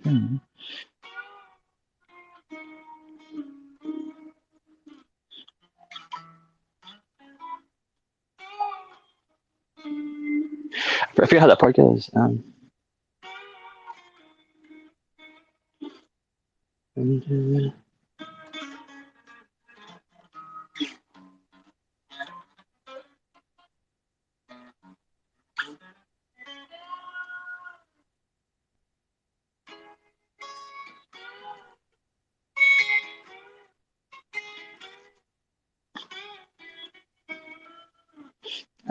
Gotta relearn that solo. Do you know Sublime songs? Yeah. Oh, actually, what about this one? Um,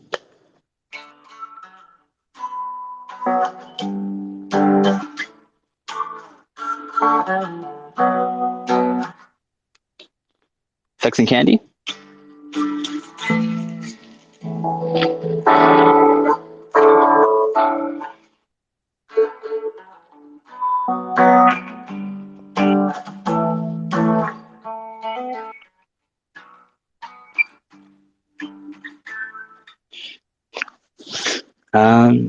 That's not inspiring you to sing. I don't know what. What about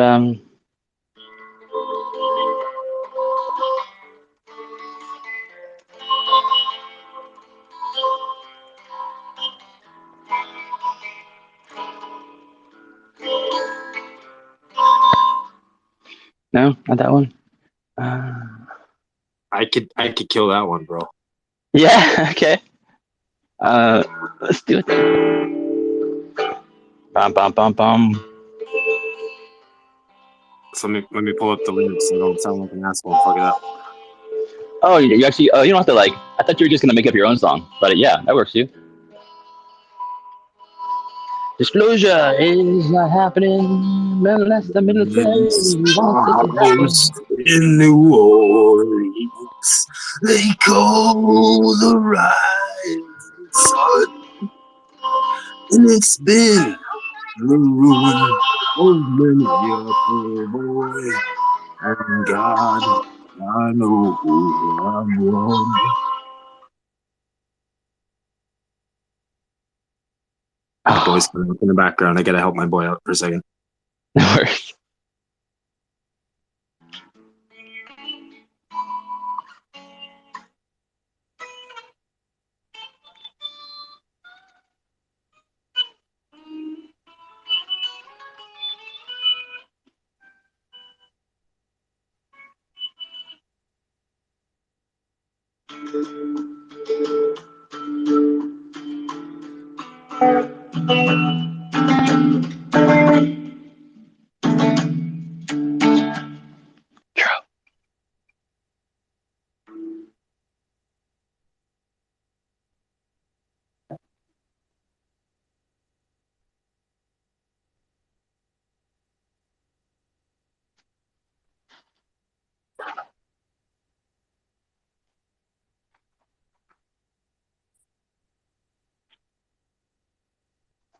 You hear the new pirate shanty I dropped there, Logan? No, I didn't hear it. No, I'll play it on there. Hold on.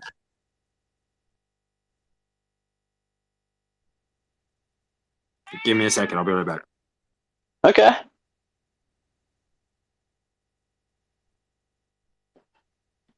Hey, Robit, are you religious, Robit? You believe in God?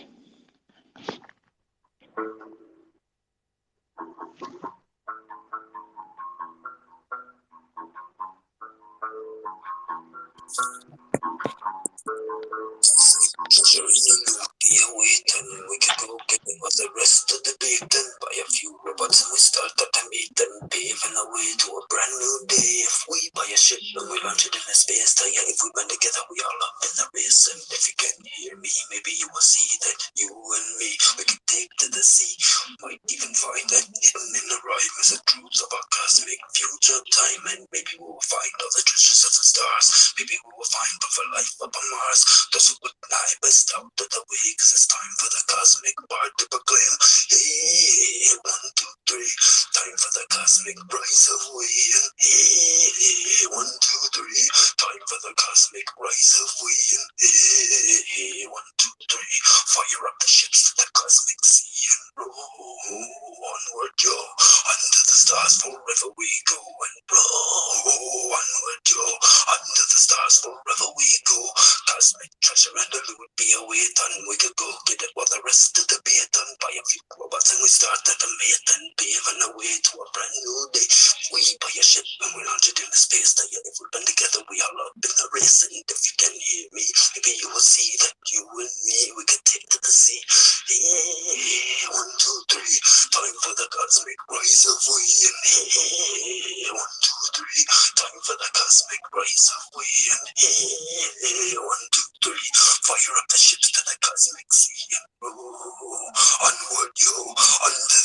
forever we go and roll onward, yo, under the stars for.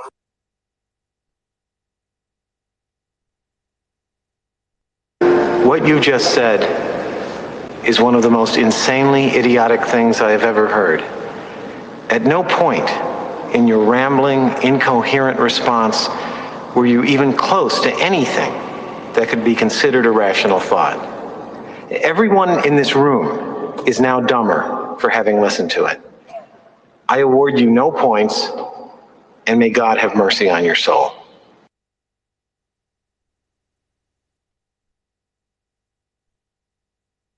Brutal.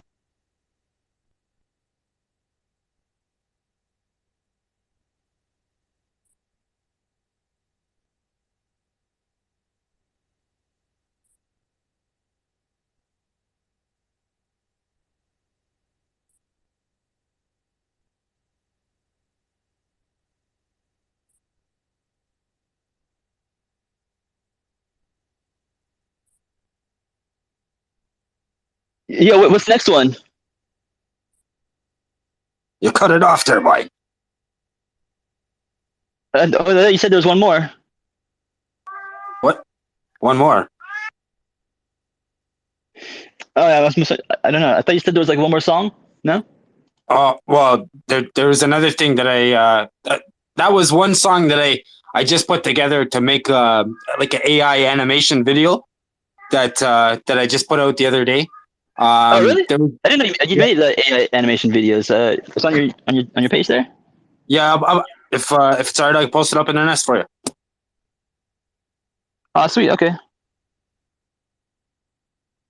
Yeah, it's like 2 minutes and 20 seconds, but I've been tinkering around with a lot of AI art and stuff like that in the last little while, and like it's helping me to create animations a lot faster. And then I just came across a couple of tools the other day that Tupa actually pointed me towards, Runway AI, that I was able to use to make a video. So it looks pretty decent.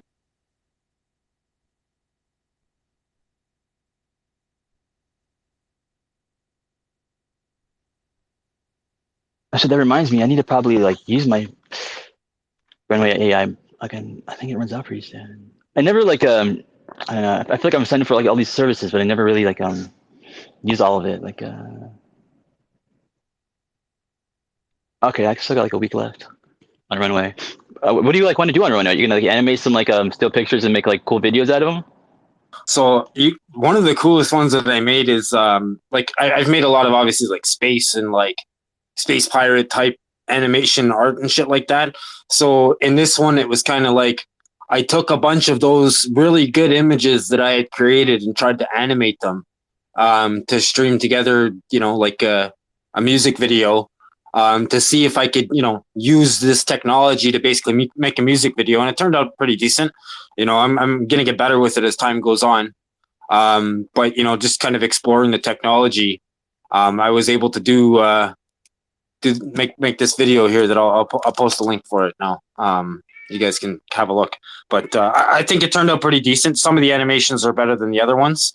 On Runway, you know, with the free version, you can make animations that are up to like 16-second long. So, you know, if you make 5 or 6 of those, you know, you got a minute and a half worth of video. So I clipped, I think, probably about 20 different pictures, and then some of them are, you know, 4 seconds long, some are 8 seconds long, some are 16 seconds long, and then, you know, cut them and reassemble it to make it match with like the lyrics and shit like that.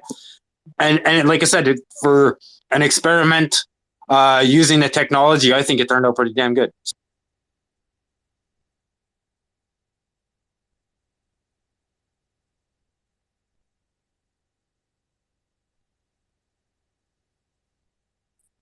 It sounded like you said 16 seconds. Is that right? You said 16 seconds?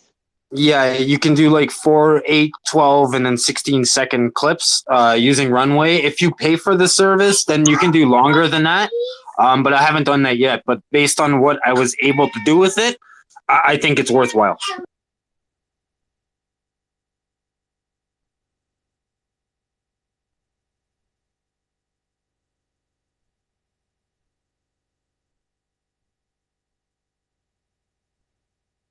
So I put it up in the nest now. You can see the animation that I made with it. Like I said, it looks pretty good.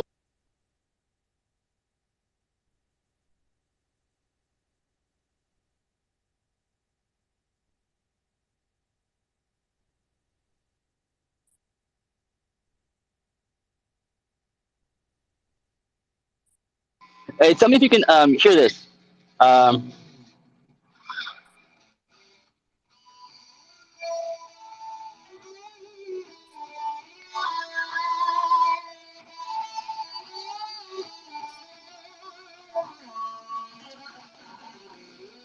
can you hear that? Yeah, it's a little bit quiet, but I can hear it in the background. It's quiet? Okay, that's. Let's try it this way. My phone's microphone. Tell me if you can hear it any better.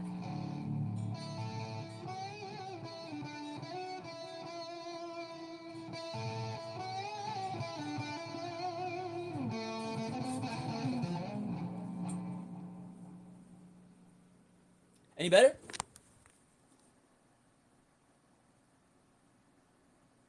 It's about the same. Scheiße.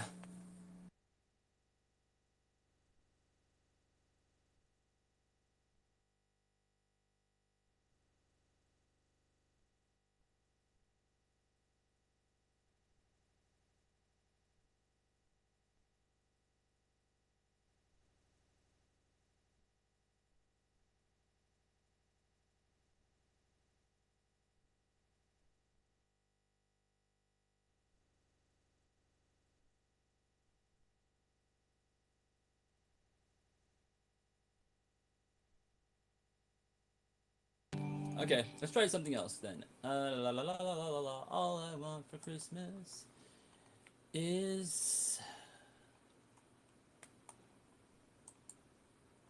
I'm gonna bounce for a bit, Logan.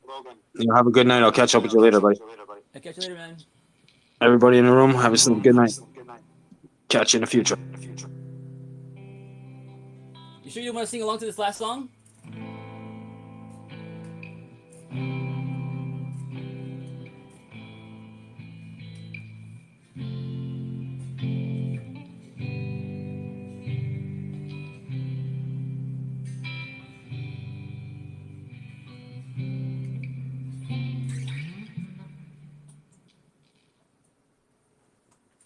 Sounds like an echo of an echo.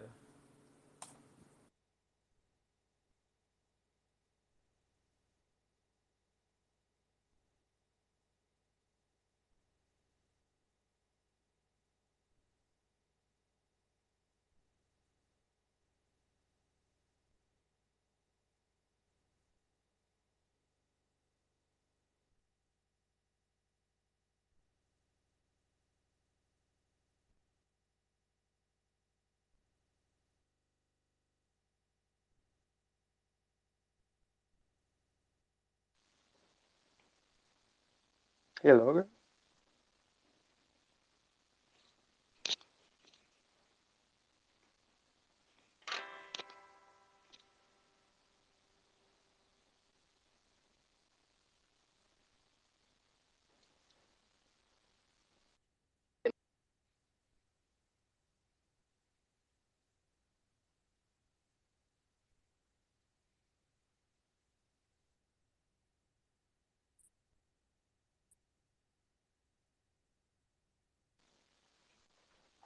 I could do Mr. Bojangles.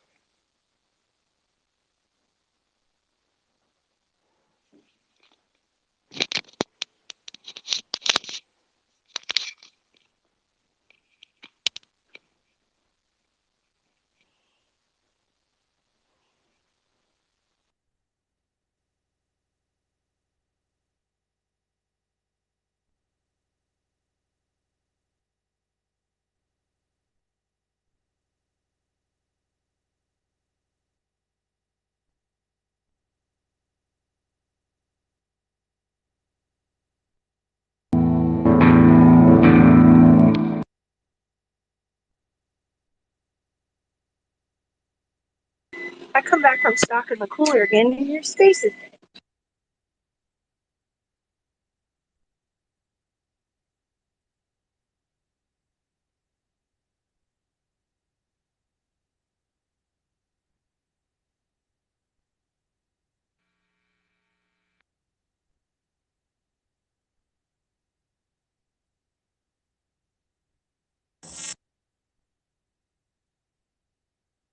Wait, what? Did I miss something?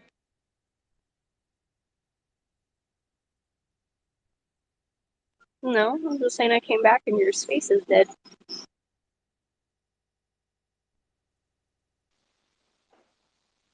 It must have been me.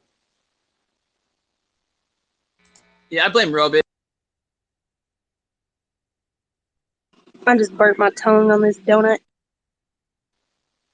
Okay, I'll do Mr. Bojangles.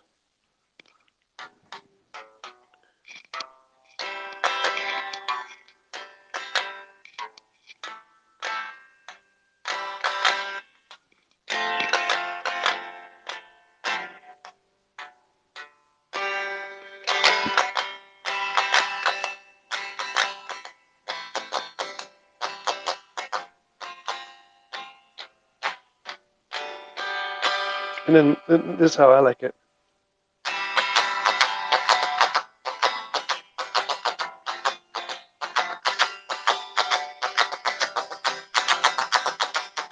Oops.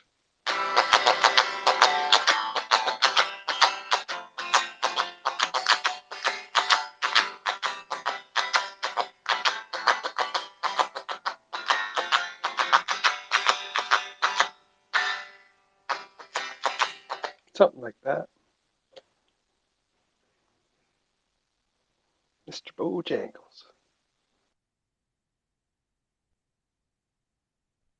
Oh, loud.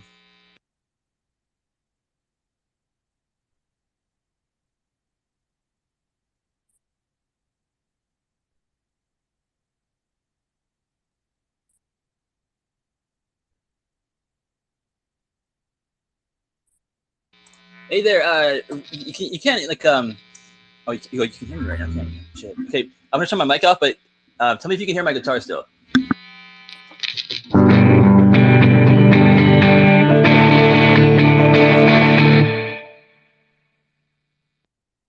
Yeah, you can hear it. Yeah, I can hear it. Oh, really? Like in a good way, or like a? Oh no, I was just kind of strumming nothing. It sounded like that. Well, yeah. I mean, what about this? Hold on.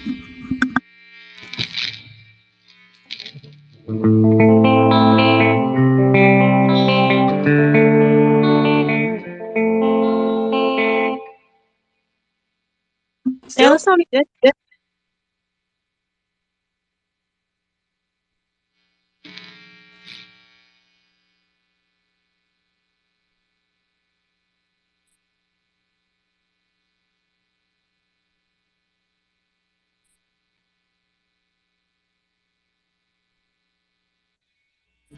"30 more minutes, and then I'm free."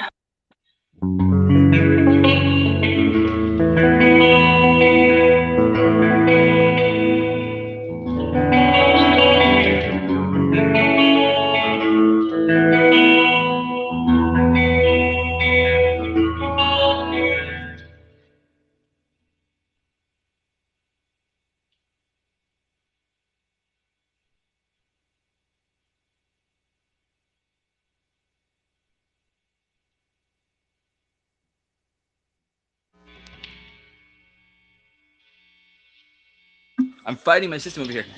30 more minutes, so like you get off at like 5:36. So yeah, so what time do you start work? You just work from? Actually, I don't want to ask that question. Yeah, never mind. I've been here since 2:30. I'm trying not to dox you, or like or dox your area code, or your zip, or your time code, or whatever. Bro, my profile says I'm in Chicago.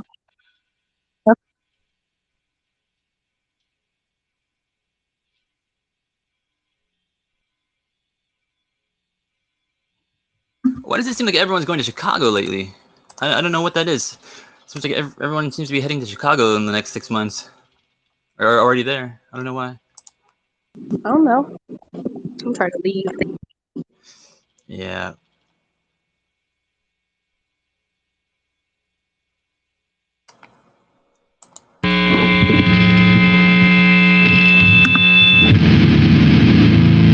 Wow, I'm so happy I don't have earbuds in.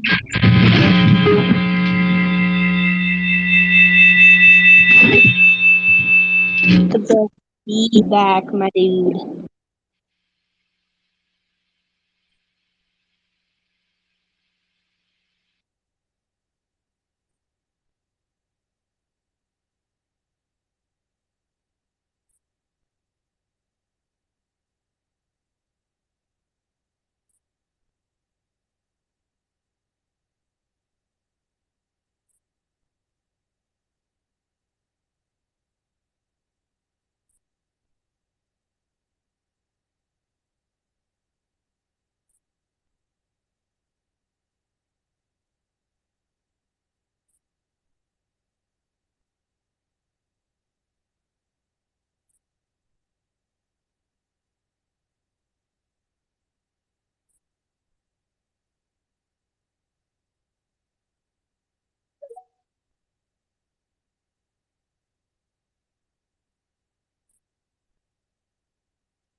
Okay, this thing works now. This thing works now. Testing, testing. Blah blah blah. Okay, good. I can see my captions.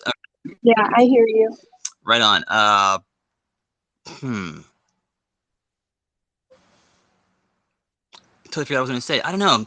My ADD seems to be getting like worse and worse. I don't know.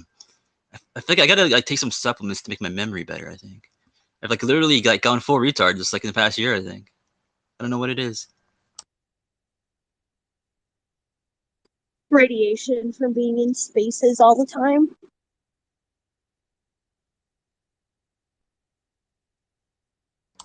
Yeah. I mean, it drains my battery pretty fast. That's for sure.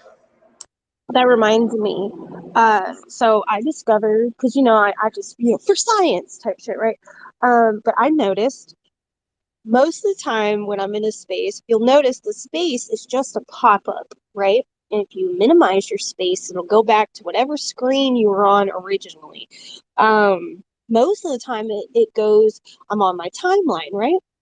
And but if you have your news feed open while you're in a space, everything on your feed is still playing in the background. Those videos you would normally scroll through, all of that. So don't even put it on your notifications. I would suggest leaving your DMs open and then coming into this space, like having the screen open.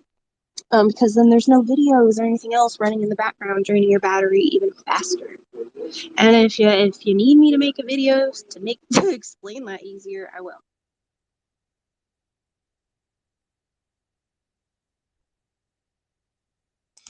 Yeah. So you're saying that like don't like have like the screen open to like any like videos that might be playing in the background of your space without you realizing it. No, like if you just have your regular news feed up, and like right now, when you minimize your space on your phone, what screen are you on? I'm on the computer. Okay, well, I'm talking about phones. Most of us use our phones on here, right? So anyway, I'll make a video to explain it. But like I noticed one day, cause like a video is at the top of my screen, right? The very top of my feed is the first post, and I went into a space, and I noticed in the top right corner above where it says leave, there's the tiniest little bit where I could see that video still playing behind the spaces pop-up. So that's how I figured, okay, when I have my space open and I'm on my feed, everything on my feed is still playing, whether I see it playing or not. So that then I decided to go to my notifications and let it just and be on that screen while I'm sitting talking in a space. But if there's any videos or anything like that in your notifications that someone like, it'll be playing in there too. Unless you have your settings changed where videos don't automatically play, I guess that wouldn't be an issue. So I realized the only screen that I can be on that's not going to have anything playing in the background is going to be my DMs, right? So I just, anytime I'm in a space chit chatting, I go put my main screen for Twitter on my DM screen and then have the pop up for the space open, because at that point nothing else is playing in the background. That's got to be one of the reasons why it's draining our battery so fast, because a lot of people don't pay attention that this is just a pop up screen that can be minimized.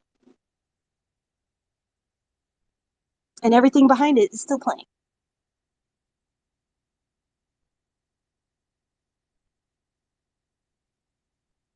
Oh yeah, I mean, I don't know. I minimize my the space like constantly. Like damn, my mic was open that whole time. Maybe not. Blah, blah, blah. Was my mic open that whole time just now, or like? Never mind. Don't answer that. You didn't hear me doing what I was doing. Just to put that out there. And yeah, I don't know. I feel like I'm pretty good at like making sure, because if there's a video playing in the background of the space, I'll still hear that like alongside with whatever somebody's saying in the space. You know what I'm saying? Doesn't that happen to you? Yeah, but that's just if the audio is on for that video.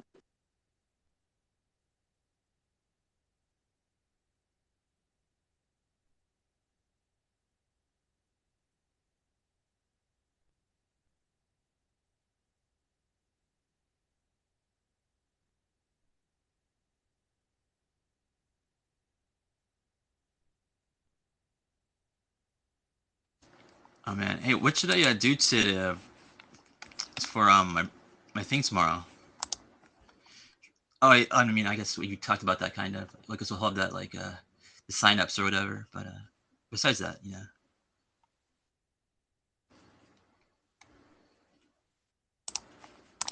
Hold on, my cousin texted me and he asked me what I want from Subway, so you know how you gotta do with Subway text.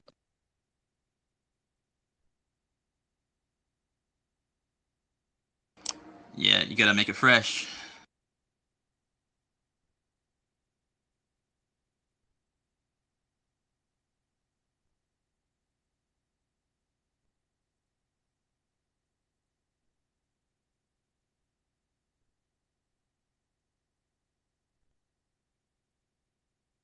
Introducing the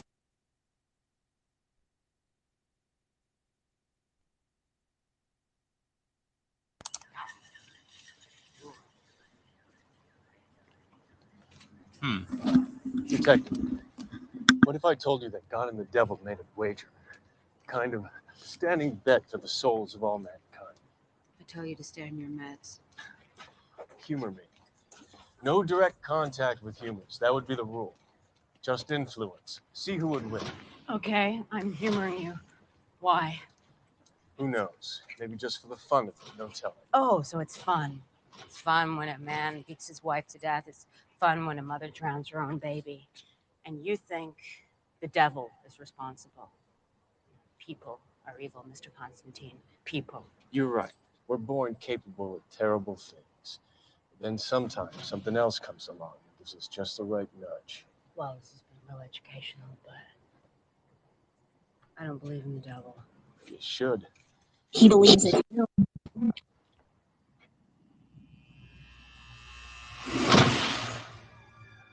I love this movie.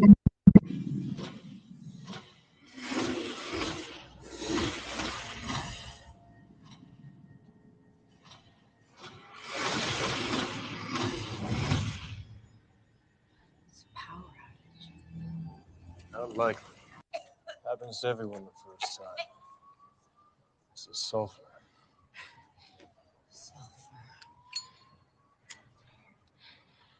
What were those things? Demons? Scavengers of the damned. Yeah. I don't think they were after me.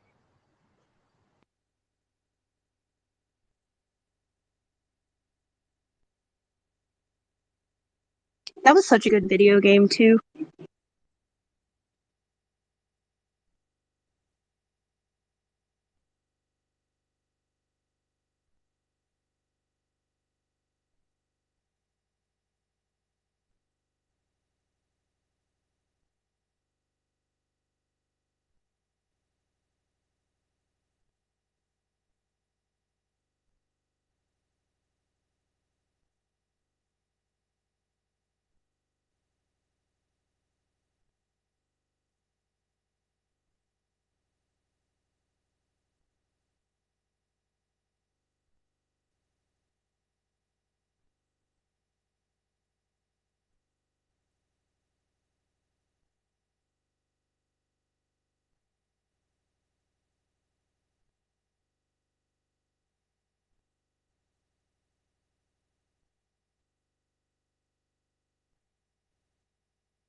Now I know your space died. Nick Gold has a space going on right now.